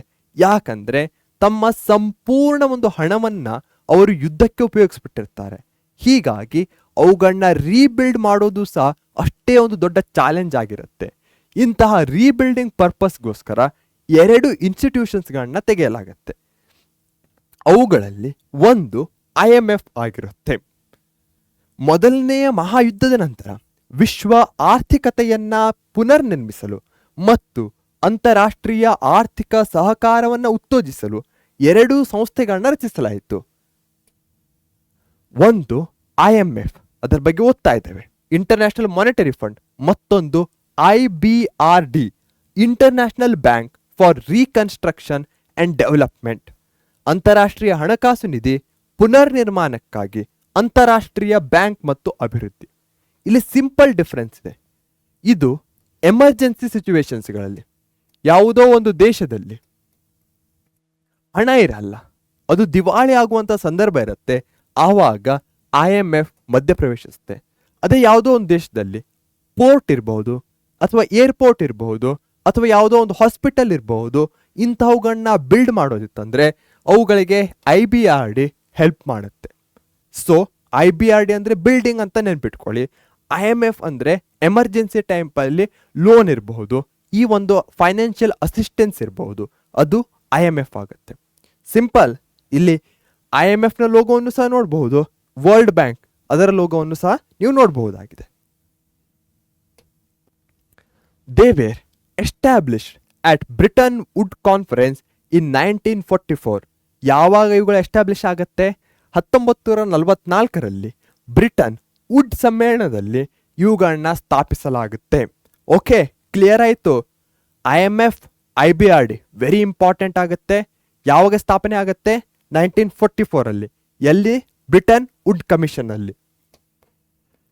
The IMF became operational after 1947. 1947 ನಂತರ ಇದು ಕಾರ್ಯಾರಂಭವನ್ನ ಮಾಡಿತು. 1944ರಲ್ಲಿ ಸ್ಟಾರ್ಟ್ ಆಗುತ್ತೆ, ಬಟ್ ಫಂಕ್ಷನಿಂಗ್ ಸ್ಟಾರ್ಟ್ ಆಗೋದು 1947ನಲ್ಲಿ. ಹೆಡ್ ಆಫೀಸ್ ಎಲ್ಲಿದೆ? ವಾಷಿಂಗ್ಟನ್, USA ವಾಷಿಂಗ್ಟನ್ನಲ್ಲಿ ಇದರ ಹೆಡ್ ಆಫೀಸ್ ಇದೆ. ಹಾಗೆ it tries to solve international economic problems. ಇದು ಅಂತಾರಾಷ್ಟ್ರೀಯ ಮಟ್ಟದ ಆರ್ಥಿಕ ಸಮಸ್ಯೆಗಳ ಪರಿಹಾರಕ್ಕೆ ಪ್ರಯತ್ನಿಸ್ತಾ ಇದೆ. ಮಾನಿಟರಿ ಫಂಡ್ ಅಂತ ಇದೆ. ಫಂಡ್ ಯಾವುದಕ್ಕೆ ಉಪಯೋಗಿಸುತ್ತೆ? ಯಾವಾಗ ಇಕನಾಮಿಕಲ್ ಪ್ರಾಬ್ಲಮ್ ಇರುತ್ತೋ ಅವುಗಳನ್ನ ಸಾಲ್ವ್ ಮಾಡಲಿಕ್ಕೆ ಇದು ಹಣವನ್ನು ಉಪಯೋಗಿಸುತ್ತೆ. It aims at solving international economic problems, already ಹೇಳಿರೋ ಹಾಗೆ. It strives to promote world trade, economic stability and sound balance of payment situations. ಒಂದೊಂದೇ ತಿಳ್ಕೊಳ್ಳೋಣ. ವರ್ಲ್ಡ್ ಟ್ರೇಡ್, ಇಕಾನಮಿ ಯಾವುದರ ಮೇಲೆ ಹೆಚ್ಚಿನ ಡಿಪೆಂಡೆಂಟ್ ಆಗಿದೆ? ಟ್ರೇಡ್, ವ್ಯಾಪಾರದ ಮೇಲೆ. ಒಂದು ದೇಶ ಬೇರೆ ದೇಶದಿಂದ ಇಂಪೋರ್ಟ್ ಮಾಡ್ಕೊಳ್ಳುತ್ತೆ, ಕಳಿಸುತ್ತೆ, ಎಕ್ಸ್ಪೋರ್ಟ್ ಆಗುತ್ತೆ. ಸೊ ಈ ಇಂಪೋರ್ಟ್ ಇರ್ಬೋದು, ಎಕ್ಸ್ಪೋರ್ಟ್ ಇರ್ಬೋದು, ಇವೆಲ್ಲವೂ ಒಂದು ದೇಶದ ಇಕಾನಮಿಯಲ್ಲಿ ಬಹಳಷ್ಟು ದೊಡ್ಡ ಒಂದು ಪಾತ್ರವನ್ನು ವಹಿಸುತ್ತೆ. ಇಕನಾಮಿಕ್ ಸ್ಟೆಬಿಲಿಟಿ, ಯಾವುದೇ ಒಂದು ದೇಶದಲ್ಲಿ ಇಕನಾಮಿಕ್ ಸ್ಟೆಬಿಲಿಟಿ ಇಲ್ಲ ಅಂದರೆ ಏನಾಗುತ್ತೆ? ಫ್ಲಕ್ಚುಯೇಟ್ ಆಗ್ತಾ ಇತ್ತು ಅಂದರೆ ಆ ದೇಶ ಗ್ರೋತನ್ನು ಹೊಂದಲಿಕ್ಕೆ ಆಗಲ್ಲ. ಹೀಗಾಗಿ ಯಾವುದೇ ಒಂದು ದೇಶದಲ್ಲಿ ಸ್ಟೆಬಿಲಿಟಿ ಇರಬೇಕು. ನೀವು ಗಾಡಿಯನ್ನು ಓಡಿಸ್ಬೇಕಾದ್ರೂ ಸಹ ಒಂದು ಸ್ಟೆಬಿಲಿಟಿ ಬೇಕಲ್ವಾ? ಇಲ್ಲಾಂದ್ರೆ ಏನಾಗುತ್ತೆ? ಈ ಸೈಡು ಹೋಗ್ತಾ ಇರುತ್ತೆ, ನಿಮಗೆ ಬೇಕಾದಂತಹ ಕಂಟ್ರೋಲ್ ಸಿಗಲ್ಲ. Sound balance of payment situation. So ಇವೆಲ್ಲವನ್ನು ಹೇಗೆ ಅಚೀವ್ ಮಾಡ್ತೇವೆ? ಯಾವಾಗ ಆ ದೇಶದಲ್ಲಿ ಎಷ್ಟು ಹಣವನ್ನು ಸ್ವೀಕರಿಸುತ್ತೋ ಅಥವಾ ಎಷ್ಟು ಹಣವನ್ನು ಬೇರೆ ದೇಶಕ್ಕೆ ಕೊಡುತ್ತೋ ಅವುಗಳ ಮೇಲೆ ಒಂದು ಬ್ಯಾಲೆನ್ಸ್ ಇರುತ್ತೆ ಆವಾಗ. ಸೊ ಇದನ್ನ ನೋಡಿಕೊಳ್ಳೋದು ಯಾವುದು? IMF. ವಿಶ್ವ ವಾಣಿಜ್ಯ ವ್ಯವಹಾರದ ಬೆಳವಣಿಗೆ, ಆರ್ಥಿಕ ಸ್ಥಿರತೆ ಹಾಗೂ ಉತ್ತಮ ವಿದೇಶಿ ಪಾವತಿ ಸಮತೋಲನವನ್ನು ಕಾಯ್ದುಕೊಳ್ಳಲು ಇದು ಸಹಕರಿಸುತ್ತದೆ. ಯಾವಾಗ ನೀಡಿರುತ್ತೋ ಅವಾಗ ಮನಿಯನ್ನ ಕೊಡುತ್ತೆ. Okay, this institution consists of board of governors, executive directors and managing directors. ಇದರಲ್ಲಿ ಆಡಳಿತ ಮಂಡಳಿ, ಕಾರ್ಯನಿರ್ವಹಣಾ ನಿರ್ದೇಶಕ ಹಾಗೂ ವ್ಯವಸ್ಥಾಪಕ ನಿರ್ದೇಶಕರು ಕಾರ್ಯನಿರ್ವಹಿಸ್ತಾ ಇರ್ತಾರೆ. ಮೂರಿದೆ. ಮ್ಯಾನೇಜಿಂಗ್ ಡೈರೆಕ್ಟರ್ಸ್ ಇರ್ತಾರೆ, ಎಕ್ಸಿಕ್ಯೂಟಿವ್ ಡೈರೆಕ್ಟರ್ಸ್ ಇರ್ತಾರೆ, ಹಾಗೆ ಬೋರ್ಡ್ ಆಫ್ ಗವರ್ನರ್ಸ್ ಇರ್ತಾರೆ IMFನಲ್ಲಿ. ಓಕೆ, ಅರ್ಥ ಆಯ್ತು ತಾನೆ? The functioning of IMF has been widely appreciated for its efficiency and transparency. ಇದರ ಕಾರ್ಯನಿರ್ವಹಣೆಯ ಗುಣಮಟ್ಟ ಹಾಗೂ ಪಾರದರ್ಶಕತೆ ಸಾಕಷ್ಟು ಮನ್ನಣೆಯನ್ನ ಪಡೆದಿದೆ ಅಂತ ಹೇಳ್ಬೋದು. ಸೊ ಇದು ಒಂದು ವೈಡ್ಲಿ ರೆಕಗ್ನೈಸ್ಡ್ ಇನ್ಸ್ಟಿಟ್ಯೂಷನ್ ಆಗಿದೆ. ಇದನ್ನು ಬಹಳಷ್ಟು ದೇಶಗಳು ಗೌರವಿಸುತ್ತೆ. ಯಾಕೆ ಗೌರವಿಸುತ್ತೆ? ಇದರಲ್ಲಿ ಎಫಿಷಿಯನ್ಸಿ ಇದೆ, ಹಾಗೆ ಟ್ರಾನ್ಸ್ಪರೆನ್ಸಿ ಇದೆ. ಹೀಗಾಗಿ ಇದನ್ನ ಬಹಳಷ್ಟು ದೇಶಗಳು ರೆಸ್ಪೆಕ್ಟ್ ಮಾಡುತ್ತೆ. ಹಾಗೆ it may be considered as central bank of different countries. ವಿವಿಧ ರಾಷ್ಟ್ರಗಳ ಕೇಂದ್ರ ಬ್ಯಾಂಕುಗಳಿಗೆ ಕೇಂದ್ರ ಬ್ಯಾಂಕು ಎಂಬುದಾಗಿ ಇದನ್ನ ಕರೀಬಹುದಾಗಿದೆ. ನಮ್ಮ ಕೇಂದ್ರ ಬ್ಯಾಂಕ್ ಯಾವುದು? ಭಾರತದ್ದು ರಿಸರ್ವ್ ಬ್ಯಾಂಕ್, ಕರೆಕ್ಟ್ ತಾನೆ? Reserve bank of India. ಇದನ್ನ ಮದರ್ ಬ್ಯಾಂಕ್ ಅಥವಾ ಬ್ಯಾಂಕುಗಳ ಬ್ಯಾಂಕು ಅಂತ ಕರಿತೇವೆ, ಸೆಂಟ್ರಲ್ ಬ್ಯಾಂಕ್. ಹಾಗೆ ಇದು ಭಾರತದ್ದಾಯ್ತು. ಅದೇ ವರ್ಲ್ಡ್ ಲೆವೆಲ್ ನೋಡೋದಾದ್ರೆ ಇಂತಹ ಒಂದು ಗ್ಲೋಬಲ್ ಬ್ಯಾಂಕ್ ಅಂತ ಯಾವ್ದಾದ್ರು ಇತ್ತಂದ್ರೆ ಅದೇ IMF ಆಗಿದೆ. ಸೊ 1 ಮಾರ್ಕಿಗೆ ಕೇಳಬಹುದು, which bank is described as central bank of central banks ಅಂತ. ಉತ್ತರ ಯಾವುದು? IMF, international monetary fund. It strives to harmonise the economic relations of advanced and poor nations. So already ಹೇಳಿರೋ ಹಾಗೆ ಇಕ್ವಾಲಿಟಿ ಇರಬೇಕು. Advanced nations, developed ನೇಷನ್ಸೇ develop ಆಗ್ತಾ ಹೋಯ್ತು. ಆದರೆ ಡೆವಲಪಿಂಗ್ ಇರಬಹುದು ಅಥವಾ ಪುವರ್ ಕಂಟ್ರೀಸ್ಗಳು ಡೆವಲಪ್ ಆಗದೆ ಕೆಳಗೆ ಹೋಗ್ತಾ ಇದೆ ಅಂದರೆ ಎಕನಾಮಿಕಲಿ ಏನಾಗ್ತಾ ಇದೆ? ಇಲ್ಲಿ ಇನ್ಇಕ್ವಾಲಿಟಿ ಆಗ್ತಾ ಇದೆ. ಇದನ್ನ ತಡಿಬೇಕು ಅಂತ ಈ IMF ಏನ್ ಮಾಡುತ್ತೆ? ಪುವರ್ ಕಂಟ್ರೀಸ್ ಅಥವಾ ನೀಡೆಡ್ ಕಂಟ್ರೀಸ್ಗಳಿಗೆ ಮಚ್ ನೀಡೆಡ್ ಅಸಿಸ್ಟೆನ್ಸ್ ಅನ್ನ ಪ್ರೊವೈಡ್ ಮಾಡುತ್ತೆ. ಇಲ್ಲಿ ನೀವು ನೋಡಬಹುದಾಗಿದೆ, ಯಾವ್ದಾವುದು ಬ್ಲೂನಲ್ಲಿದೆಯೋ ಇವೆಲ್ಲವೂ ಡೆವಲಪ್ಡ್ ಅಥವಾ ಇಂಡಸ್ಟ್ರಿಯಲೈಸ್ ಕಂಟ್ರೀಸ್ ಆಗಿವೆ. ಯಾವ್ದ್ಯಾವುದು ರೆಡ್ ಅಲ್ಲಿವೆಯೋ ಅವೆಲ್ಲವೂ ಅಂಡರ್ ಡೆವಲಪ್ಡ್ ಕಂಟ್ರೀಸ್ಗಳಾಗಿವೆ. ಸೊ ಈ ಅಂಡರ್ ಡೆವಲಪ್ಡ್ ಕಂಟ್ರೀಸ್ಗಳಿಗೆ ಆದಷ್ಟು ಸಪೋರ್ಟ್ನ ಅವಶ್ಯಕತೆ ಇದೆ. ಹೆಚ್ಚಾಗಿ ಆಫ್ರಿಕಾದ ಖಂಡಗಳನ್ನ ನಾವು ನೋಡಬಹುದಾಗಿದೆ, ಏಷ್ಯಾದ ಒಂದು ಸ್ವಲ್ಪ ಭಾಗವನ್ನು ಸಹ ನೀವು ನೋಡಬಹುದಾಗಿದೆ. ಇವೆಲ್ಲವೂ ಏನಾಗಿವೆ? ಪುವರ್ ಕಂಟ್ರೀಸ್ಗಳಾಗಿವೆ. ಇವುಗಳಿಗೆ ಅಸಿಸ್ಟೆನ್ಸ್ನ ಅವಶ್ಯಕತೆ ಇದೆ. ಇಲ್ಲಾಂದ್ರೆ ಏನಾಗುತ್ತೆ? ಯಾವ್ಯಾವ ನೀಲಿ ದೇಶಗಳಿವೆಯೋ ಅವುಗಳು ಈ ಸ್ಮಾಲ್ ಯಾವುದು ರೆಡ್ ಅಲ್ಲಿವೆಯೋ ಅವುಗಳನ್ನು ಆಕ್ಯುಪೈ ಮಾಡುವಂಥ ಚಾನ್ಸಸ್ ಸಹ ಇದೆ. ಹೀಗಾಗಿ ಆರ್ಥಿಕವಾಗಿ ಮುಂದುವರಿದ ಹಾಗೂ ಹಿಂದುಳಿದ ರಾಷ್ಟ್ರಗಳು ಪರಸ್ಪರ ಸಂಬಂಧವನ್ನು ಬೆಸೆಯುವಲ್ಲಿ ಇದು ಪೂರಕ ಪಾತ್ರ ವಹಿಸುತ್ತದೆ. So it acts as a connector between advance and poor countries. ತಿಳಿದು ತಾನೆ? ಗೊತ್ತಾಯ್ತು? Awesome simple question. Okay, already comment ಮಾಡಿರ್ತೀರಾ ಅನ್ಕೊಳ್ತೇನೆ. ಈಸಿ ಆಗಿರುವಂಥದ್ದು. Which organization is known as the central bank of central banks? ಯಾವ ಸಂಸ್ಥೆಯನ್ನ ಕೇಂದ್ರ ಬ್ಯಾಂಕುಗಳಿಗೆ ಕೇಂದ್ರ ಬ್ಯಾಂಕು ಎಂದು ಕರೆಯಲಾಗುತ್ತೆ? World bank, IMF, WTO, ILO. Simple, IMF ಅನ್ನ central bank of central banks ಅಂತ ಕರಿತೇವೆ. Next IBRD. ಆಲ್ರೆಡಿ ಬ್ರೀಫ್ ಆಗಿ ಹೇಳಿದ್ದೇನೆ IBRD ಅಂತ ಏನು ಒಂದು. So IBRD full form international bank for reconstruction and development. So ಯಾವಾಗ ಬಾರ್ನ್ ಆಯಿತು? ಬ್ರಿಟನ್ ವುಡ್ ಕಾನ್ಫರೆನ್ಸ್ ಅಲ್ಲಿ. Is one of the most important institution, belongs to the world bank group. IBRD world bank ಗ್ರೂಪಿಗೆ belong ಆಗುತ್ತೆ. So IMF world bank ಗ್ರೂಪಿಗೆ ಇದು belong ಆಗಲ್ಲ, ಅದೊಂದು separate. ಅದೇ ವರ್ಲ್ಡ್ ಬ್ಯಾಂಕ್ ಗ್ರೂಪಲ್ಲಿ IBRD ಬರುತ್ತೆ. ಅಂತಾರಾಷ್ಟ್ರೀಯ ಪುನರ್ನಿರ್ಮಾಣ ಮತ್ತು ಅಭಿವೃದ್ಧಿ ಬ್ಯಾಂಕ್ ಬ್ರಿಟನ್ ವುಡ್ ಸಮ್ಮೇಳನದಲ್ಲಿ ಜನ್ಮ ತಳೆದ ಅಂತಾರಾಷ್ಟ್ರೀಯ ಪುನರ್ನಿರ್ಮಾಣ ಮತ್ತು ಅಭಿವೃದ್ಧಿ ಬ್ಯಾಂಕ್ ವಿಶ್ವ ಬ್ಯಾಂಕ್ ಸಮೂಹದ ಪ್ರಮುಖ ಸಂಸ್ಥೆಯಾಗಿದೆ. ಇಲ್ಲಿ IBRD ಬಿಲ್ಡಿಂಗ್ ಅನ್ನು ಸಹ ನೀವು ಕಾಣಬಹುದಾಗಿದೆ. ಸೊ IBRD ಅಂದ ಕೂಡಲೇ ಏನು?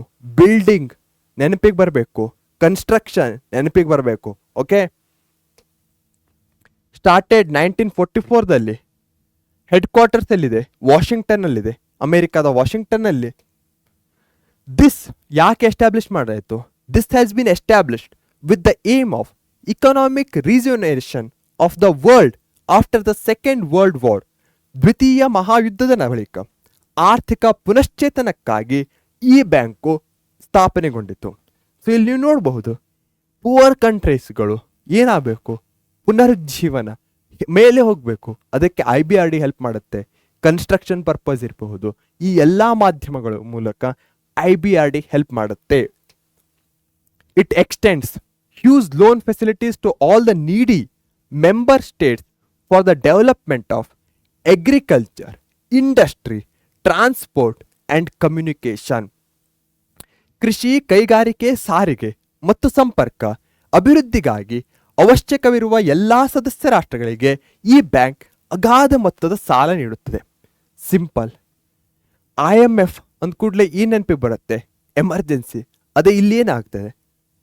ಸ್ಟೆಬಿಲಿಟಿ, ಅದರ ಮೂಲಕ ಡೆವಲಪ್ಮೆಂಟ್ ಆಗಬೇಕು. ಸ್ಟೆಬಿಲಿಟಿ ಮೂಲಕ ಡೆವಲಪ್ಮೆಂಟ್ ಆಗಬೇಕಂದ್ರೆ ಏನು? ಆ ದೇಶದ ಎಲ್ಲ ಒಂದು ಡಿಫ್ರೆಂಟ್ ಪಾರ್ಟ್ಸ್ ಇರುತ್ತೋ ಅವು ಡೆವಲಪ್ ಆಗಬೇಕು. ಎಗ್ರಿಕಲ್ಚರ್ ಇರಬಹುದು, ಹಾಗೆ ಯಾವುದು ಇಂಡಸ್ಟ್ರೀಸ್ಗಳಿರ್ಬೋದು, ಟ್ರಾನ್ಸ್ಪೋರ್ಟ್ಸ್ಗಳಿರ್ಬೋದು. ಇವು ಎಷ್ಟು ಡೆವಲಪ್ ಆಗುತ್ತೋ ಅಷ್ಟೇ ಆ ದೇಶವೂ ಸಹ ಡೆವಲಪ್ ಆಗುತ್ತೆ. ಅದಕ್ಕಾಗಿ ಇದು ಲೋನ್ ಫೆಸಿಲಿಟೀಸ್ಗಳನ್ನ ಪ್ರೊವೈಡ್ ಮಾಡುತ್ತೆ IBRD. Okay, loan facilities for these, ಯಾರಿಗೆ ಯಾರು ಮೆಂಬರ್ ಸ್ಟೇಟ್ಸು ನೀಡಲಿರ್ತಾರೋ ಅವರಿಗೆ ಡೆವಲಪ್ಮೆಂಟ್. ಇವು ಕೀವರ್ಡ್ ಆಗುತ್ತೆ. ಇಲ್ಲಿ ನೀವು ನೋಡಬಹುದಾಗಿದೆ ಡಿಫ್ರೆಂಟ್ ಕಮ್ಯುನಿಕೇಷನ್ ಇರ್ಬೋದು, ಎಗ್ರಿಕಲ್ಚರ್ ಇರ್ಬೋದು, ಇಂಡಸ್ಟ್ರೀಸ್ ಇರ್ಬೋದು, ಮತ್ತು ಟ್ರಾನ್ಸ್ಪೋರ್ಟೇಷನ್ ಇರ್ಬೋದು. ಇವುಗಳ ಒಂದು ಬೆಳವಣಿಗೆಗಾಗಿ it helps to promote world trade and balance of payment adjustment. ವಿಶ್ವ ವ್ಯಾಪಾರ, just how IMF was working. IMF ಹೇಗೆ ಕೆಲಸ ಮಾಡ್ತಾ ಇತ್ತು ಅದರ ಕೆಲವು ಪಾಯಿಂಟ್ಸ್ಗಳನ್ನ ನಾವಿಲ್ಲಿ ಕಾಮನ್ ಆಗಿ ಕಾಣಬಹುದಾಗಿದೆ. ವಿಶ್ವ ವ್ಯಾಪಾರ ಹಾಗೂ ವಿದೇಶಿ ವಿನಿಮಯ ಪಾವತಿ ಸಮತೋಲನಕ್ಕೆ ಸಹಾಯ ಮಾಡುತ್ತದೆ. ಬ್ಯಾಲೆನ್ಸ್ ಆಫ್ ಪೇಮೆಂಟ್ ಅಂದ್ರೆ ಏನು? ಯಾವುದೋ ಒಂದು ದೇಶ, ಫಾರ್ ಎಕ್ಸಾಂಪಲ್ ಯಾವುದೋ ಒಂದು ಆಫ್ರಿಕಾದ ದೇಶ, ಅದು ಬಡ ದೇಶ ಆಗಿರುತ್ತೆ, ಅದು ಪವರ್ಫುಲ್ ದೇಶ. ಫಾರ್ ಎಕ್ಸಾಂಪಲ್ ಚೀನಾದಿಂದ ಲೋನನ್ನು ತೆಗೆದುಕೊಂಡಿರುತ್ತೆ. ಎಷ್ಟು ಲೋನನ್ನು ತೆಗೆದುಕೊಂಡಿರುತ್ತೆ ಅಂದರೆ ಅದರ ಹತ್ತಿರ ರಿಟರ್ನ್ ಮಾಡಲಿಕ್ಕೂ ಆಗಲ್ಲ, ಅಷ್ಟೊಂದು ಲೋನನ್ನು ತೆಗೆದುಕೊಂಡಿರುತ್ತೆ. ಹೀಗಾಗಿ ಆ ದೇಶ ಲೋನನ್ನು ರಿಟರ್ನ್ ಮಾಡಬೇಕು, ಮಾಡಲಿಲ್ಲ ಅಂದ್ರೆ ಏನಾಗುತ್ತೆ, ಚೀನಾ ಆ ದೇಶದ ರಿಸೋರ್ಸಸ್ಗಳ ಮೇಲೆ ತನ್ನ ಕಬಂಧ ಭಾವವನ್ನು ಚಾಚ್ಬಿಡುತ್ತೆ. ಇದೊಂದು ಜಸ್ಟ್ ಎಕ್ಸಾಂಪಲ್. ಎಕ್ಸಾಕ್ಟ್ಲಿ ಆಗಿ ಇಲ್ಲಿ IMF ಮತ್ತು IBRD ಹೆಲ್ಪ್ ಮಾಡುತ್ತಾ? ಕೆಲವೊಂದು ಸನ್ನಿವೇಶಗಳಲ್ಲಿ ಮಾಡಬಹುದು, ಕೆಲವೊಂದು ಸನ್ನಿವೇಶಗಳಲ್ಲಿ ಮಾಡದೇನೂ ಇರಬಹುದು. ಹೀಗಾಗಿ ಇಂತಹ ವಿದೇಶಿ ವಿನಿಮಯ ಪಾವತಿಗೆ ಅದು ಹೆಲ್ಪ್ ಮಾಡುತ್ತೆ. For all the developing nations, world bank or IBRD is extending very useful financial assistance. ಎಲ್ಲ ಪ್ರಗತಿಪರ ರಾಷ್ಟ್ರಗಳು ಆರ್ಥಿಕ ಅಭಿವೃದ್ಧಿಗೆ ಅತ್ಯಂತ ಹೆಚ್ಚಿನ ಸಹಾಯವನ್ನು ಈ ಬ್ಯಾಂಕ್ ನೀಡುತ್ತದೆ. ಸೊ ಡೆವಲಪಿಂಗ್ ಕಂಟ್ರೀಸ್ಗಳಿಗೆ ಇದು ಒಂಥರ ಬಹಳಷ್ಟು ಹೆಲ್ಪನ್ನು ಮಾಡುತ್ತೆ ಅವು ಡೆವಲಪ್ ಕಂಟ್ರೀಸ್ ಆಗಲಿಕ್ಕೆ. Okay, it consists of board of governors, the executive directors and the president. ಇದರಲ್ಲಿ ಆಡಳಿತ ಮಂಡಳಿ, ಕಾರ್ಯಕಾರಿ ಮಂಡಳಿ ಹಾಗೂ ಅಧ್ಯಕ್ಷರು ಕಾರ್ಯನಿರ್ವಹಿಸ್ತಾರೆ. ನೀವು ನೋಡಬಹುದು ಪ್ರೆಸಿಡೆಂಟ್ ಅಧ್ಯಕ್ಷರು ಇರ್ತಾರೆ, ಹಾಗೆ ಬೋರ್ಡ್ ಆಫ್ ಗವರ್ನರ್ಸ್ ಇರ್ತಾರೆ, ಹಾಗೆ ಎಕ್ಸಿಕ್ಯೂಟಿವ್ ಡೈರೆಕ್ಟರ್ಸ್ ಇರ್ತಾರೆ ಈ ಒಂದು IBRDಯಲ್ಲಿ. ಓಕೆ, ಯು ಶುಡ್ ನೋ, ನಿಮಗಿದು ತಿಳಿದಿರಲಿ ಬಾಕ್ಸಲ್ಲಿ ಕೊಟ್ಟಿರುವಂತಹದ್ದು. ವರ್ಲ್ಡ್ ಬ್ಯಾಂಕ್ನ ಬೇರೆ ಬೇರೆ ಇನ್ಸ್ಟಿಟ್ಯೂಷನ್ಸ್ಗಳು ಯಾವ್ದ್ಯಾವುದು? ಒಂದಂತೂ IBRD ಆಯಿತು, ಅದರ ಜೊತೆಗೆ IBRD international bank for reconstruction and development, ಅಂತಾರಾಷ್ಟ್ರೀಯ ಪುನರ್ನಿರ್ಮಾಣ ಮತ್ತು ಅಭಿವೃದ್ಧಿ ಬ್ಯಾಂಕ್, ಹಾಗೆ IDA ಇಂಟರ್ನ್ಯಾಷನಲ್ ಡೆವಲಪ್ಮೆಂಟ್ ಅಸೋಸಿಯೇಷನ್, ಅಂತಾರಾಷ್ಟ್ರೀಯ ಅಭಿವೃದ್ಧಿ ಸಂಘ ಇರಬಹುದು, IFC KFC ಅಲ್ಲ IFC ಇಂಟರ್ನ್ಯಾಷನಲ್ ಫಿನಾನ್ಸ್ ಕಾರ್ಪೊರೇಷನ್, ಅಂತಾರಾಷ್ಟ್ರೀಯ ಹಣಕಾಸು ನಿಗಮ, MIGA multilateral investment guarantee agency, ಬಹುಪಕ್ಷೀಯ ಹೂಡಿಕೆ ಖಾತರಿ agency, ICSID international centre for settlement of investment disputes, ಹೂಡಿಕೆ ವಿವಾದಗಳ ಇತ್ಯರ್ಥಕ್ಕಾಗಿ ಅಂತಾರಾಷ್ಟ್ರೀಯ ಕೇಂದ್ರ. ಹೆಚ್ಚು ಡೀಪ್ ಆಗಿ ಹೋಗಲ್ಲ, ಯಾಕಂದರೆ ಯು ಶುಡ್ ನೋ ಬಾಕ್ಸಲ್ಲಿ ಕೊಟ್ಟಿರುವಂಥದ್ದು. Okay,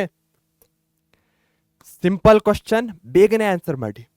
the IBRD part of the world bank group is head ಕ್ವಾರ್ಟರ್ಡ್ in which city? ಯಾವ ಸಿಟಿಯಲ್ಲಿ ಹೆಡ್ ಕ್ವಾರ್ಟರ್ಸ್ ಇದೆ? ವಿಶ್ವ ಬ್ಯಾಂಕ್ ಸಮೂಹದ ಭಾಗವಾಗಿರುವ IBRD ಯಾವ ನಗರದಲ್ಲಿ ಪ್ರಧಾನ ಕಚೇರಿಯನ್ನು ಹೊಂದಿದೆ? Brussels, Geneva, Washington DC, New York. ಯಾವುದು ಸರಿಯಾದ ಉತ್ತರ? Washington DC is the correct answer.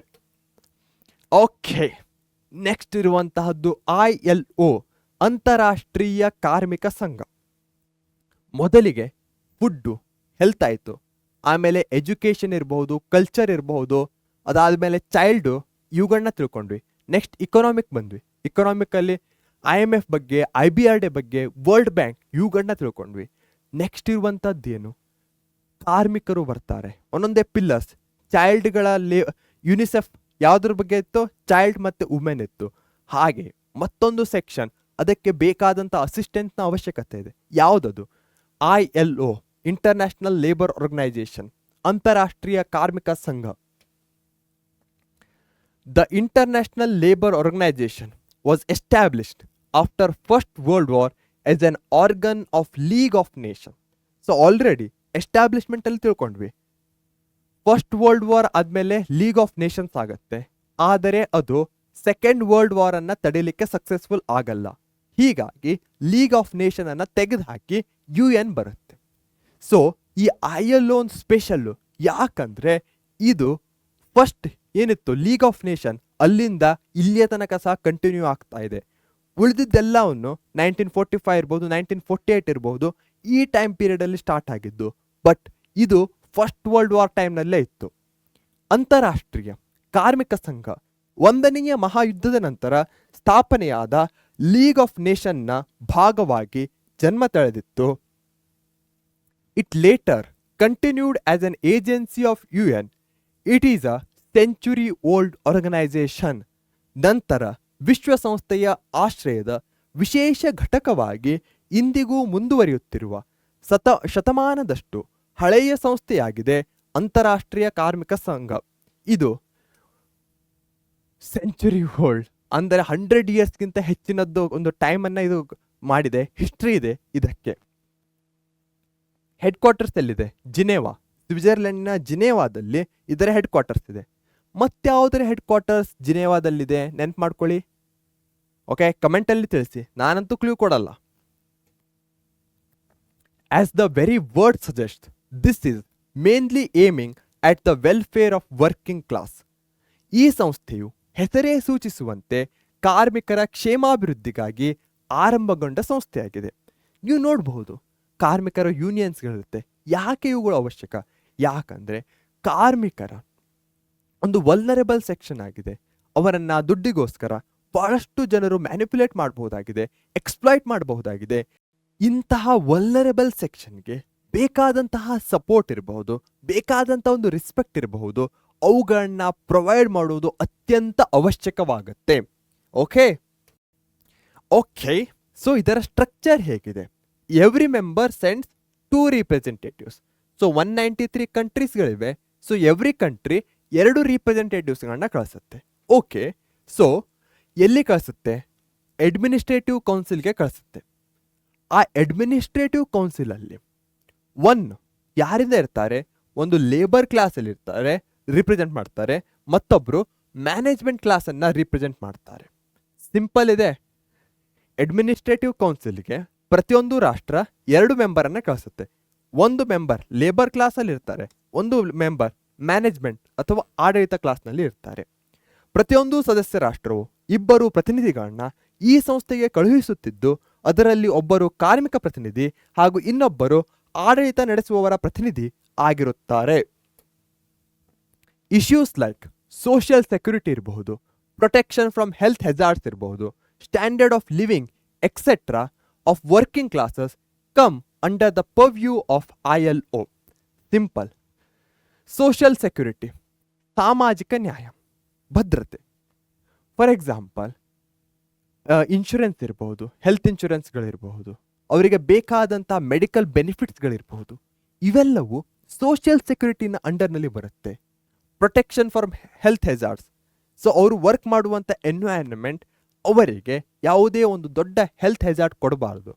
So ಹೆಲ್ತಿಗೆ ಒಂದು ಬೆನಿಫಿಷಿಯಲ್ ಆಗಿ ಆ ವರ್ಕಿಂಗ್ ಎನ್ವೈರನ್ಮೆಂಟ್ ಇರಬೇಕು. ಸ್ಟ್ಯಾಂಡರ್ಡ್ ಆಫ್ ಲಿವಿಂಗ್, ಅವರು ಜೀವಿಸುವಂತಹ ಸ್ಟ್ಯಾಂಡರ್ಡ್ ಆಫ್ ಲಿವಿಂಗ್ ಸಹ ಒಂದು ಉತ್ತಮ ಸ್ಥಿತಿಯಲ್ಲಿರಬೇಕು. ಇವೆಲ್ಲವೂ ಈ ILOನ ಅಂಡರ್ನಲ್ಲಿ ಬರುತ್ತೆ.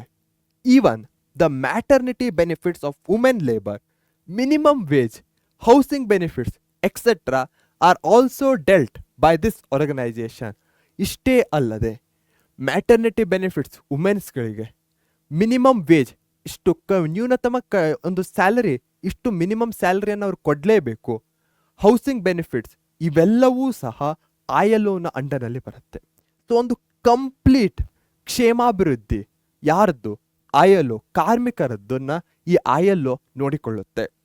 ಕಾರ್ಮಿಕ ವರ್ಗದ ಸಾಮಾಜಿಕ ಭದ್ರತೆ ಇರ್ಬೋದು, ಆರೋಗ್ಯ ಸಂರಕ್ಷಣೆ, ಉತ್ತಮ ಜೀವನ ಮಟ್ಟ, ಮಹಿಳಾ ಕಾರ್ಮಿಕರ ಹೆರಿಗೆ ಸೌಲಭ್ಯ, ಕನಿಷ್ಠ ವೇತನ ಜಾರಿ, ವಸತಿ ನಿರ್ಮಾಣ ಇತ್ಯಾದಿ ವಿಚಾರಗಳು ಈ ಸಂಸ್ಥೆಯ ಕಾರ್ಯಪರಿಧಿಯೊಳಗೆ ಸೇರಿವೆ.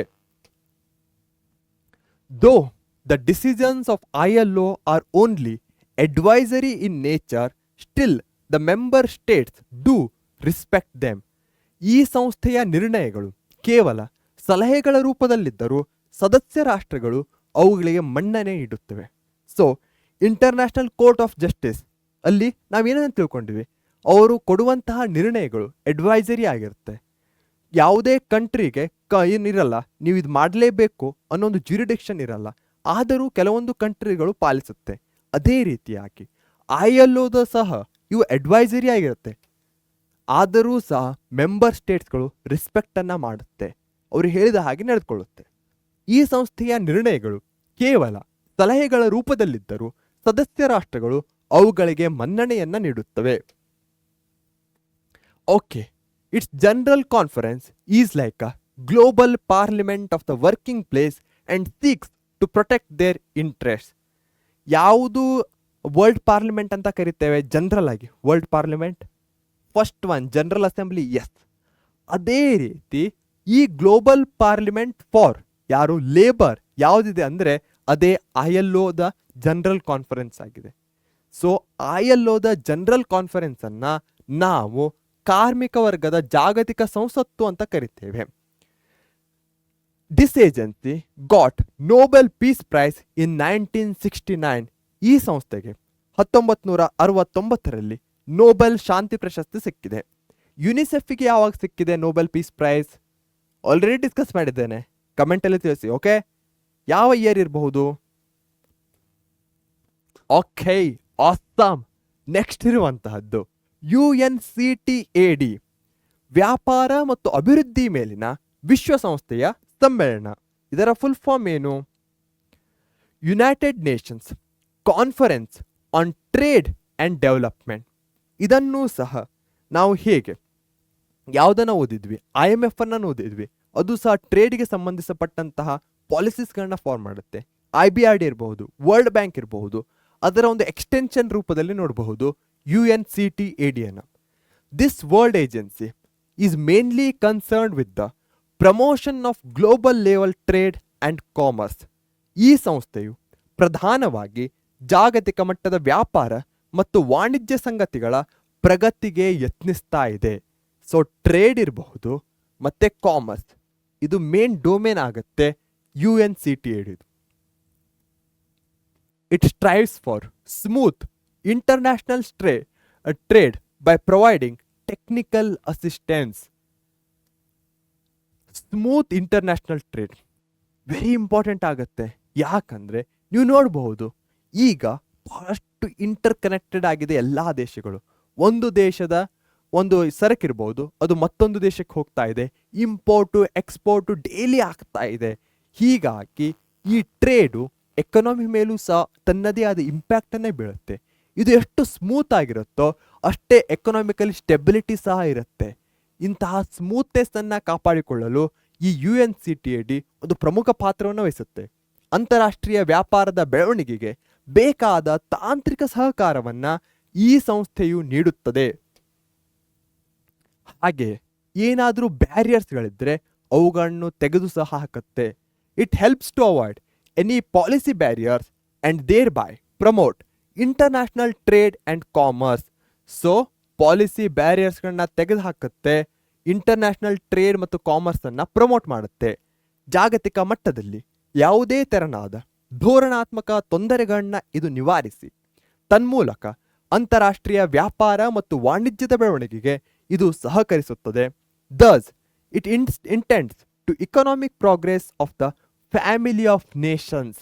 ಹೀಗೆ ವಿಶ್ವ ಕುಟುಂಬದ ಆರ್ಥಿಕ ಪ್ರಗತಿಗೆ ಪೂರಕವಾಗಿ ಇದು ಕಾರ್ಯನಿರ್ವಹಿಸುತ್ತದೆ. ವಸುಧೈವ ಕುಟುಂಬಕಂ ಅನ್ನೋ ಒಂದು ಪದವನ್ನು ಕೇಳಿರ್ತೀರ. ಅಂದ್ರೆ ಏನು? ಇಡೀ ಜಗತ್ತೇ ಒಂದು ವಿಶಾಲವಾದ ಕುಟುಂಬ ಇದ್ದ ಹಾಗೆ. ಸೊ ಈ UNCTAD ಪ್ರಿನ್ಸಿಪಲ್ ಸಹ ಅದೇ ಆಗಿದೆ. ಏನಂದ್ರೆ ಎಲ್ಲ ದೇಶಗಳ ಮಧ್ಯೆ ಸ್ಮೂತ್ ಟ್ರೇಡ್ ಇತ್ತಂದ್ರೆ ಆಟೋಮೆಟಿಕಲಿ ಆ ಎಲ್ಲ ದೇಶಗಳು ಸಹ ಡೆವಲಪ್ ಆಗುತ್ತೆ ಅನ್ನೋದು. ಸೊ ಹೀಗಾಗಿ ಈ ಬ್ಯಾರಿಯರ್ಸ್ಗಳನ್ನ ಅದು ತೆಗೆದುಹಾಕುತ್ತೆ. ಓಕೆ, ಸಿಂಪಲ್ ಕ್ವಶನ್, ಆನ್ಸರ್ ಮಾಡಿ. Which agency mainly aims at the welfare of the working class? ಯಾವ ಏಜೆನ್ಸಿಯು ಮುಖ್ಯವಾಗಿ ಕಾರ್ಮಿಕ ವರ್ಗದ ಕಲ್ಯಾಣವನ್ನ ಗುರಿಯಾಗಿಸಿಕೊಂಡಿದೆ? World bank, IMF, WTO, ILO ಕಾರ್ಮಿಕ ಇದೆ. So simple answer ILO option D is the correct answer. Okay, next ಇರುವಂತಹದ್ದು ವರ್ಲ್ಡ್ ಟ್ರೇಡ್ ಆರ್ಗನೈಸೇಷನ್. ಇದು ಸಹ ಇಕಾನಮಿಯ ಅಂಡರ್ನಲ್ಲಿ ಬರುತ್ತೆ. ಟ್ರೇಡ್ ವಿಶ್ವ ವ್ಯಾಪಾರ ಸಂಘಟನೆ. ಬನ್ನಿ ವರ್ಲ್ಡ್ ಟ್ರೇಡ್ ಆರ್ಗನೈಸೇಷನ್ ಬಗ್ಗೆ ತಿಳ್ಕೊಳ್ಳೋಣ. Yes, after second world war, to remove obstacles in the international trade, another organization, namely WTO, was established.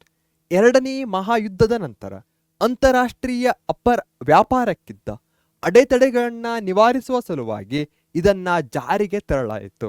Just UNCTAD ಬಗ್ಗೆ ತಿಳ್ಕೊಂಡ್ವಿ, ಅದು ಸಹ ಇದೇ ಪರ್ಪಸ್ ಅನ್ನ ಹೊಂದಿತ್ತು.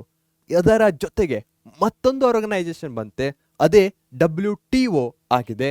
ಅದರ ಒಂದು ಸಿಂಬಾಲ್ ಅಥವಾ ಲೋಗೋವನ್ನು ಸಹ ಇಲ್ಲಿ ನಾವು ಕಾಣಬಹುದಾಗಿದೆ. It was established on 1st January 1948. ಇದನ್ನ ಜನವರಿ 1, 1948 ಜಾರಿಗೆ ತರಲಾಯಿತು. All the member states have signed an agreement called GATT, general agreement of trade and tariff. ಸುಂಕಗಳು ಮತ್ತು ವ್ಯಾಪಾರದ ಮೇಲಿನ ಸಾಮಾನ್ಯ ಒಪ್ಪಂದವನ್ನ ಜಾರಿಗೆ ತರಲಾಯಿತು. ಸೊ WTO ಒಂದು ಒಪ್ಪಂದದ ಮೇಲೆ ಬಂದಿದೆ. ಯಾವ ಒಪ್ಪಂದ ಅದು? GATT ಅಂದ್ರೆ ಏನು? General agreement. ಒಂದು ಜನರಲ್ ಅಗ್ರಿಮೆಂಟ್ ಇದೆ. ಯಾವುದ್ರ ಮೇಲೆ? Trade and tariff. ಹಾಗಂದ್ರೆ ಏನು? ಯಾವುದೇ ಒಂದು ದೇಶದಿಂದ ಏನಾದರೂ ಮತ್ತೊಂದು ದೇಶಕ್ಕೆ ಹೋಗ್ತಾ ಇದೆ ಅಂದ್ರೆ ಅಲ್ಲಿ ಸ್ವಲ್ಪ ಟ್ಯಾರಿಫ್ಗಳು ಬರುತ್ತೆ. ಟ್ಯಾರಿಫ್ಗಳು ಅಂದ್ರೆ ಟ್ಯಾಕ್ಸ್ಗಳು, ಸಿಂಪಲ್ ವರ್ಡ್ಸ್ ಅಲ್ಲಿ ಹೇಳೋದಾದ್ರೆ. ಅಥವಾ ಅದರ ಜೊತೆಗೆ ಇಷ್ಟೇ ನೀವು ಅಮೌಂಟ್ನಲ್ಲಿ ಈ ಸರಕುಗಳನ್ನ ಕಳಿಸ್ಬೇಕು ಅನ್ನೋ ಒಂದು ಕೋಟಾನು ಸಹ ಇರುತ್ತೆ. ಇಂತಹವುಗಳ ಮೇಲಿನ ಒಂದು ಅಗ್ರಿಮೆಂಟ್ ಬರುತ್ತೆ, ಅದೇ GATT ಆಗಿರುತ್ತೆ. ಸೊ ಆ ಅಗ್ರಿಮೆಂಟ್ಗೆ ಯಾರ್ಯಾರು ಸೈನ್ ಹಾಕಿರ್ತಾರೋ ಅವರೆಲ್ಲರೂ WTO ನ ಸಹ ಮೆಂಬರ್ಸ್ ಆಗ್ತಾರೆ. ಇಟ್ ಏಮ್ಡ್, ಹಾಗಾದ್ರೆ ಇದರ ಏಮ್ ಏನು? Solving any sort of problems relating to international trade and commerce. Self explanatory ಅನ್ಕೋತೇನೆ, ಯಾಕಂದ್ರೆ WTO ಅಂದ್ರೆ ಟ್ರೇಡ್ ಇದೆ ಹೆಸರಿನಲ್ಲಿ. ಸೊ ಯಾವ್ದಾವುದು ಟ್ರೇಡ್ ರಿಲೇಟೆಡ್ ಪ್ರಾಬ್ಲಮ್ ಇದೆಯೋ ಅದನ್ನ ಸಾಲ್ವ್ ಮಾಡೋದು. ಅಂತಾರಾಷ್ಟ್ರೀಯ ಮಟ್ಟದ ವಾಣಿಜ್ಯ ಹಾಗೂ ವ್ಯಾಪಾರದ ತೊಡಕುಗಳ ನಿವಾರಣೆಗೆ ಇದು ಯತ್ನಿಸುತ್ತಿದೆ. In place of this agreement on 1st January 1995 WTO came in to existence. So GATT ಬರುತ್ತೆ. ಅದಾದ ಮೇಲೆ GATT ಯಾರ್ಯಾರು ಸೈನ್ ಹಾಕಿರ್ತಾರೋ ಅದೇ ಮುಂದುವರಿದ ಭಾಗವಾಗಿ 1995ದಲ್ಲಿ WTO ಬರುತ್ತೆ. ಈ ಒಪ್ಪಂದದ ಸ್ಥಾನದಲ್ಲಿ 1995 ಜನವರಿ 1 ವಿಶ್ವ ವ್ಯಾಪಾರ ಸಂಘಟನೆಯು ಅಸ್ತಿತ್ವಕ್ಕೆ ಬಂದಿತು. It functions along with the world bank in formulating policies on international trade and commerce. ಒಂದು ಸಿಂಪಲ್ ಎಕ್ಸಾಂಪಲ್ ಅನ್ನ ಕೊಡೋದಾದ್ರೆ, COVID-19 ಬಂದಿತ್ತು. ಆ ಸಂದರ್ಭದಲ್ಲಿ ಮೆಡಿಕಲ್ ಇಕ್ವಿಪ್ಮೆಂಟ್ಸ್ ಇರಬಹುದು, PPE ಕಿಟ್ಸ್ಗಳಿರಬಹುದು, ಇವುಗಳ ಡಿಮಾಂಡ್ ಹೆಚ್ಚಾಗಿತ್ತು. ಇವುಗಳನ್ನ ಎಲ್ಲ ಕಂಟ್ರೀಸ್ಗಳು ಸಹ ಮ್ಯಾನುಫ್ಯಾಕ್ಚರ್ ಮಾಡ್ತಾ ಇರಲಿಲ್ಲ, ಕೆಲವೊಂದು ಕಂಟ್ರೀಸ್ಗಳು ಮಾಡ್ತಾ ಇದ್ವು. ಹೀಗಾಗಿ ಯಾವ ಕಂಟ್ರೀಸ್ಗೆ ನೀಡಿತ್ತೋ, ಯಾವ ಕಂಟ್ರೀಸಲ್ಲಿ ಹೆಚ್ಚಿಗೆ ಇತ್ತೋ ಅಂತಹವುಗಳ ಟ್ರೇಡನ್ನು ಮಾಡೋದು, ಅವುಗಳಲ್ಲಿ ಒಂದು ಜನರಲ್ ಪಾಲಿಸೀಸ್ಗಳನ್ನ ತರೋದು. ಇವುಗಳಲ್ಲಿ ಈ WTO ಇರಬಹುದು ಹಾಗೆ ವರ್ಲ್ಡ್ ಬ್ಯಾಂಕ್ ಎರಡು ಕ್ಲೋಸ್ಲಿ ವರ್ಕ್ ಮಾಡಿದ್ವು. ಇದರಿಂದ ಸ್ಮೂತ್ ಫಂಕ್ಷನಿಂಗ್ ಸಾಧ್ಯವಾಯಿತು. ಇದು ಕೇವಲ ಒಂದು ಎಕ್ಸಾಂಪಲ್. ಇದರಂತೆಯೇ ಬಹಳಷ್ಟು ಬೇರೆ ಬೇರೆ ಸ್ಟೇಜಸ್ಗಳಲ್ಲೂ ಸಹ ಈ WTO ಮತ್ತು ವರ್ಲ್ಡ್ ಬ್ಯಾಂಕ್ ಕ್ಲೋಸ್ಲಿ ವರ್ಕ್ ಮಾಡಿ ಅದೆಷ್ಟೋ ಸಮಸ್ಯೆಗಳನ್ನ ನಿವಾರಿಸಿವೆ. ವಿಶ್ವ ಬ್ಯಾಂಕಿನೊಂದಿಗೆ ಇದು ಅಂತಾರಾಷ್ಟ್ರೀಯ ವಾಣಿಜ್ಯ ವ್ಯವಹಾರಗಳ ಧೋರಣೆಗಳನ್ನ ರೂಪಿಸುವಲ್ಲಿ ಸಹಕರಿಸ್ತಾ ಇದೆ. It helps developing nations to solve some difficulties owing to free trade policy. Free trade policy ಅಂದರೆ ಏನು? ಆಲ್ರೆಡಿ ಟ್ಯಾರಿಫ್ಸ್ ಬಗ್ಗೆ ಹೇಳ್ತಾ ಇದ್ದೆ. ಏನು? ಟ್ಯಾಕ್ಸಸ್ಗಳನ್ನ ಕೊಡೋದಿರ್ಬೋದು, ಅಥವಾ ಇಷ್ಟೇ ಸರಕನ್ನ ಒಂದು ದೇಶದಿಂದ ಮತ್ತೊಂದು ದೇಶಕ್ಕೆ ಸ್ಥಳಾಂತರಿಸೋದಿರಬಹುದು. ಇವೆಲ್ಲವೂ ಏನಾಗುತ್ತೆ? ಪಾಲಿಸೀಸ್ಗಳ ಅಂಡರ್ನಲ್ಲಿ ಬರುತ್ತೆ. ಫ್ರೀ ಟ್ರೇಡ್ ಪಾಲಿಸಿ ಅಂದರೆ ಯಾವುದೇ ಟ್ಯಾರಿಫ್ಸ್ ಇರಲ್ಲ, ಯಾವುದೇ ಲಿಮಿಟೇಷನ್ ಸಹ ಇರಲ್ಲ, ಮುಕ್ತವಾಗಿ ಫ್ರೀಯಾಗಿ ವ್ಯಾಪಾರ ಮಾಡುವಂಥದ್ದು. ಈ ಸಂಸ್ಥೆಯು ಮುಕ್ತ ವ್ಯಾಪಾರ ಧೋರಣೆಯಿಂದ ಪ್ರವರ್ಧಮಾನದೆಡೆಗೆ ಸಾಗುವ ರಾಷ್ಟ್ರಗಳು ಕೆಲವೊಂದು ತೊಂದರೆಗಳನ್ನ ಅನುಭವಿಸಬೇಕಾಗುತ್ತದೆ. ಸೊ ಇದು ಡೆವಲಪಿಂಗ್ ನೇಷನ್ಸ್ಗೆ ಹೆಲ್ಪ್ ಮಾಡುತ್ತೆ. ಹೀಗಾಗಿ it can be regarded as the third economic pillar of world trade and commerce along with IMF and IBRD. ಹೀಗಾಗಿ ಇದನ್ನ ಮೂರನೇ ಪಿಲ್ಲರ್ ಅಂತ ಕರೀತಾರೆ. ಒಂದ್ ಕಡೆ IMF ಇದೆ, ಮತ್ತೊಂದು ಕಡೆ IBRD ಇದೆ, ಮತ್ತೊಂದು WTO ಆಗಿದೆ. ಈ ಮೂರೂ ಪಿಲ್ಲರ್ಸ್ಗಳು ಏನ್ ಮಾಡುತ್ತೆ, ಈ ಟ್ರೇಡ್ ಅನ್ನ ಸ್ಮೂತ್ ಆಗಿ ಮಾಡಿಕೊಳ್ಳಲು ಹಾಗೆ ಎಕನಾಮಿಕ್ ಆಕ್ಟಿವಿಟೀಸ್ಗಳನ್ನ ಒಂದು ಹದುವಸ್ತಿನಲ್ಲಿ ಇಡಲು, ಸ್ಟೆಬಿಲಿಟಿ ಕೊಡಲು ಬಹಳಷ್ಟು ಕಾರ್ಯವನ್ನ ಮಾಡುತ್ತೆ. IMF ಹಾಗೂ ವಿಶ್ವ ಬ್ಯಾಂಕ್ ಸಂಸ್ಥೆಗಳೊಂದಿಗೆ ಇದು ಜಗತ್ತಿನ ತೃತೀಯ ಆರ್ಥಿಕ ಆಧಾರ ಸ್ತಂಭ ಎಂದು ಕರೆಯಲ್ಪಡುತ್ತದೆ. Okay, awesome. ಯಾಕಂದ್ರೆ ನಾವು 4 ಮೇಜರ್ ಥಿಂಗ್ಸ್ಗಳನ್ನ ಮುಗಿಸಿದ್ದೇವೆ. ನೆಕ್ಸ್ಟ್ ಇರುವಂತಹದ್ದು 5ನೇದು ರೀಜನಲ್ ಕೋಆಪರೇಷನ್, ಪ್ರಾದೇಶಿಕ ಸಹಕಾರ. ಅದಾದ್ಮೇಲೆ ರೀಕಾಲ್ ಸ್ಲೈಡ್ಸ್ಗಳು, ಕೊನೆಯಲ್ಲಿ PYQsಗಳು. ಹಾಗಾದರೆ ಇದೇ ಎಫಿಷಿಯೆಂಟ್ ವೇದಲ್ಲಿ ನೆಕ್ಸ್ಟ್ ರೀಜನಲ್ ಕೋಆಪರೇಷನ್ ಅನ್ನು ಮುಗಿಸ್ಬಿಡೋಣವಾ? ಎಸ್ ಅಂತೀರಾ? Okay, how is the josh? Hi, super hi. ನಂದಂತೂ ಎಂದಿನಂತೆ ಸೂಪರ್ ಹಾಯ್ ಇದೆ. ಬನ್ನಿ ಮುಂದಿನದನ್ನು ನೋಡೋಣ. Regional cooperation. In the present day world we can observe many regional organizations which facilitate mutual understanding and cooperation among the member state. UN ಬಗ್ಗೆ ಹೇಳಬೇಕಾದ್ರೆ ಒಂದು point important ಅಂತ ಹೇಳುತ್ತೆ. ಏನು? Cooperation, trust. ಎಸ್, ಕೋಆಪರೇಷನ್ ಇರಬೇಕು ಅಂತ. ಅದೇ ಒಂದು ಪಾಯಿಂಟ್ ಅನ್ನ ನಾವು ರೀಜನಲ್ ಕೋಆಪರೇಷನ್ ಅಲ್ಲಿ ಕಾಣಬಹುದಾಗಿದೆ. ಸಿಂಪಲ್ ಇದೆ. ನೀವು ಹಾಗೆ ನಿಮ್ಮ ನೇಬರ್ ಇರ್ತಾರಲ್ಲ, ಪಕ್ಕದ ಮನೆಯವರು, ಹಾಗೆ ಸುತ್ತಮುತ್ತಲಿನವರು, ನೀವೆಲ್ಲರೂ ಒಂದು ಗುಂಪಿನ ಥರ. ಯಾಕೆ ಹಾಗೆ ಹೇಳ್ತಾ ಇದ್ದೇನೆ? ಯಾಕಂದ್ರೆ ನಿಮ್ಮ ಸುತ್ತಮುತ್ತಲಿನವರ ಸಮಸ್ಯೆಗಳಿರಬಹುದು, ಅಥವಾ ಅವರ ಜೊತೆ ನಿಮ್ಮ ಬಾಂಧವ್ಯ ಇರಬಹುದು, ಅವರ ಜೊತೆ ನಿಮ್ಮ ಕನೆಕ್ಟಿವಿಟಿ ಇರಬಹುದು, ಅದು ಹಾಗೆ ಅವರ ಜೊತೆ ನೀವಿರುವಂತಹ ಒಂದು ಏನು ಕಲ್ಚರಲ್ ಇರ್ಬೋದು, ಅಥವಾ ಒಂದು ಬಾಂಧವ್ಯ ಏನಿರುತ್ತೋ ಅದು ಸ್ಟ್ರಾಂಗ್ ಆಗಿರುತ್ತೆ. ಇದು ನಿಯರ್ನೆಸ್, ಜಿಯೋಗ್ರಫಿಕಲ್ ನಿಯರ್ನೆಸ್ನ ಪ್ರಭಾವ ಅಂತ ಹೇಳ್ಬೋದು. ಯಾಕಂದ್ರೆ ಎಲ್ಲರೂ ಆಸುಪಾಸಿನಲ್ಲಿ ಇರ್ತೀರ. ಅದೇ ಒಂದು ಪಾಯಿಂಟು ದೇಶಗಳಿಗೂ ಸಹ ಅನ್ವಯ ಆಗತ್ತೆ.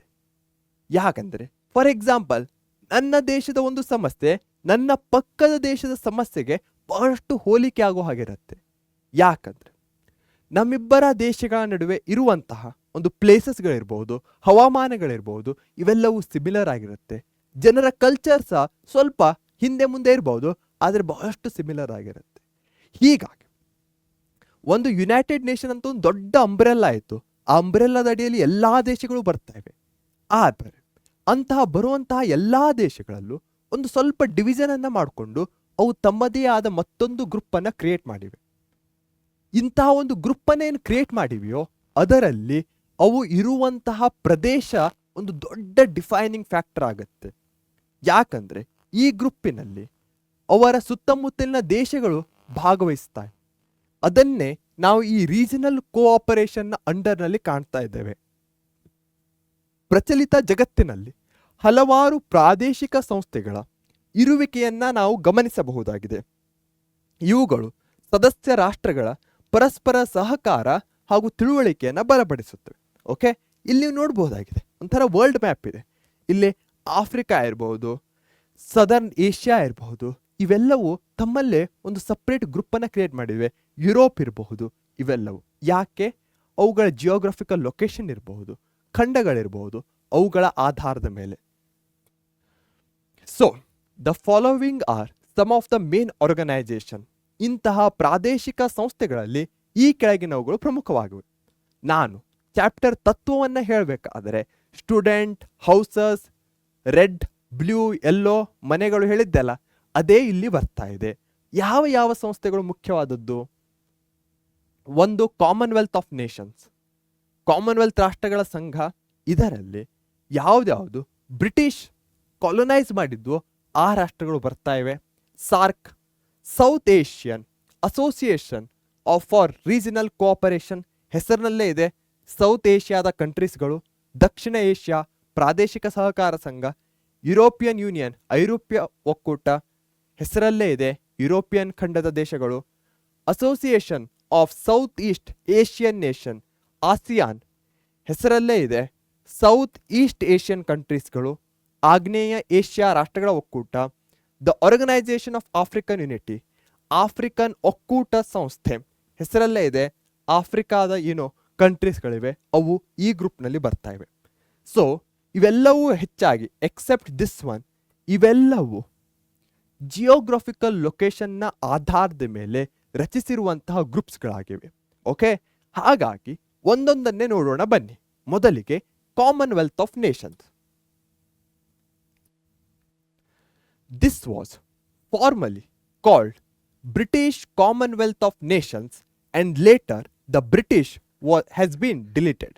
ಈ ಒಕ್ಕೂಟವನ್ನು ಹಿಂದೆ ಬ್ರಿಟಿಷ್ ಕಾಮನ್ವೆಲ್ತ್ ಆಫ್ ನೇಷನ್ಸ್ ಎಂದು ಕರೆಯುತ್ತಿದ್ದು, ಆ ಬಳಿಕ ಬ್ರಿಟಿಷ್ ಎಂಬ ಶಬ್ದವನ್ನು ತೆಗೆದುಹಾಕಲಾಯಿತು. ಸಿಂಪಲ್ ಆಗಿ ಹೇಳಬೇಕಂದ್ರೆ, ಬ್ರಿಟಿಷ್ ಯಾವ ಯಾವ ದೇಶವನ್ನ ಕೊಲೊನೈಸ್ ಮಾಡ್ತೋ, ಯಾವ ಯಾವ ದೇಶವನ್ನ ರೂಲ್ ಮಾಡ್ತೋ, ಅವೇ ಈ ಕಾಮನ್ವೆಲ್ತ್ ರಾಷ್ಟ್ರಗಳ ಸಂಘದಲ್ಲಿ ಬರ್ತಾ ಇವೆ. ಮೊದಲಿಗೆ ಇವುಗಳನ್ನ ಬ್ರಿಟಿಷ್ ಕಾಮನ್ವೆಲ್ತ್ ನೇಷನ್ಸ್ ಅಂತ ಕರಿತಾ ಇದ್ರು. ಅದಾದ್ಮೇಲೆ ಅವು ಇಂಡಿಪೆಂಡೆಂಟ್ ಆದವು.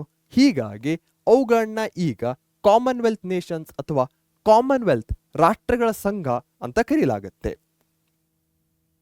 ಇಲ್ಲಿ ನೀವು ಕಾಣಬಹುದಾಗಿದೆ, ಇವೇ ಮೇನ್ಲಿ ಆಗಿ ಕಾಮನ್ವೆಲ್ತ್ ರಾಷ್ಟ್ರಗಳಾಗಿವೆ. ಹೆಚ್ಚಾಗಿ ಏಷ್ಯಾದಿರಬಹುದು, ಆಫ್ರಿಕಾದ ಕಂಟ್ರೀಸ್ಗಳನ್ನ ನೀವು ಕಾಣಬಹುದಾಗಿದೆ. It started in 1926 and most of the countries including India which got independence voluntarily joined this organization.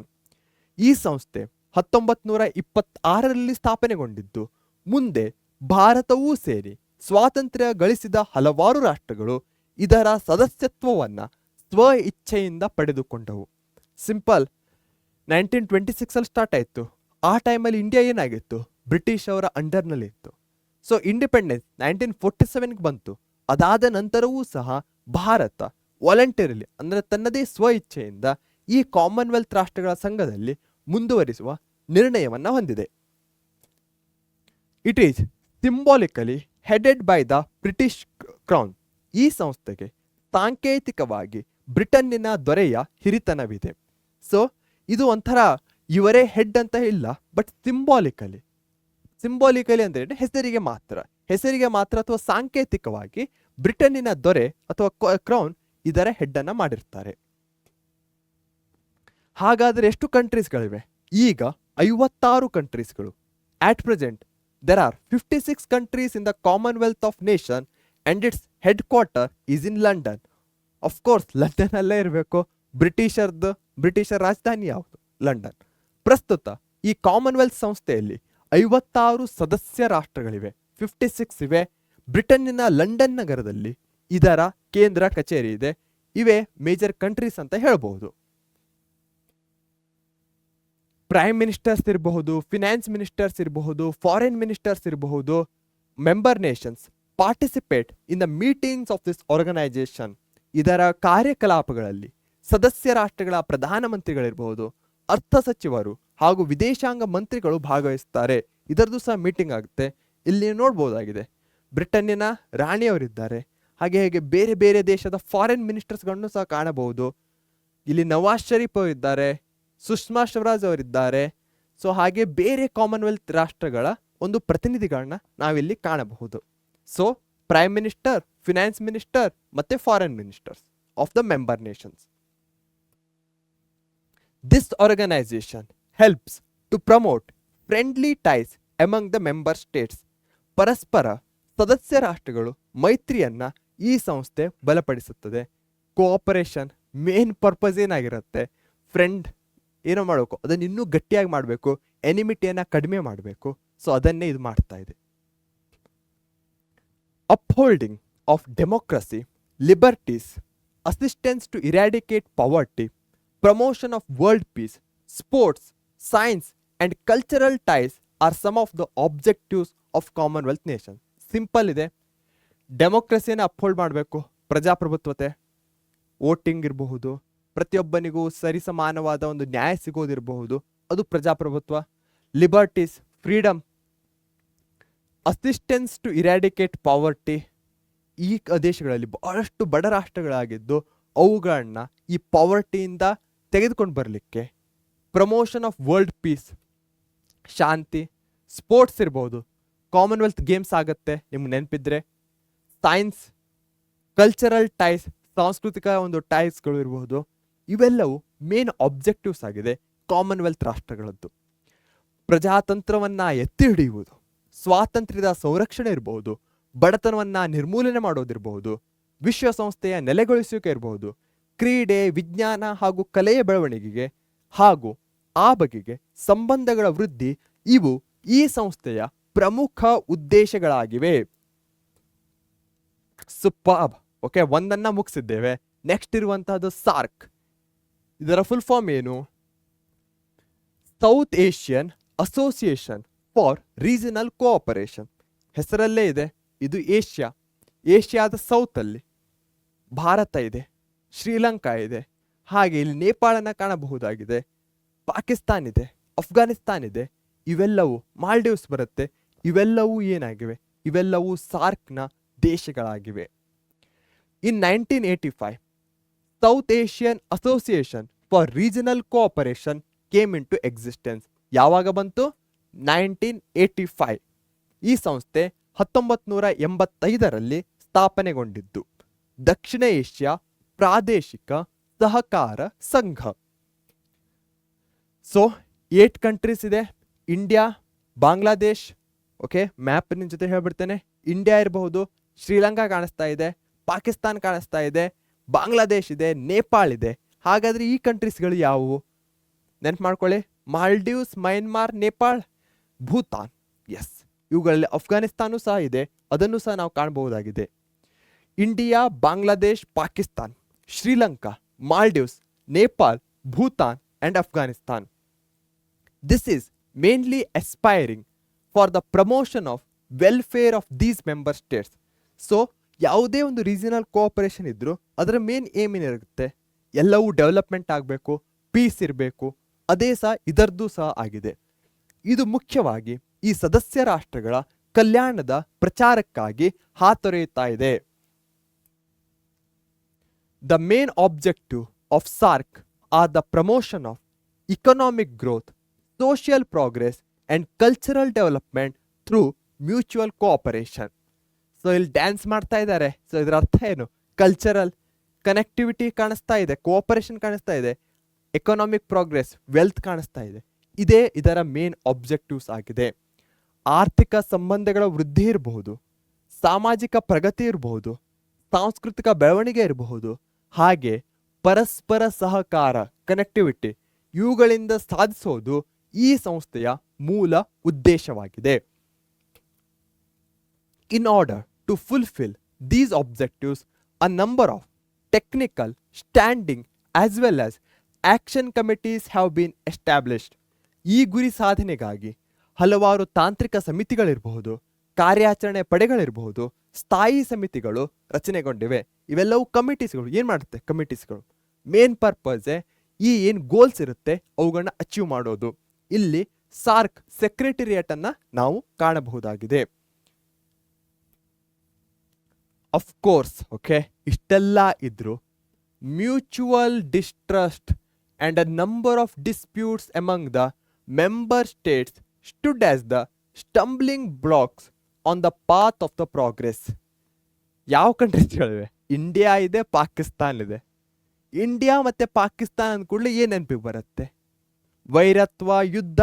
So ಅದೇ ಒಂದು ದೊಡ್ಡ ಕಾರಣವಾಗಿದೆ ಈ ಸಾರ್ಕ್ನ ಏನೋ ಹಿಂದುಳಿಲಿಕ್ಕೆ. ಇದು ಏನು ಡಿಸೈರ್ಡ್ ಅಚೀವ್ಮೆಂಟ್ ಆಬ್ಜೆಕ್ಟಿವ್ಸ್ ಇತ್ತೋ ಅದನ್ನು ಅಚೀವ್ ಮಾಡಿಲ್ಲ. ಯಾಕಂದ್ರೆ ದೇಶಗಳಲ್ಲಿ ಪರಸ್ಪರ ಅಪನಂಬಿಕೆ ಇದೆ, ವಿವಾದಗಳಿವೆ. ಇವುಗಳಿಂದ ಈ ಸಂಸ್ಥೆಯ ಪ್ರಗತಿಗೆ ತೊಡಕಾಗಿದೆ. The unanimity rule. Unanimity rule ಅಂದ್ರೆ ಏನು? 8 ದೇಶ ಇದೆ ಅಂದ್ರೆ 8 ದೇಶದ ಒಪ್ಪಿಗೆ ಬೇಕು ಯಾವುದೇ ಒಂದು ಕಾನೂನು ಪಾಸ್ ಆಗಲು. ಯಾವುದೇ ಒಂದು ಕಂಟ್ರಿ ಸಹ ಒಪ್ಪಲಿಲ್ಲ ಅಂದ್ರೆ ಅದು ಮುಂದೆ ಹೋಗಲ್ಲ. ಹೀಗಾಗಿ the unanimity rule which means the acceptance of all the member states for any decision proved to be a handicap of SAARC. ಎಲ್ಲಾ ನಿರ್ಣಯಗಳ ಸದಸ್ಯ ರಾಷ್ಟ್ರಗಳ ಅವಿರೋಧದ ನೆಲೆಯಲ್ಲೇ ಇರಬೇಕು ಎಂಬ ಸೂತ್ರವು ಈ ಸಂಸ್ಥೆಯ ಪ್ರಗತಿಗೆ ಒಂದು ತೊಡಕಾಗಿ ಪರಿಣಮಿಸಿದೆ. It could not solve the dispute among its members. ತಮ್ಮೊಳಗಿನ ವಿವಾದಗಳೇ ಈ ಸದಸ್ಯ ರಾಷ್ಟ್ರಗಳ ಮಧ್ಯೆ ಸಾಕಷ್ಟಿವೆ. ಆಲ್ರೆಡಿ ಹೇಳಿದೆ, ಇಂಡಿಯಾ ಪಾಕಿಸ್ತಾನ ಇರಬಹುದು, ಹಾಗೆ ಬೇರೆ ಬೇರೆ ದೇಶಗಳಲ್ಲೂ ಸಹ ಅವುಗಳ ಮಧ್ಯದಲ್ಲೇ ಬಹಳಷ್ಟು ವಿವಾದಗಳಿವೆ. ಓಕೆ,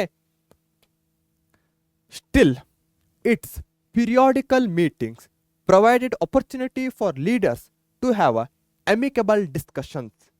ಆದರೂ ನಿಯತಕಾಲಿಕ ಸಮಾವೇಶಗಳು ಈ ವಿವಾದಗಳ ಪರಸ್ಪರ ಶಾಂತಿಯುತ ಪರಿಹಾರಕ್ಕೆ ಅನುವು ಮಾಡಿಕೊಡುತ್ತೆ. ಸೊ ಇವುಗಳ ಮೀಟಿಂಗ್ಸ್ ಆಗುತ್ತೆ. ಪಿರಿಯಾಡಿಕಲ್ ಅಂದರೆ ಏನು? ಒಂದು definite time period. For example, ಒಂದು ಇಯರ್ನಲ್ಲಿ ಒಂದು ಸಲ ಅಥವಾ ಒಂದು ಇಯರ್ನಲ್ಲಿ 2 ಸಲ ಈ ರೀತಿಯಾಗಿ ಡೆಫಿನೆಟ್ ಪೀರಿಯಡ್ಗೆ ಇವ್ರು ಮೀಟ್ ಆಗ್ತಾರೆ. ಪ್ರೈಮ್ ಮಿನಿಸ್ಟರ್ಸ್ಗಳು ಮೀಟ್ ಆಗಬಹುದು, ಫಾರಿನ್ ಮಿನಿಸ್ಟರ್ಸ್ಗಳು ಮೀಟ್ ಆಗೋದು. ಈ ರೀತಿಯ ಮೀಟಿಂಗ್ಸ್ಗಳಿಂದ ಸ್ವಲ್ಪ ಪ್ರೋಗ್ರೆಸ್ ಆಗ್ತಾ ಇದೆ. ಇಲ್ಲಿ ನೀವು ನೋಡಬಹುದಾಗಿದೆ 18th SAARC ಸಮಿಟ್ 2014ನಲ್ಲಿ ನಡೆದಂಥದ್ದು. ಮೋದಿ ಅವರಿದ್ದಾರೆ, ಹಾಗೆ ಬೇರೆ ಬೇರೆ ನೇಪಾಳದ ಪ್ರಧಾನಮಂತ್ರಿ ರಾಷ್ಟ್ರಾಧ್ಯಕ್ಷರು, ಪಾಕಿಸ್ತಾನದ್ದು ಇರಬಹುದು, ಮಾಲ್ಡೀವ್ಸು, ಭೂತಾನ್, ಇವರೆಲ್ಲರೂ ಪಾರ್ಟಿಸಿಪೇಟ್ ಮಾಡಿದ್ದಾರೆ. India plays vital role in the working of SAARC. ಯಾಕಂದ್ರೆ ಈ SAARC ಕಂಟ್ರಿಗಳಲ್ಲಿ one of the powerful member ಯಾವುದಾದ್ರೂ ಇದೆ ಅಂದರೆ ಅದೇ ಭಾರತ. ಹೀಗಾಗಿ SAARCನ ಚಟುವಟಿಕೆಗಳಲ್ಲಿ ಭಾರತವು ಸಕ್ರಿಯವಾಗಿ ಭಾಗವಹಿಸುತ್ತಿದೆ. ಅದರ ಜೊತೆಗೆ ಸೆಮಿನಾರ್ಸ್ ಇರಬಹುದು, ವರ್ಕ್ಶಾಪ್ಸ್ ಇರಬಹುದು, ಟ್ರೈನಿಂಗ್ ಪ್ರೋಗ್ರಾಮ್ಸ್ ಇರಬಹುದು, have been jointly sponsored by the member States in the field of science, technology, agriculture etcetera. ವಿಜ್ಞಾನ, ತಾಂತ್ರಿಕತೆ, ಕೃಷಿ ಮುಂತಾದ ವಿಷಯಗಳ ಬಗ್ಗೆ ಸದಸ್ಯ ರಾಷ್ಟ್ರಗಳ ಪ್ರತಿನಿಧಿಗಳ ಕಮ್ಮಟಗಳು, ತರಬೇತಿ, ಕಾರ್ಯಾಗಾರಗಳು ಜಂಟಿಯಾಗಿ ನಡೀತಾ ಇವೆ. ಇಷ್ಟೆಲ್ಲ ಡಿಸ್ಪ್ಯೂಟ್ಸ್ಗಳಿದ್ರೂ ಸಹ ಈ ಸೆಮಿನಾರ್ಸು ಮತ್ತು ವರ್ಕ್ಶಾಪ್ಸ್ಗಳ ಮುಖಾಂತರ, ಟ್ರೈನಿಂಗ್ಸ್ ಪ್ರೋಗ್ರಾಮ್ಸ್ಗಳ ಮುಖಾಂತರ ಇವು ಪ್ರೋಗ್ರೆಸ್ಸನ್ನು ಕಾಣಬೇಕು ಅಂತ ಬಯಸ್ತಾ ಇವೆ. It's head quarter is in Kathmandu of Nepal. ಇದರ ಮುಖ್ಯ ಕಚೇರಿ ನೇಪಾಳ ದೇಶದ ಕಠ್ಮಂಡುವಿನಲ್ಲಿ ಇದೆ. ಓಕೆ, ಎಲ್ಲಿದೆ ಹೆಡ್ ಕ್ವಾರ್ಟರ್ಸ್? 1 ಮಾರ್ಕಿಗೆ ಬರಬಹುದು ಪ್ರಶ್ನೆ. ಸಿಂಪಲ್, ನೇಪಾಳದ ಯಾವುದು? ಕಠ್ಮಂಡು ರಾಜಧಾನಿ. ಓಕೆ, ಸಿಂಪಲ್ ಪ್ರಶ್ನೆ, ಬೇಗನೆ ಆನ್ಸರ್ ಮಾಡಿ. Which regional organisation is composed of 8 countries from South Asia including India and Pakistan. Bharat ಮತ್ತು ಪಾಕಿಸ್ತಾನ ಸೇರಿದಂತೆ ದಕ್ಷಿಣ ಏಷ್ಯಾದ 8 ದೇಶಗಳನ್ನ ಒಳಗೊಂಡಿರುವ ಪ್ರಾದೇಶಿಕ ಸಂಸ್ಥೆ ಯಾವುದು? ಆಸಿಯಾನ್, ಕಾಮನ್ವೆಲ್ತ್ ರಾಷ್ಟ್ರಗಳು, EU, SAARC. Simple answer option D, SAARC. Okay, 2 ಮುಗಿಸಿದ್ದೇವೆ. ಮುಂದಿರುವಂತಹದ್ದು ಯುರೋಪಿಯನ್ ಯೂನಿಯನ್ ಅಥವಾ ಐರೋಪ್ಯ ಒಕ್ಕೂಟ. So European Union or EU is a union of 27 European countries. European ಕಂಟ್ರೀಸ್ಗಳಲ್ಲಿ 27 ಕಂಟ್ರೀಸ್ಗಳು ಈ ಯೂನಿಯನ್ನಲ್ಲಿವೆ. ಈ ಸಂಸ್ಥೆಯು ಯುರೋಪ್ ಖಂಡದ 27 ಸದಸ್ಯ ರಾಷ್ಟ್ರಗಳನ್ನ ಒಳಗೊಂಡ ಸಂಸ್ಥೆಯಾಗಿದೆ. It was established in 1992 by the treaty of European Union in ಎಲ್ಲಿ? Maastricht, a city in the Netherland. So 27 countries 1992, Maastricht, Netherland. So ಇದೇ ಧ್ವಜವಾಗಿದೆ ಯುರೋಪಿಯನ್ ಯೂನಿಯನ್ದು. ಹೆಸರಲ್ಲೇ ಇದೆ ಯುರೋಪಿಯನ್ ಖಂಡ. Okay, Maastricht 1992 treaty of European Union. It implements a common single market, a single currency, common agricultural and trade policy etcetera. ಇದು ಸದಸ್ಯ ರಾಷ್ಟ್ರಗಳ ಮಧ್ಯೆ ಸಮಾನ ಏಕ ಮಾರುಕಟ್ಟೆ, ಒಂದೇ ಚಲಾವಣೆಯ ಕರೆನ್ಸಿ ಇರಬಹುದು, ಸಮಾನ ಕೃಷಿ ಇರಬಹುದು, ಹಾಗೂ ವ್ಯಾಪಾರ ಧೋರಣೆ ಇತ್ಯಾದಿಗಳಿಗೆ ಅವಕಾಶ ಮಾಡಿಕೊಡುತ್ತೆ. ಇದು ಒಂಥರ ಬೇರೆ ಯಾವುದು ಸಾರ್ಕ್ ಇರಬಹುದು ಅಥವಾ ಕಾಮನ್ವೆಲ್ತ್, ಇವುಗಳಲ್ಲಿ ಡಿಫ್ರೆಂಟ್ ಆಗಿದೆ. ಏನಂತ, ಈ ಯಾವ 27 ಕಂಟ್ರೀಸ್ಗಳಿವೆ ಅವೆಲ್ಲವೂ ಒಂದೇ ಕರೆನ್ಸಿಯನ್ನು ಹೊಂದಿವೆ, ಒಂದೇ ರೀತಿಯ ಮಾರ್ಕೆಟನ್ನು ಹೊಂದಿವೆ, ಒಂದೇ ರೀತಿಯ ಟ್ರೇಡ್ ಪಾಲಿಸೀಸ್ಗಳನ್ನ ಹೊಂದಿವೆ. ಇದರಿಂದಾಗಿ ಈ 27 ಕಂಟ್ರೀಸ್ಗಳು ಸಹ ಒಂದೇ ಕಂಟ್ರಿ ತರ ನಿಮ್ಗೆ ಕಾಣಬಹುದು. ಈ ಯೂನಿಯನ್ನ ಅಂಡರ್ನಲ್ಲಿ ಕರೆನ್ಸಿ ಇರಬಹುದು, ಹಾಗೆ ಟ್ರೇಡ್ಗಳಿರಬಹುದು, ಹಾಗೆ ಅಗ್ರಿಕಲ್ಚರಲ್ ಇರಬಹುದು. ಇವೆಲ್ಲವೂ ಒಂದೇ ರೀತಿಯ ಧೋರಣೆಯನ್ನು ಹೊಂದಿವೆ. ವೆರಿ ಇಂಪಾರ್ಟೆಂಟ್ ಆಗುತ್ತೆ ಯುರೋಪಿಯನ್ ಯೂನಿಯನ್ದು. ಇದರ major most important EU institution, ಇದೊಂದು ದೊಡ್ಡ ಹೆಡ್ ಆಯಿತು. ಅದರ ಕೆಳಗೆ ಹೇಗೆ UN ನಲ್ಲಿ ಬೇರೆ ಬೇರೆ ಅಂಗಸಂಸ್ಥೆಗಳಿದ್ವೋ ಹಾಗೆ ಇಲ್ಲೂ ಸಹ ಬೇರೆ ಬೇರೆ ಅಂಗಸಂಸ್ಥೆಗಳಿವೆ. ಒಂದು ಕೌನ್ಸಿಲ್ ಆಗತ್ತೆ, ಯುರೋಪಿಯನ್ ಸಮಿತಿ, ಕಮಿಷನ್, ಯುರೋಪಿಯನ್ ಆಯೋಗ ಇದೆ, ಪಾರ್ಲಿಮೆಂಟ್, ಯುರೋಪಿಯನ್ ಸಂಸತ್ತು, European court of justice, European central bank. So almost ಹೇಗೆ UN ದಲ್ಲಿ ಕೋರ್ಟ್ ಆಫ್ ಜಸ್ಟಿಸ್ ಇತ್ತು, ಹೇಗೆ ಜನರಲ್ ಅಸೆಂಬ್ಲಿ ಇತ್ತು, ಹೇಗೆ ಅಲ್ಲಿ ಮತ್ತೊಂದು ಬ್ಯಾಂಕ್ಸ್ಗಳಿದ್ವು, ಹಾಗೆ ಇಲ್ಲೂ ಸಹ ಕೌನ್ಸಿಲ್ ಮತ್ತು ಕಮಿಷನ್ಸ್ಗಳಿವೆ. ಸೆಕ್ರೆಟರಿಯಾಟ್ ಹೇಗಿತ್ತು ಅದೇ ಮಾದರಿಯಲ್ಲಿ. ಸೊ ಇವೆರಡು ಕಂಪ್ಯಾರಿಸನ್ ಮಾಡಿಕೊಂಡ್ರೆ ನಿಮಗೆ ಈಸಿಯಾಗಿ ಆನ್ಸರ್ ಮಾಡಬಹುದು. As such EU may resemble a federation or confederation. ಐರೋಪ್ಯ ಒಕ್ಕೂಟವು ಒಂದು ಸಂಯುಕ್ತ ರಾಜ್ಯವನ್ನ ಹೋಲುವಂತಿದೆ. ಸೊ ಇಲ್ಲಿ ನೀವು ನೋಡಬಹುದಾಗಿದೆ, ಒಂದು ಯುರೋಪಿಯನ್ನ ಅಂಡರ್ನಲ್ಲಿ ಇರುವಂತಹ ಎಲ್ಲ ಏನು ದೇಶಗಳಿವೆ ಒಂಥರ ರಾಜ್ಯವಾಗಿ ಯುರೋಪಿಯನ್ ಯೂನಿಯನ್ ಒಂದು ದೊಡ್ಡ ರಾಷ್ಟ್ರವಾಗಿ ತನ್ನ ಅಡಿಯಲ್ಲಿ ಇಟ್ಟುಕೊಂಡಿರುವುದನ್ನು ಗಮನಿಸಬಹುದು. Supporters of the European union agri that it is a force for peace and democracy. ಇದರ ಪ್ರತಿಪಾದಕರು ಹೇಳುವಂತೆ ಈ ಸಂಸ್ಥೆ ಶಾಂತಿ ಮತ್ತು ಪ್ರಜಾತಂತ್ರಕ್ಕಾಗಿ ಕಾರ್ಯನಿರ್ವಹಿಸ್ತಾ ಇದೆ. ಹೆಚ್ಚಾಗಿ ಯುರೋಪಿಯನ್ ಯೂನಿಯನ್ನ ಅಂಡರ್ನಲ್ಲಿ ಇರುವಂತಹ ಎಲ್ಲ ರಾಷ್ಟ್ರಗಳು ಡೆಮೊಕ್ರೆಟಿಕ್ ಕಂಟ್ರೀಸ್ಗಳೇ ಆಗಿವೆ. ಪ್ರಜೆಗಳೇ ಪ್ರಭುವಾಗಿದ್ದಾನೆ. ಪವರ್ ಟು ದ ಪೀಪಲ್, ಇದು ಇವರ ಮೇನ್ ಮೋಟೋ ಆಗಿದೆ ಅಂತ ಹೇಳ್ಬೋದು. ಹಾಗಾದರೆ ಯುರೋಪಿಯನ್ ಯೂನಿಯನ್ಗಿಂತ ಮೊದಲು ಯಾವುದಿತ್ತು? European Union is the successor of European economic community EEC. ಐರೋಪ್ಯ ಒಕ್ಕೂಟವು ಈ ಹಿಂದಿನ ಯುರೋಪಿಯನ್ ಆರ್ಥಿಕ ಸಮುದಾಯದ ವಾರಸುದಾರ ಸಂಸ್ಥೆಯಾಗಿದೆ. ಸೊ ಇಲ್ಲಿ ನೀವು ಕಾಣ್ತಾ ಇದೆಯಲ್ಲ, ಇದೇ EEC ಆಗಿತ್ತು. Okay, EEC to EU. The members of the EU have transferred to it considerable sovereignty. ಇದರ ಸದಸ್ಯ ರಾಷ್ಟ್ರಗಳು ಸ್ವಯಂ ಇಚ್ಛೆಯಿಂದ ತಮ್ಮ ಸಾರ್ವಭೌಮ ಅಧಿಕಾರದ ಗಮನಾರ್ಹ ಅಂಶವನ್ನ ಈ ಸಂಸ್ಥೆಗೆ ನೀಡಿದೆ. ಇದು ವೆರಿ ಇಂಪಾರ್ಟೆಂಟ್ ಆಗುತ್ತೆ. ಯಾವಾಗ ಒನ್ ಕರೆನ್ಸಿ ಅಂತ ಹೇಳ್ತೇನೋ, ಒನ್ ಟ್ರೇಡಿಂಗ್ ಪಾಲಿಸಿ ಅಂತ ಹೇಳ್ತೇನೋ, ಇವೆಲ್ಲದಕ್ಕೂ ಏನಾಗುತ್ತೆ, ಇವೆಲ್ಲವೂ ಒಂದು ದೇಶ ನಿರ್ಧರಿಸುವಂಥದ್ದು. ಆದರೆ ಇಲ್ಲಿ ಬಹಳಷ್ಟು ದೇಶಗಳು ಇದನ್ನ ಯುರೋಪಿಯನ್ ಯೂನಿಯನ್ಗೆ ಕೊಟ್ಟಿವೆ. ಇದರಿಂದಲೇ ಅರ್ಥ ಮಾಡ್ಕೊಳ್ಬಹುದು ಎಷ್ಟು ನಂಬಿಕೆನ ಇಟ್ಟಿದ್ದಾರೆ, ಟ್ರಸ್ಟನ್ನು ಕೊಟ್ಟಿದ್ದಾರೆ ಈ ಯುರೋಪಿಯನ್ ಯೂನಿಯನ್ ಮೇಲೆ ಅಂತ. Its head office is at Brussels of Belgium. One ಮಾರ್ಕ್ಗೆ ಕೇಳಬಹುದಾದಂಥ ಪ್ರಶ್ನೆ, ಈ ಸಂಸ್ಥೆಯ ಕೇಂದ್ರ ಕಚೇರಿ ಬೆಲ್ಜಿಯಂ ದೇಶದ ಬ್ರುಸೆಲ್ಸ್ನಲ್ಲಿದೆ.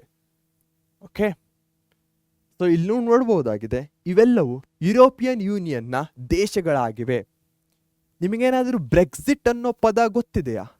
ಗೊತ್ತಿದ್ರೆ ಅದರ ಅರ್ಥ ಏನು ಅಂತ ಕಮೆಂಟ್ ಬಾಕ್ಸ್ ಅಲ್ಲಿ ತಿಳಿಸಿ. Okay, favourite section quickly answer ಮಾಡಿ. In which year did the European Union come in to existence? European Union ಯಾವ ವರ್ಷದಲ್ಲಿ ಅಸ್ತಿತ್ವಕ್ಕೆ ಬಂದಿತು? 1967, 85, 92, 2002. ಸರಿಯಾದ ಉತ್ತರ 1992. ಓಕೆ, 3 ರೀಜನಲ್ ಕೋಆಪರೇಷನ್ಸ್ಗಳನ್ನ ಮುಗಿಸಿದ್ದೇವೆ. ನೆಕ್ಸ್ಟ್ ಇರುವಂತಹದ್ದು ಆಸಿಯಾನ್. ಇದರ ಬಗ್ಗೆ ತಿಳ್ಕೊಳ್ಳೋಣ ಬನ್ನಿ. ಫುಲ್ ಫಾರ್ಮ್ ಏನು? Association of south east Asian nation. South East ಅಂತ ಬರ್ತಾ ಇದೆ, ಏಷಿಯನ್ ಅಂತ ಬರ್ತಾ ಇದೆ. ಸೊ ಸೌತ್ ಅಲ್ಲಿ, ದಕ್ಷಿಣದಲ್ಲಿ, ಹಾಗೆ ಈಸ್ಟಲ್ಲಿ, ಪೂರ್ವ ದಕ್ಷಿಣ ಈ ಭಾಗದಲ್ಲಿ, ಏಷ್ಯಾ ಕಾಂಟಿನೆಂಟ್ ಅಲ್ಲಿ ಇರುವಂತಹ ರಾಷ್ಟ್ರಗಳು ಇದರ ಅಂಡರ್ನಲ್ಲಿ ಬರುತ್ತೆ. The association of south east Asian nations came in to existence in 1967. ಈ ಸಂಸ್ಥೆಯು 1967ರಲ್ಲಿ ಉದಯವಾಯಿತು. ಆಸಿಯಾನ್ನ ಸಿಂಬಾಲ್ ಅನ್ನ ನೀವು ಇಲ್ಲಿ ಕಾಣಬಹುದಾಗಿದೆ, ಲೋಗೋವನ್ನು. Okay, its head office is at Jakarta of Indonesia. ಇದರ ಕೇಂದ್ರ ಕಚೇರಿ ಇಂಡೋನೇಷ್ಯಾದ ಜಕಾರ್ತಾನಲ್ಲಿದೆ. 1 ಮಾರ್ಕಿಗೆ ಕೇಳಬಹುದಾದಂತಹ ಪ್ರಶ್ನೆ. Its original members are Singapore, Malaysia, Indonesia, Philippines and Thailand. So ಎಷ್ಟು ಒರಿಜಿನಲ್ ಮೆಂಬರ್ಸ್ ಇದ್ದಾರೆ? 5. ಯಾವ್ದ್ಯಾವುದು ಇಲ್ಲಿ ಕಾಣಬಹುದು ನೀವು.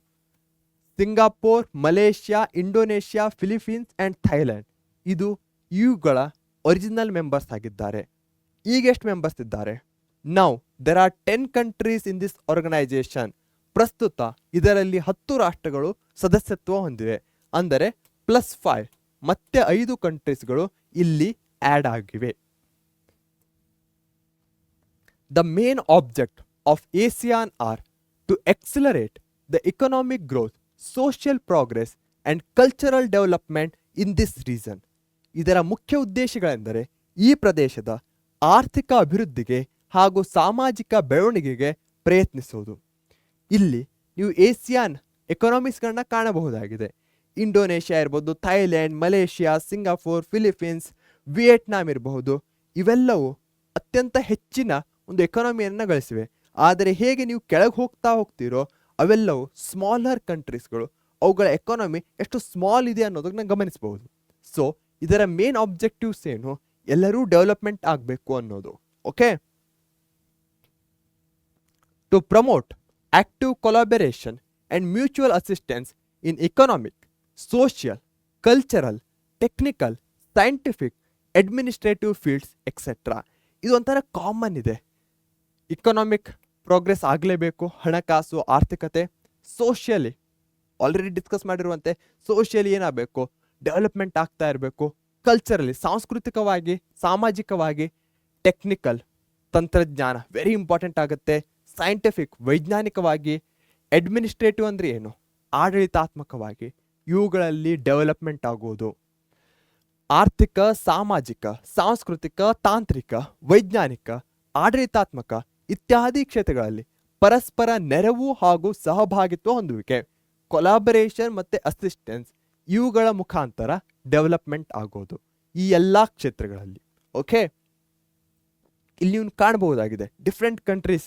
ವಿಯೆಟ್ನಾಂ ಇರಬಹುದು, ಬ್ರುನೈ ಇರಬಹುದು, ಬರ್ಮಾ ಇರಬಹುದು, ಕಾಂಬೋಡಿಯಾ ಇರಬಹುದು, ಲಾವೋಸ್ ಇರಬಹುದು. ಇವೆಲ್ಲವೂ ಇತ್ತೀಚೆಗೆ ಆ್ಯಡ್ ಆಗಿರುವಂತಹದ್ದು. The ASEAN is not a military alliance. ಇದು ಒಂದು ಮಿಲಿಟರಿ ಒಕ್ಕೂಟವಲ್ಲ. ಹಾಗಂದ್ರೆ ಏನು? ಫಾರ್ ಎಕ್ಸಾಂಪಲ್, ಯಾವುದೇ ಒಂದು ಕಂಟ್ರಿ ಕಾಂಬೋಡಿಯಾದ ಮೇಲೆ ಅಟ್ಯಾಕ್ ಮಾಡಿದರೆ ಉಳಿದ ಆಸಿಯಾನ್ ಕಂಟ್ರೀಸ್ಗಳು ಮಿಲಿಟರಿ ಅಲ್ಲಿ ಕಾಂಬೋಡಿಯಾಗೆ ಸಪೋರ್ಟ್ ಕೊಡಲ್ಲ. ಇದೇ ಮಿಲಿಟರಿ ಅಗ್ರಿಮೆಂಟ್ ಆಗಿದೆ. ಅದೇ ನೀವು ನ್ಯಾಟೋ ಅನ್ನೋ ಒಂದು ಪದವನ್ನು ಕೇಳಿರ್ತೀರ. ಕೇಳಿಲ್ಲ ಅಂದರೆ ಸರ್ಚ್ ಮಾಡಿ. ಓಕೆ, ಅದರಲ್ಲಿ ಅದೊಂದು ಮಿಲಿಟರಿ ಒಕ್ಕೂಟವಾಗಿದೆ. ಅದರ ಅರ್ಥ ಏನು? ಯಾವುದೇ ಒಂದು ಕಂಟ್ರಿ ಯಾವುದೇ ನ್ಯಾಟೋದ ಒಂದು ರಾಷ್ಟ್ರದ ಮೇಲೆ ಅಟ್ಯಾಕ್ ಮಾಡಿದರೆ ಎಲ್ಲ ದೇಶಗಳು ಅದರ ಸಪೋರ್ಟಿಗೆ ಬರುತ್ತೆ. Okay, additional information. Although India sympathised with the aims and objectives of ASEAN, she has not joined this, it acting as a observer. India ಏನು ಆಗುತ್ತೆ? ಈ ಸಂಸ್ಥೆಯ ಬಗ್ಗೆ ಉದಾರ ನೀತಿ ಹೊಂದಿದೆ. ಅದರ ಸಿಂಪಥೈಸ್ ಮಾಡುತ್ತೆ, ಹೈಲಿ ಫೇವರ್ ಮಾಡುತ್ತೆ. ಬಟ್ ಇಂಡಿಯಾ ಇದನ್ನು ಇನ್ನೂ ಎಂಟರ್ ಆಗಿಲ್ಲ, ಅದರ ಸದಸ್ಯತ್ವವನ್ನು ಹೊಂದಿಲ್ಲ. ಬದಲಾಗಿ ವೀಕ್ಷಕ ರಾಷ್ಟ್ರದ ಸ್ಥಾನವನ್ನು ಹೊಂದಿದೆ. ಕಣ್ಣುಗಳು ಕಾಣ್ತಾ ಇವೆಯಲ್ಲ, ಅಬ್ಸರ್ವರ್. ಹೊರಗಿಂದ ನೋಡೋದು, ಡೈರೆಕ್ಟ್ ಆಗಿ ಪಾರ್ಟಿಸಿಪೇಟ್ ಮಾಡೋದಲ್ಲ. ಓಕೆ ಓಕೆ ನಮ್ಮ ಕೊನೆಯ organisation of African unity, African ಒಕ್ಕೂಟದ ಸಂಸ್ಥೆ. ಹೆಸರಲ್ಲೇ ಇದೆ, 1963 ಫಾರ್ಮ್ ಆಯಿತು. ಇಲ್ಲಿ ನೀವು ಅದರ ಒಂದು ಧ್ವಜವನ್ನು ಕಾಣಬಹುದಾಗಿದೆ, ಆಫ್ರಿಕನ್ ಯೂನಿಟಿದು. Okay, a large number of African states which gained independence have initially evolved a number of regional associations. ಈ ಎಲ್ಲ ಆಫ್ರಿಕನ್ ಕಂಟ್ರೀಸ್ಗಳು, ಬಹಳಷ್ಟು ದೇಶಗಳು ಕೊಲೊನೈಸ್ಡ್ ಆಗಿತ್ತು. ಇಂಡಿಪೆಂಡೆನ್ಸ್ ದೊರೆತ ನಂತರ ಈ ರಾಷ್ಟ್ರಗಳು ಏನು ಮಾಡಿದ್ವು? ಬಹಳಷ್ಟು ಬಾರಿ ಏನು ಮಾಡಿದ್ವು ಅಂದರೆ ಹಲವಾರು ಪ್ರಾದೇಶಿಕ ಸಂಸ್ಥೆಗಳನ್ನ, ಸ್ಮಾಲ್ ಪ್ರಾದೇಶಿಕ ಸಂಸ್ಥೆಗಳನ್ನ ಅವು ಮುಂದೆ ತಂದವು.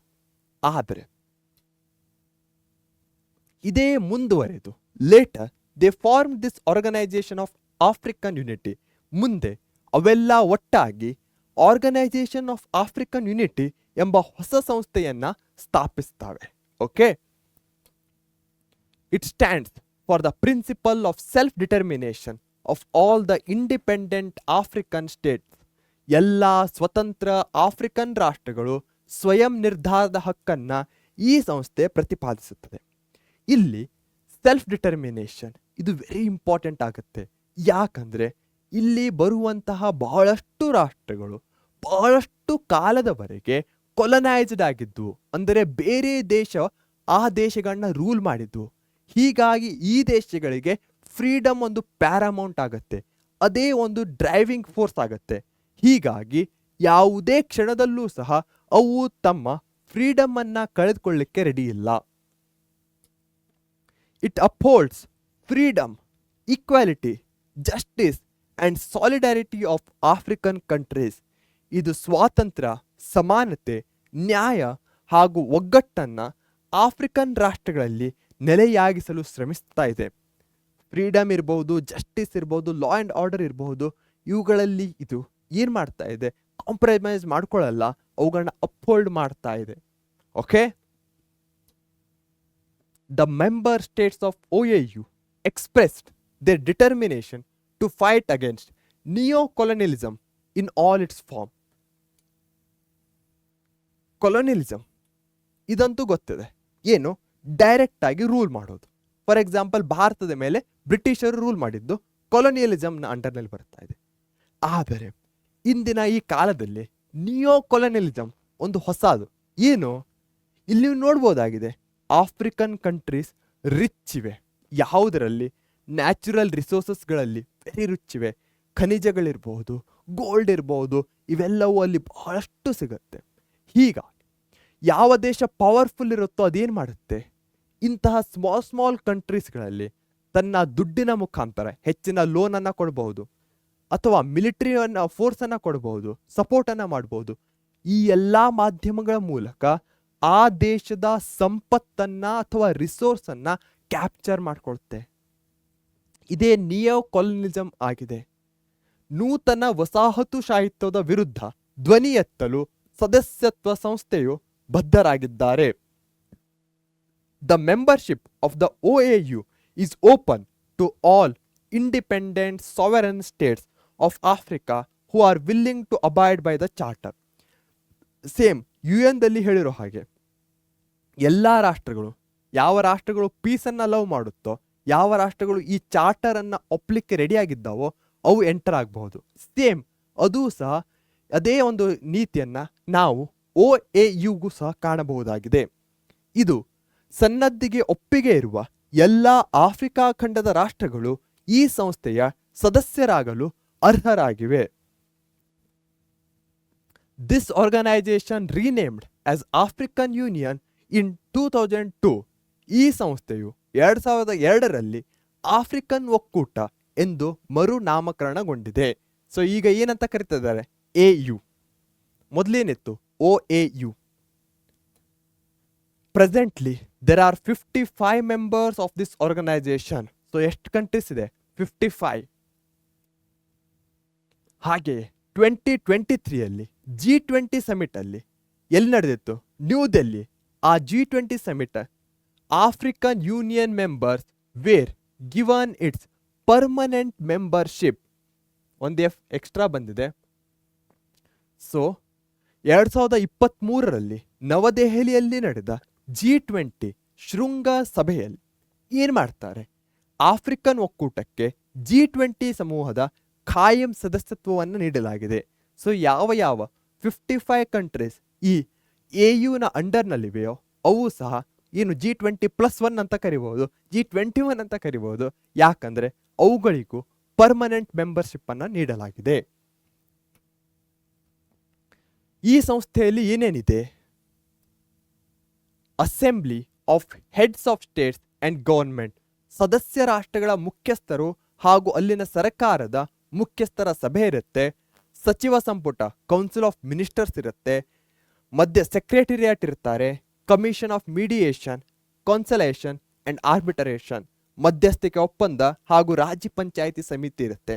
ಸೊ ಇಲ್ಲಿ ಎಲ್ಲ ದೇಶಗಳ ಹೆಡ್ಸ್ ಇರ್ತಾರೆ, ಹಾಗೆ ಸೆಕ್ರೆಟರಿಯಾಟ್ ಇರ್ತಾರೆ.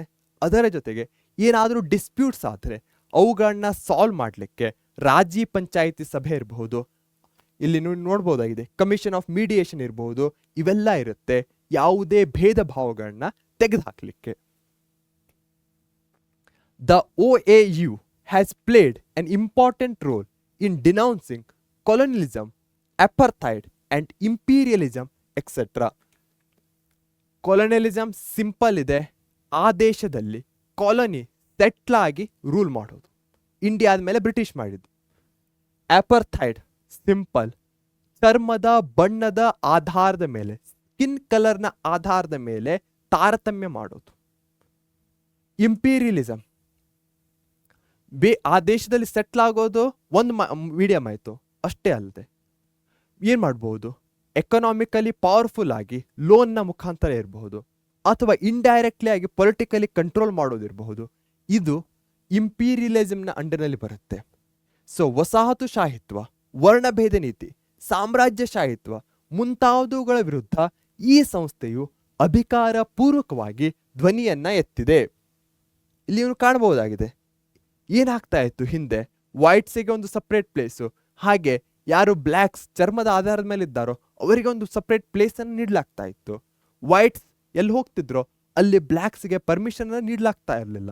ಸೊ ಇಲ್ಲಿ ವೈಟ್ಸ್ ಮತ್ತೆ ಬ್ಲ್ಯಾಕ್ಸ್ ಅಂತ ಚರ್ಮದ ಬಣ್ಣದ ಆಧಾರದ ಮೇಲೆ ಡಿವೈಡ್ ಮಾಡಲಾಗ್ತಾ ಇತ್ತು. ಓಕೆ, ನಮ್ಮ ಕ್ವಶನ್ ಬಂದಿದೆ, which organisation was given permanent membership during the 2023 G20 summit in New Delhi? ನವದೆಹಲಿಯಲ್ಲಿ ನಡೆದ G20 ಶೃಂಗಸಭೆಯಲ್ಲಿ ಯಾವ ಸಂಸ್ಥೆಗೆ ಶಾಶ್ವತ ಸದಸ್ಯತ್ವವನ್ನು ನೀಡಲಾಯಿತು? ಯುರೋಪಿಯನ್ ಒಕ್ಕೂಟ, ಆಸಿಯಾನ್, ಆಫ್ರಿಕನ್ ಒಕ್ಕೂಟ, ಕಾಮನ್ವೆಲ್ತ್ ರಾಷ್ಟ್ರಗಳು. ಸರಿಯಾದ ಉತ್ತರ option C. Okay, awesome, fantastic, ಬರ್ತಾ ಇದೆ ನಮ್ಮ ಫೇವರೇಟ್ ಬ್ಯಾಂಡ್. ಈಗ ಉಳಿದಿರುವಂಥದ್ದು ಎರಡೇ ಸೆಕ್ಷನ್ಗಳು, ಒಂದು ರೀಕಾಲ್ ಮತ್ತೊಂದು PYQ ಬೇಸ್. ಹಾಗಾದರೆ ಕ್ವಿಕ್ಲಿ ರೀಕಾಲ್ ಅನ್ನ ಮಾಡಿಬಿಡೋಣ ಬನ್ನಿ. ಓಕೆ, ಎಸ್ಟಾಬ್ಲಿಷ್ಮೆಂಟ್ ಆಫ್ UNOದ ಸ್ಥಾಪನೆ ಯಾವಾಗುತ್ತೆ? ಫಸ್ಟ್ ವರ್ಲ್ಡ್ ವಾರ್ ಆ ಸಮಯದಲ್ಲಿ ಏನಿರುತ್ತೆ, ಲೀಗ್ ಆಫ್ ನೇಷನ್ಸ್ ಫೇಲ್ ಆಗುತ್ತೆ, ರಾಷ್ಟ್ರಗಳ ಒಕ್ಕೂಟ. ಹೀಗಾಗಿ ಸೆಕೆಂಡ್ ವರ್ಲ್ಡ್ ವಾರ್ನ ಟೈಮ್ನಲ್ಲಿ ಯುನೈಟೆಡ್ ನೇಷನ್ಸ್ ಆರ್ಗನೈಸೇಷನ್ಸ್ ಬರುತ್ತೆ 1945. ಇದರ ಹೆಡ್ ಕ್ವಾರ್ಟರ್ಸ್ ಎಲ್ಲಿದೆ? ನ್ಯೂಯಾರ್ಕ್ ಸಿಟಿಯಲ್ಲಿದೆ. ಎಷ್ಟು ಜನ ಇದ್ದಾರೆ? 193 ಕಂಟ್ರೀಸ್ ಇದೆ. ಹಾಗೆ ಇದರ ಏಮ್ಸ್ ಮತ್ತು ಆಬ್ಜೆಕ್ಟಿವ್ಸ್ಗಳೇನು? UNOನ ಗುರಿಗಳು ಮತ್ತು ಉದ್ದೇಶಗಳು. ಪೀಸ್ ಅಂಡ್ ಸೆಕ್ಯೂರಿಟಿ, ಶಾಂತಿ ಮತ್ತು ಭದ್ರತೆ. ಪೀಸ್ ಅಂತೂ ಇಂಪಾರ್ಟೆಂಟ್ ಆಗುತ್ತೆ ಕೀವರ್ಡ್. ಫ್ರೆಂಡ್ಲಿ ರಿಲೇಷನ್ಸ್, ಸೌಹಾರ್ದ ಸಂಬಂಧಗಳು between Nations. Human rights very important ಆಗುತ್ತೆ, ಡೆಕ್ಲರೇಷನ್ ಸಹ ಆಗಿದೆ. ಇಂಟರ್ನ್ಯಾಷನಲ್ ಕೋಆಪರೇಷನ್, ಅಂತಾರಾಷ್ಟ್ರೀಯ ಸಹಕಾರ ಬೇಕು ಈ ಪೀಸನ್ನು ಅಚೀವ್ ಮಾಡಲಿಕ್ಕೆ. ಇಂಟರ್ನ್ಯಾಷನಲ್ ಜಸ್ಟಿಸ್ ಆ್ಯಂಡ್ ರೆಸ್ಪೆಕ್ಟ್, ಅಂತಾರಾಷ್ಟ್ರೀಯ ನ್ಯಾಯ ಮತ್ತು ಗೌರವ ಇರಬಹುದು.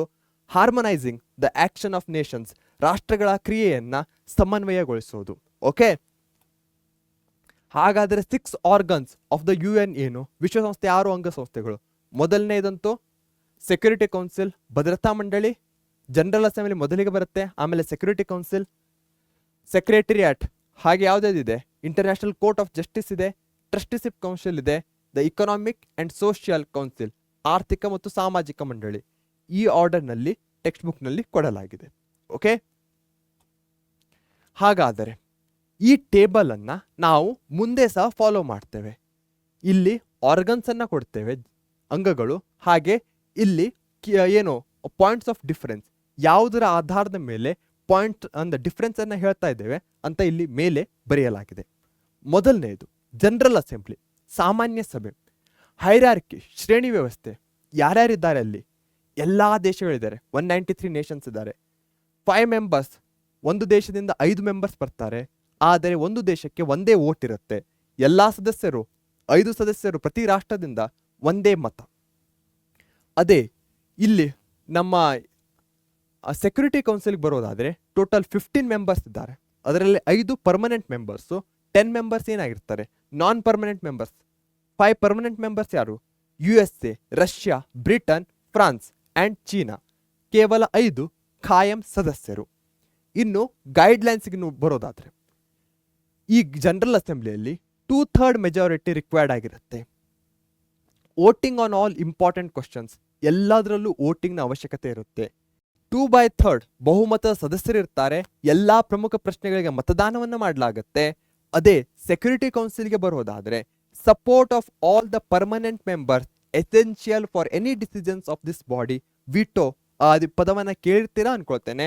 ಈ ಸಂಸ್ಥೆಯ ಯಾವುದೇ ನಿರ್ಧಾರಕ್ಕೆ ಅಗತ್ಯವಾದ ಎಲ್ಲಾ ಖಾಯಂ ಸದಸ್ಯರ ಬೆಂಬಲ ಇರಲೇಬೇಕಾಗುತ್ತೆ. ಹಾಗೆ ಕಾರ್ಯಗಳೇನು?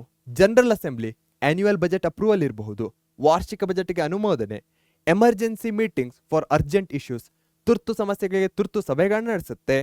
ಅದೇ ಸೆಕ್ಯೂರಿಟಿ ಕೌನ್ಸಿಲ್ಗೆ ಬರೋದಾದ್ರೆ ಇಂಟರ್ನ್ಯಾಷನಲ್ ಡಿಸ್ಪ್ಯೂಟ್ಸ್ಗಳನ್ನ ಸಾಲ್ವ್ ಮಾಡುವುದು, ಅಂತಾರಾಷ್ಟ್ರೀಯ ವಿವಾದಗಳನ್ನ ಪರಿಹರಿಸೋದು, elects the judges of the international court of justice, ಅಂತಾರಾಷ್ಟ್ರೀಯ ನ್ಯಾಯಾಲಯದ ನ್ಯಾಯಾಧೀಶರನ್ನ ಆಯ್ಕೆ ಮಾಡುತ್ತೆ. ಹಾಗೆ ಸೆಕ್ರೆಟರಿ ಜನರಲ್ ಅನ್ನ ರೆಕಮೆಂಡ್ ಮಾಡುತ್ತೆ. ನೆಕ್ಸ್ಟ್ ಇರುವಂತಹದ್ದು ಇಕನಾಮಿಕ್ ಅಂಡ್ ಸೋಷಿಯಲ್ ಕೌನ್ಸಿಲ್, ಆರ್ಥಿಕ ಮತ್ತು ಸಾಮಾಜಿಕ ಮಂಡಳಿ. ಸೇಮ್ ಶ್ರೇಣಿ ವ್ಯವಸ್ಥೆ. 54 ಮೆಂಬರ್ಸ್ ಇರ್ತಾರೆ. ಏನಾಗುತ್ತೆ? 18 ಮೆಂಬರ್ಸ್ ಪ್ರತಿ ವರ್ಷ. ಎಸ್, ಸಾಮಾನ್ಯ ಸಭೆಯಿಂದ ಚುನಾಯಿತ 54 ಸದಸ್ಯರು.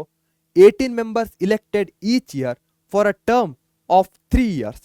3 ವರ್ಷಗಳ ಅವಧಿಗೆ ಪ್ರತಿ ವರ್ಷ 18 ಸದಸ್ಯರ ಆಯ್ಕೆ ಆಗುತ್ತೆ. ಫಂಕ್ಷನ್ಸ್ ಏನು? Recommends for observance of human rights and fundamental freedom, ಮಾನವ ಹಕ್ಕುಗಳು ಮತ್ತು ಮೂಲಭೂತ ಸ್ವಾತಂತ್ರ್ಯದ ಆಚರಣೆಗೆ ಶಿಫಾರಸು. ಹೆಸರಿನ ಜೊತೆ ನೀವು ಕನೆಕ್ಟ್ ಮಾಡ್ಕೊಳ್ಬಹುದು ಫಂಕ್ಷನ್ಸ್ ಅನ್ನ. To study and report on international economic, social, cultural, educational, health and related matters. ಅಂತಾರಾಷ್ಟ್ರೀಯ ಆರ್ಥಿಕ, ಸಾಮಾಜಿಕ, ಸಾಂಸ್ಕೃತಿಕ, ಶೈಕ್ಷಣಿಕ, ಆರೋಗ್ಯ ಮತ್ತು ಸಂಬಂಧಿತ ವಿಷಯಗಳ ಕುರಿತು ಅಧ್ಯಯನ ಮತ್ತು ವರದಿಯನ್ನ ಮಾಡುತ್ತೆ. ನೆಕ್ಸ್ಟ್ ಬರುವಂಥದ್ದು ಯಾವುದು organ? International court of justice, ಅಂತಾರಾಷ್ಟ್ರೀಯ ನ್ಯಾಯಾಲಯ. ಹಾಗೆ ದ ಸೆಕ್ರೆಟರಿಯಟ್, ಸಚಿವಾಲಯ. ಕಂಪ್ಯಾರಿಸನ್. ಶ್ರೇಣಿ ವ್ಯವಸ್ಥೆ ಇದೇನು? ಜುಡಿಷಿಯಲ್ ಆರ್ಗನ್ ಆಗಿರುತ್ತೆ, ನ್ಯಾಯಾಂಗ ಅಂಗ. 15 ಜಡ್ಜಸ್ ಇರ್ತಾರೆ, 9 ಇಯರ್ಸ್ಗೆ ಇಲೆಕ್ಟ್ ಆಗ್ತಾರೆ. ರೀಎಲೆಕ್ಟು ಸಹ ಆಗ್ಬಹುದು. ಹೇಗ್ ಆಫ್ ನೆದರ್ಲೆಂಡ್ಸ್ನಲ್ಲಿ ಏನಿದೆ? ಹೆಡ್ ಕ್ವಾರ್ಟರ್ಸ್ ಇದೆ ಅಥವಾ ಪರ್ಮನೆಂಟ್ ಸೀಟ್ ಇದೆ. 9 ವರ್ಷಗಳ ಅವಧಿಗೆ ಚುನಾಯಿತರಾದ 15 ನ್ಯಾಯಾಧೀಶರು ಮರು ಚುನಾವಣೆಗೆ ಅರ್ಹರಾಗಿರ್ತಾರೆ. ನೆದರ್ಲೆಂಡ್ಸ್ನ ಹೇಗ್ ಪರ್ಮನೆಂಟ್ ಅಥವಾ ಖಾಯಂ ಸೀಟ್ ಆಗಿರುತ್ತೆ.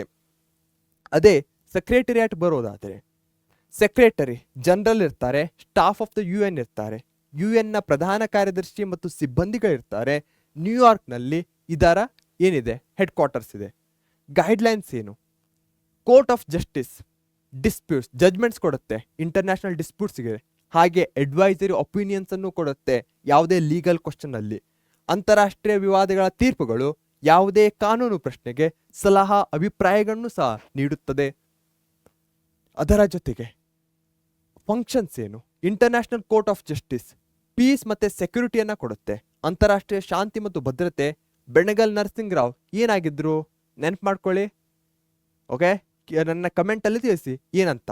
The secretariat administrative work, planning and organisation, ಆಡಳಿತಾತ್ಮಕ ಕೆಲಸವಿರಬಹುದು, ಯೋಜನೆ ಮತ್ತು ಸಂಘಟನೆಯನ್ನು ಮಾಡುತ್ತೆ. ಟ್ರಸ್ಟಿಶಿಪ್ ಕೌನ್ಸಿಲ್ ಟ್ರಸ್ಟ್, ಯಾವುದರ ಟ್ರಸ್ಟ್ ಆಗಿತ್ತು ಇದು? ಜನರಲ್ ಅಸೆಂಬ್ಲಿಗೆ ಅಸಿಸ್ಟ್ ಮಾಡುತ್ತೆ. ಟೆರಿಟರೀಸ್ ಅನ್ನ ಲುಕ್ ಮಾಡುತ್ತೆ ಸ್ಟೇಟ್ಯೂಟ್ ಸಿಗೋ ತನಕ. ಸಾಮಾನ್ಯ ಸಭೆಯ ಸಹಾಯಕ ಅಂಗ, ಯಾವುದೇ ರಾಜ್ಯತ್ವವನ್ನ ಹೊಂದಿರದ ಪ್ರದೇಶಗಳನ್ನ ಇದು ನೋಡಿಕೊಳ್ಳುತ್ತದೆ. ಅಚೀವ್ಮೆಂಟ್ಸ್ ಆಫ್ ಯುಎನ್ಒನ ಸಾಧನೆಗಳು. ಮೆನಿ ಪೊಲಿಟಿಕಲ್ ಡಿಸ್ಪ್ಯೂಟ್ಸ್, ಆಲ್ರೆಡಿ ಹೇಳಿರುವ ಹಾಗೆ ಸೌತ್ ಕೊರಿಯಾ ಇರಬಹುದು. ಮತ್ತೆ ಯಾವ್ದು ನೆನಪಿಗೆ ಬರ್ತಾ ಇದೆ? ಸುಯೇಜ್ ಕೆನಾಲ್ ಕ್ರೈಸಿಸ್ ಇರಬಹುದು, ವಿಯೆಟ್ನಾಂ ಇರಬಹುದು. ಇವುಗಳನ್ನ ಸಕ್ಸಸ್ಫುಲಿ ಸಾಲ್ವ್ ಮಾಡಿದೆ. Serious efforts for disarmament, both conventional and nuclears have been made by UN. ಸಾಂಪ್ರದಾಯಿಕ ಇರಬಹುದು, ಅಟೋಮಿಕ್, ನ್ಯೂಕ್ಲಿಯರ್, ಈ ಡಿಸ್ಆರ್ಮಮೆಂಟ್ಗೂ ಸಹ UN ಬಹಳಷ್ಟು ಪ್ರಯತ್ನವನ್ನ ಮಾಡ್ತಾ ಇದೆ. ಆದರೆ ಎಲ್ಲಿ ಇದಕ್ಕೆ ಫಾಲ್ ಬ್ಯಾಕ್ ಆಗ್ತಾ ಇದೆ? It's achievement is rather of a mixed nature. ಈ ಮಿಕ್ಸ್ಡ್ ನೇಚರ್ ಯಾಕಂದ್ರೆ ಇನ್ನು ಇಸ್ರೇಲ್ ಪ್ಯಾಲೆಸ್ತೈನ್ ಇರಬಹುದು, ಕಾಶ್ಮೀರ ಸಮಸ್ಯೆ ಇರಬಹುದು, ಇದನ್ನು ಇನ್ನೂ ಸಾಲ್ವ್ ಮಾಡಲಿಕ್ಕೆ ಆಗಿಲ್ಲ. Due to a lack of unanimity among the permanent members of the security council as well as other complex world situation. World ಸಿಕ್ಕಾಪಟ್ಟೆ ಕಾಂಪ್ಲೆಕ್ಸ್ ಇದೆ. ಅದರ ಜೊತೆಗೆ ಸೆಕ್ಯೂರಿಟಿ ಕೌನ್ಸಿಲ್ನ 5 ಪರ್ಮನೆಂಟ್ ಮೆಂಬರ್ಸ್ ಇದ್ದಾರೆ.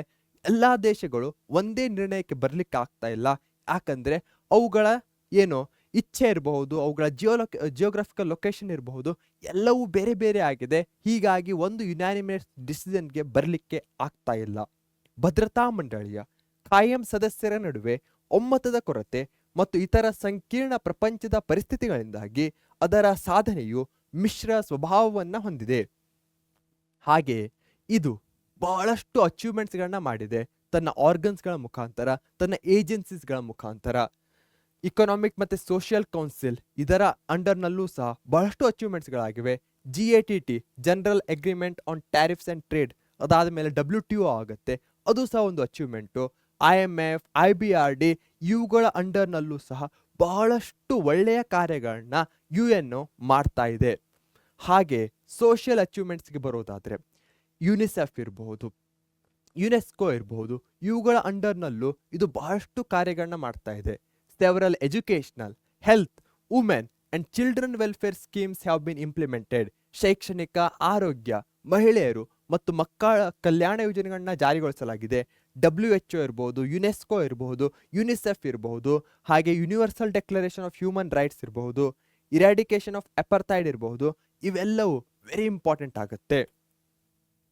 ಅದಾದ ನಂತರ ಯಾವುದು UN ಏಜೆನ್ಸೀಸ್ಗಳು, ಮೊದಲಿಗೆ ಬರುವಂಥದ್ದು FAO. ಅದರ ಫುಲ್ ಫಾರ್ಮ್ ಏನು? Food agricultural organisation. ಇಲ್ಲಿ ಇದರ ಸಿಂಬಲ್ ಫಿಯಾಟ್ ಪ್ಯಾನಿಸ್ ಅಂದ್ರೆ ಏನು? ಲೆಟ್ ದೇರ್ ಬಿ ಬ್ರೆಡ್, ರೊಟ್ಟಿ ಇರಲಿ ಅನ್ನೋದು ಇದನ್ನ ಅರ್ಥವಾಗಿದೆ. ಹಾಗೆ ಯುನಿಸೆಫ್ ಅಂದ್ಕೂಡ್ಲೆ ಏನ್ ನೆನಪಿಗೆ ಬರಬೇಕು? ಮಕ್ಕಳ ಬೆಳವಣಿಗೆ.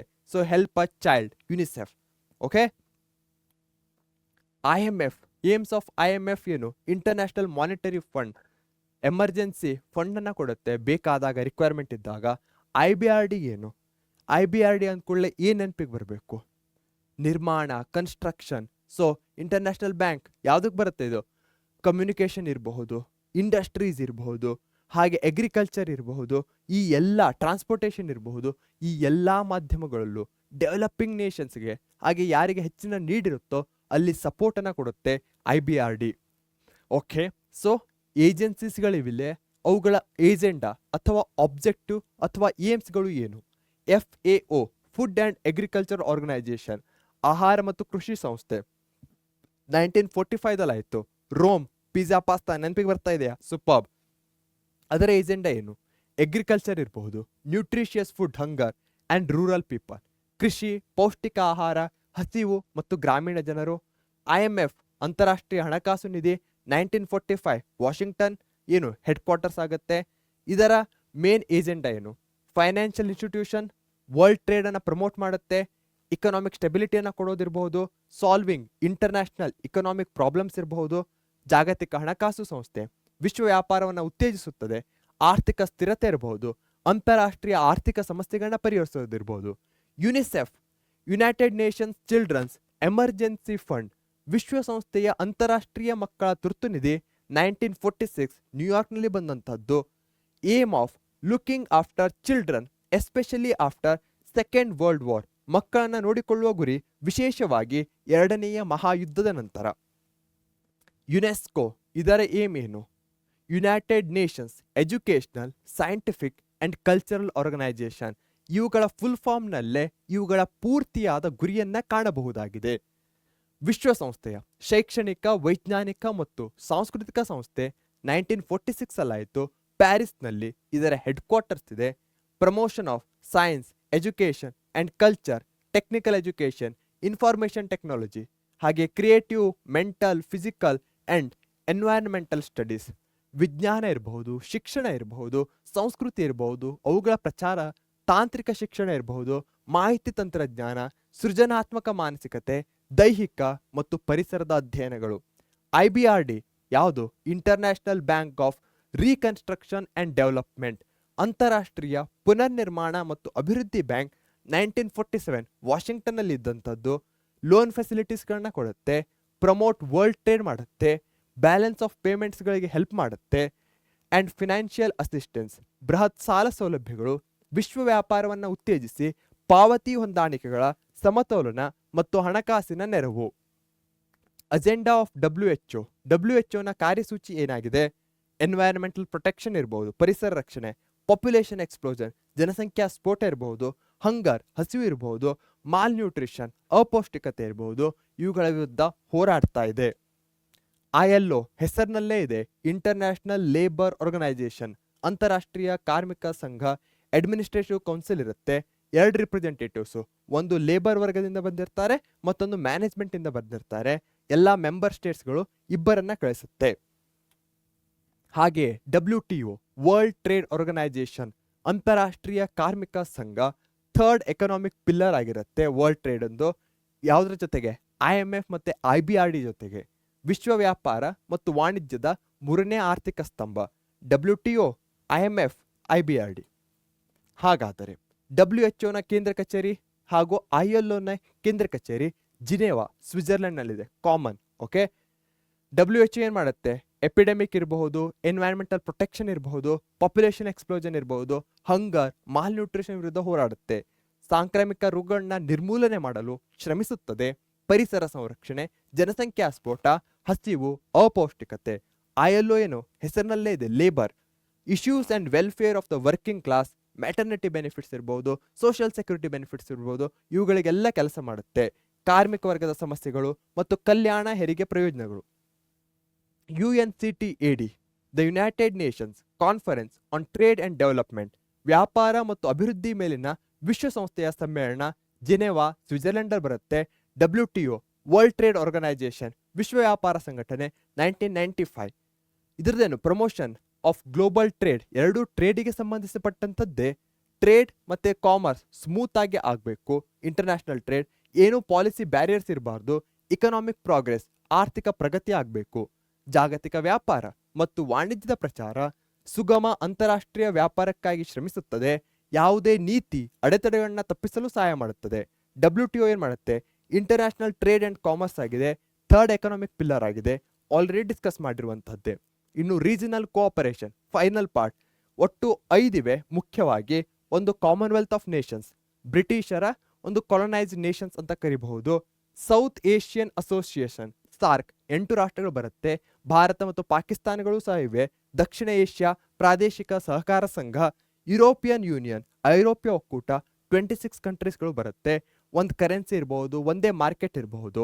ಅದೇ ರೀತಿಯಾಗಿ association of south East Asian nation, ASEAN, ಆಗ್ನೇಯ ಏಷ್ಯಾ ರಾಷ್ಟ್ರಗಳ ಒಕ್ಕೂಟ, 10 ಕಂಟ್ರೀಸ್ ಇದೆ.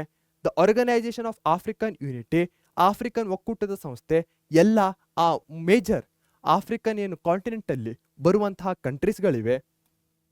Okay, super, awesome. ನಮ್ಮ ಫೇವರೇಟ್ ಬ್ಯಾಂಡ್ ರೀಕಾಲ್ ಅನ್ನ ಮುಗಿಸಿದ್ದೇವೆ. ನೆಕ್ಸ್ಟ್ ಇರುವಂತಹದ್ದು PYQs. First question, what is the main objective of the food and agricultural organisation? ಆಹಾರ ಮತ್ತು ಕೃಷಿ ಸಂಸ್ಥೆಯ ಮುಖ್ಯ ಉದ್ದೇಶ ಏನು? ಸಿಂಪಲ್. Main objective, fight against poverty, ಬಡತನ, ಹಂಗರ್, ಹಸಿವು ಅಂಡ್ ಮಾಲ್ ನ್ಯೂಟ್ರಿಷನ್ ಮತ್ತೆ ಅಪೌಷ್ಟಿಕತೆಯ ವಿರುದ್ಧ ಹೋರಾಡೋದು ಇದರ ಮುಖ್ಯ ಗುರಿಯಾಗಿದೆ. UN Trusteeship Council has now become a small body. Why? UN ನ ದತ್ತಿ ಸಮಿತಿ ಈಗ ಒಂದು ಸಣ್ಣ ಸಂಸ್ಥೆಯಾಗಿ ಮಾರ್ಪಟ್ಟಿದೆ. ಏಕೆ? ಯಾಕಂದ್ರೆ ಯಾವುದೇ ಜಿಯೋಗ್ರಫಿಕಲ್ ಲೊಕೇಶನ್ ಸಹ ಇದರ ಅಂಡರ್ನಲ್ಲಿ ಇಲ್ಲ. ಆಡಳಿತ ರಾಷ್ಟ್ರಗಳ ಸಂಖ್ಯೆ ಕಡಿಮೆಯಾಗಿದೆ. How is UNICEF striving hard for the development of children? ಮಕ್ಕಳ ಅಭಿವೃದ್ಧಿಗೆ ಯುನಿಸೆಫ್ ಹೇಗೆ ಶ್ರಮಿಸ್ತಾ ಇದೆ? ಇದು ಮನಿಯನ್ನ ಕಲೆಕ್ಟ್ ಮಾಡುತ್ತೆ. ಯಾವುದರಿಂದ? ಗ್ರೀಟಿಂಗ್ ಕಾರ್ಡ್ಸ್ನಿಂದ ಬಂದಂತಹ ಮನಿಯನ್ನ. ಹಾಗೆ ಫೇವರೇಬಲ್ ಕಂಡೀಷನ್ ಯಾರ್ದು? ಡೆವಲಪ್ಮೆಂಟ್ ಆಫ್ ವುಮೆನ್ ಮತ್ತೆ ಚಿಲ್ಡ್ರನ್ನಿಗೆ ಪ್ರೊವೈಡ್ ಮಾಡುತ್ತೆ.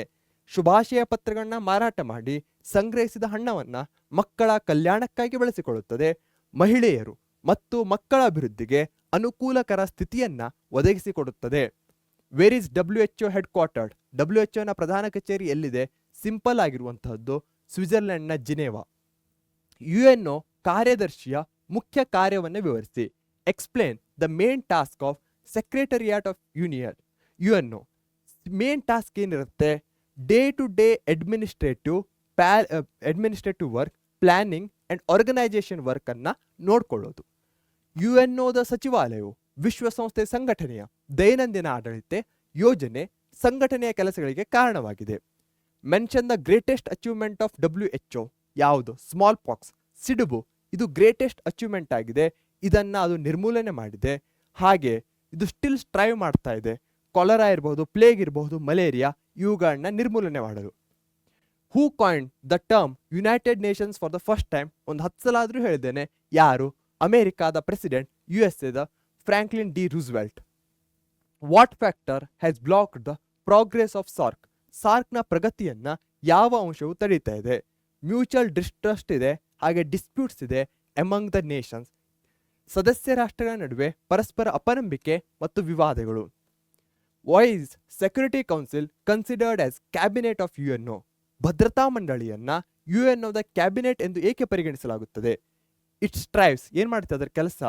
ಗ್ಲೋಬಲ್ ಪ್ರಾಬ್ಲಮ್ಸ್ ಅನ್ನ ಪೀಸ್ಫುಲಿ ಸಾಲ್ವ್ ಮಾಡುತ್ತೆ, ಹಾಗೆ ಪೀಸ್ ಕೀಪಿಂಗ್ ಫೋರ್ಸ್ ಅನ್ನು ಇದು ಡೆಪ್ಲಾಯ್ ಮಾಡುತ್ತೆ. ಜಾಗತಿಕ ಸಮಸ್ಯೆಗಳನ್ನ ಶಾಂತಿಯುತವಾಗಿ ಪರಿಹರಿಸಲು ಶ್ರಮಿಸ್ತಾ ಇದೆ. ಹಾಗೆ ಇದು ಜಡ್ಜಸ್ ಅನ್ನ ಸೆಲೆಕ್ಟ್ ಮಾಡುತ್ತೆ ಇಂಟರ್ನ್ಯಾಷನಲ್ ಕೋರ್ಟ್ ಆಫ್ ಜಸ್ಟಿಸ್ಗೆ. ಹಾಗೆ ಪೀಸ್ ಮತ್ತೆ ಆರ್ಡರ್ ಅನ್ನ ಮೇಂಟೈನ್ ಮಾಡುತ್ತೆ, ನಾಮಿನೇಷನ್ ಸಹ ಮಾಡುತ್ತೆ, ರೆಕಮೆಂಡೇಶನ್ ಕೊಡುತ್ತೆ ಸೆಕ್ರೆಟರಿ ಜನರಲ್ಗೆ. Which are the principal organs of the UNO? UN ದ ಪ್ರಮುಖ ಅಂಗಗಳು ಯಾವುವು? ಸಿಂಪಲ್ ಆಗಿರುವಂತಹದ್ದು 6 ಇವೆ: general assembly, security council, economic and social security council, trusteeship council, international court of justice, secretariat. ವಿಶ್ವ ಆರೋಗ್ಯ ಸಂಸ್ಥೆಯ ಉದ್ದೇಶಗಳೇನು? ಆರೋಗ್ಯ ಅಂತ ಇದೆ, ಹೆಲ್ತ್ ಅಂತ ಇದೆ, ಪಾಪ್ಯುಲೇಷನ್ ಎಕ್ಸ್ಪ್ಲೋಷನ್ ಕಂಟ್ರೋಲ್ ಮಾಡೋದಿರಬಹುದು, ಎನ್ವೈರನ್ಮೆಂಟಲ್ ಹೆಜಾರ್ಡ್ಸ್ ಅನ್ನ ಕಂಟ್ರೋಲ್ ಮಾಡೋದು, ಹಂಗರ್ ಅನ್ನ ರಿಮೂವ್ ಮಾಡೋದು, ಮಾಲ್ ನ್ಯೂಟ್ರಿಷನ್ ರಿಮೂವ್ ಮಾಡೋದು, ಎಪಿಡೆಮಿಕ್ಸ್ ಅನ್ನ ರಿಮೂವ್ ಮಾಡೋದು, ಗ್ಲೋಬಲ್ ಲೆವೆಲ್ ಹೆಲ್ತ್ ಹೆಜಾರ್ಡ್ಸ್ ಗಳನ್ನ ಫೈಟ್ ಮಾಡೋದು, ಜನಸಂಖ್ಯಾ ಸ್ಫೋಟ, ಪರಿಸರ ಅಪಾಯಗಳಿರಬಹುದು, ಹಸಿವು ನಿವಾರಣೆ ಇರಬಹುದು, ಅಪೌಷ್ಟಿಕತೆ ನಿವಾರಣೆ ಇರಬಹುದು, ಸಾಂಕ್ರಾಮಿಕ ರೋಗಗಳ ನಿರ್ಮೂಲನೆ ಇರಬಹುದು, ಜಾಗತಿಕ ಮಟ್ಟದ ಆರೋಗ್ಯ ಅಪಾಯಗಳ ವಿರುದ್ಧ ಹೋರಾಟ. How is food and agriculture organisation working to solve the world problems? FAO ಪ್ರಪಂಚದ ಸಮಸ್ಯೆಗಳನ್ನ ಪರಿಹರಿಸಲು ಹೇಗೆ ಕೆಲಸ ಮಾಡ್ತಾ ಇದೆ? ಅಗ್ರಿಕಲ್ಚರ್ನ ಇಂಪ್ರೂವ್ ಮಾಡ್ತಾ ಇದೆ, ನ್ಯೂಟ್ರಿಷಿಯಸ್ ಫುಡ್ ಕೊಡ್ತಾ ಇದೆ, ವಿಶ್ವ ಜನಸಂಖ್ಯೆ ವಿಮೋಚನೆ ಮಾಡ್ತಾ ಇದೆ ಹಸಿವಿನಿಂದ, ಹಾಗೆ ಗ್ರಾಮೀಣ ಜನರ ಜೀವನ ಪರಿಸ್ಥಿತಿಯನ್ನು ಸಹ ಸುಧಾರಣೆ ಮಾಡ್ತಾ ಇದೆ. Explain the role of IMF in solving the economic problems of the world? ವಿಶ್ವದ ಆರ್ಥಿಕ ಸಮಸ್ಯೆಗಳನ್ನ ನಿವಾರಿಸುವಲ್ಲಿ IMF ಪಾತ್ರವನ್ನು ವಿವರಿಸಿ. ಇಂಟರ್ನ್ಯಾಷನಲ್ ಸಾಲ್ವ್ ಅನ್ನ ಹೇಗೆ ಮಾಡುತ್ತೆ? ವರ್ಲ್ಡ್ ಟ್ರೇಡ್ ಅನ್ನ ಪ್ರಮೋಟ್ ಮಾಡುತ್ತೆ, ಹೆಲ್ಪ್ಫುಲ್ ಟು ಎಕನಾಮಿಕ್ ಸ್ಟೆಬಿಲಿಟಿ, ಆರ್ಥಿಕ ಸ್ಥಿರತೆಗೆ ಸಹಕಾರಿಯಾಗಿದೆ, ಸೌಂಡ್ ಬ್ಯಾಲೆನ್ಸ್ ಆಫ್ ಪೇಮೆಂಟ್ಸ್, ಪಾವತಿಯ ಸಮತೋಲನ ಇರಬಹುದು, central bank of central banks, central bank ಆಗಿದೆ ಇದು, strives to harmonise the economic relations of advanced and poor nations, ಮುಂದುವರಿದ ಮತ್ತು ಬಡ ರಾಷ್ಟ್ರಗಳ ಆರ್ಥಿಕ ಸಂಬಂಧಗಳನ್ನ ಸಮನ್ವಯಗೊಳಿಸಲು ಶ್ರಮಿಸ್ತಾ ಇದೆ. ಓಕೆ, ಆಸಮ್, ಫ್ಯಾಂಟಾಸ್ಟಿಕ್, ನಮ್ಮ ಫೇವ್ರೆಟ್ ಬ್ಯಾಂಡ್ ಬಂತು. ಹಾಗೆ 22nd ಚಾಪ್ಟರ್ ಅನ್ನ ಕಂಪ್ಲೀಟ್ ಆಗಿ ಮುಗಿಸಿದ್ದೇವೆ. ಎಲ್ಲರಿಗೂ ಪ್ಯಾಟ್ ಆನ್ ದ ಬ್ಯಾಕ್. ಈಗ ಜೋಶ್ ಹೇಗಿದೆ? ಓಕೆ, ಈಗೂ ಸಹ ಸೂಪರ್ ಆಗಿದೆಯಾ? ಹಾಗಿದ್ದರೆ ನನ್ನ ಕಡೆಯಿಂದ ನಿಮಗೆ ಒಂದು ಗ್ರ್ಯಾಂಡ್ ಸೆಲ್ಯೂಟ್. ಯಾಕಂದ್ರೆ ಇಷ್ಟೊಂದು ದೊಡ್ಡ ಚಾಪ್ಟರ್ನಲ್ಲೂ ಸಹ ನಿಮ್ಮ ಜೋಶನ್ನ ಅಷ್ಟೇ ಇಟ್ಕೊಂಡಿದ್ದಕ್ಕೆ. ಓಕೆ, ಸೊ ಏನ್ ಮಾಡ್ತೀರಾ? ನಮ್ಮ ವಿಡಿಯೋ ಇಷ್ಟ ಆದ್ರೆ ದಯವಿಟ್ಟು ಲೈಕ್ ಮಾಡಿ. ನಿಮ್ಮ ಪ್ರತಿಯೊಂದು ಲೈಕ್ ಸಹ ನನಗೆ ಅಷ್ಟೇ ಎನರ್ಜಿಯನ್ನ ಕೊಡುತ್ತೆ.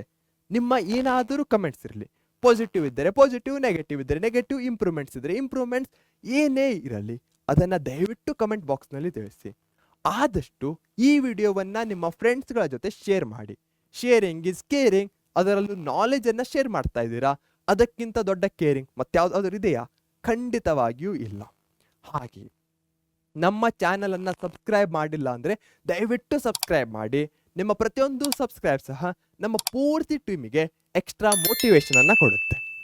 ಇದೇ ನೋಟ್ನೊಂದಿಗೆ ಬಾಯ್ ಅಂತ ಹೇಳೋ ಸಮಯ ಬಂದಿದೆ.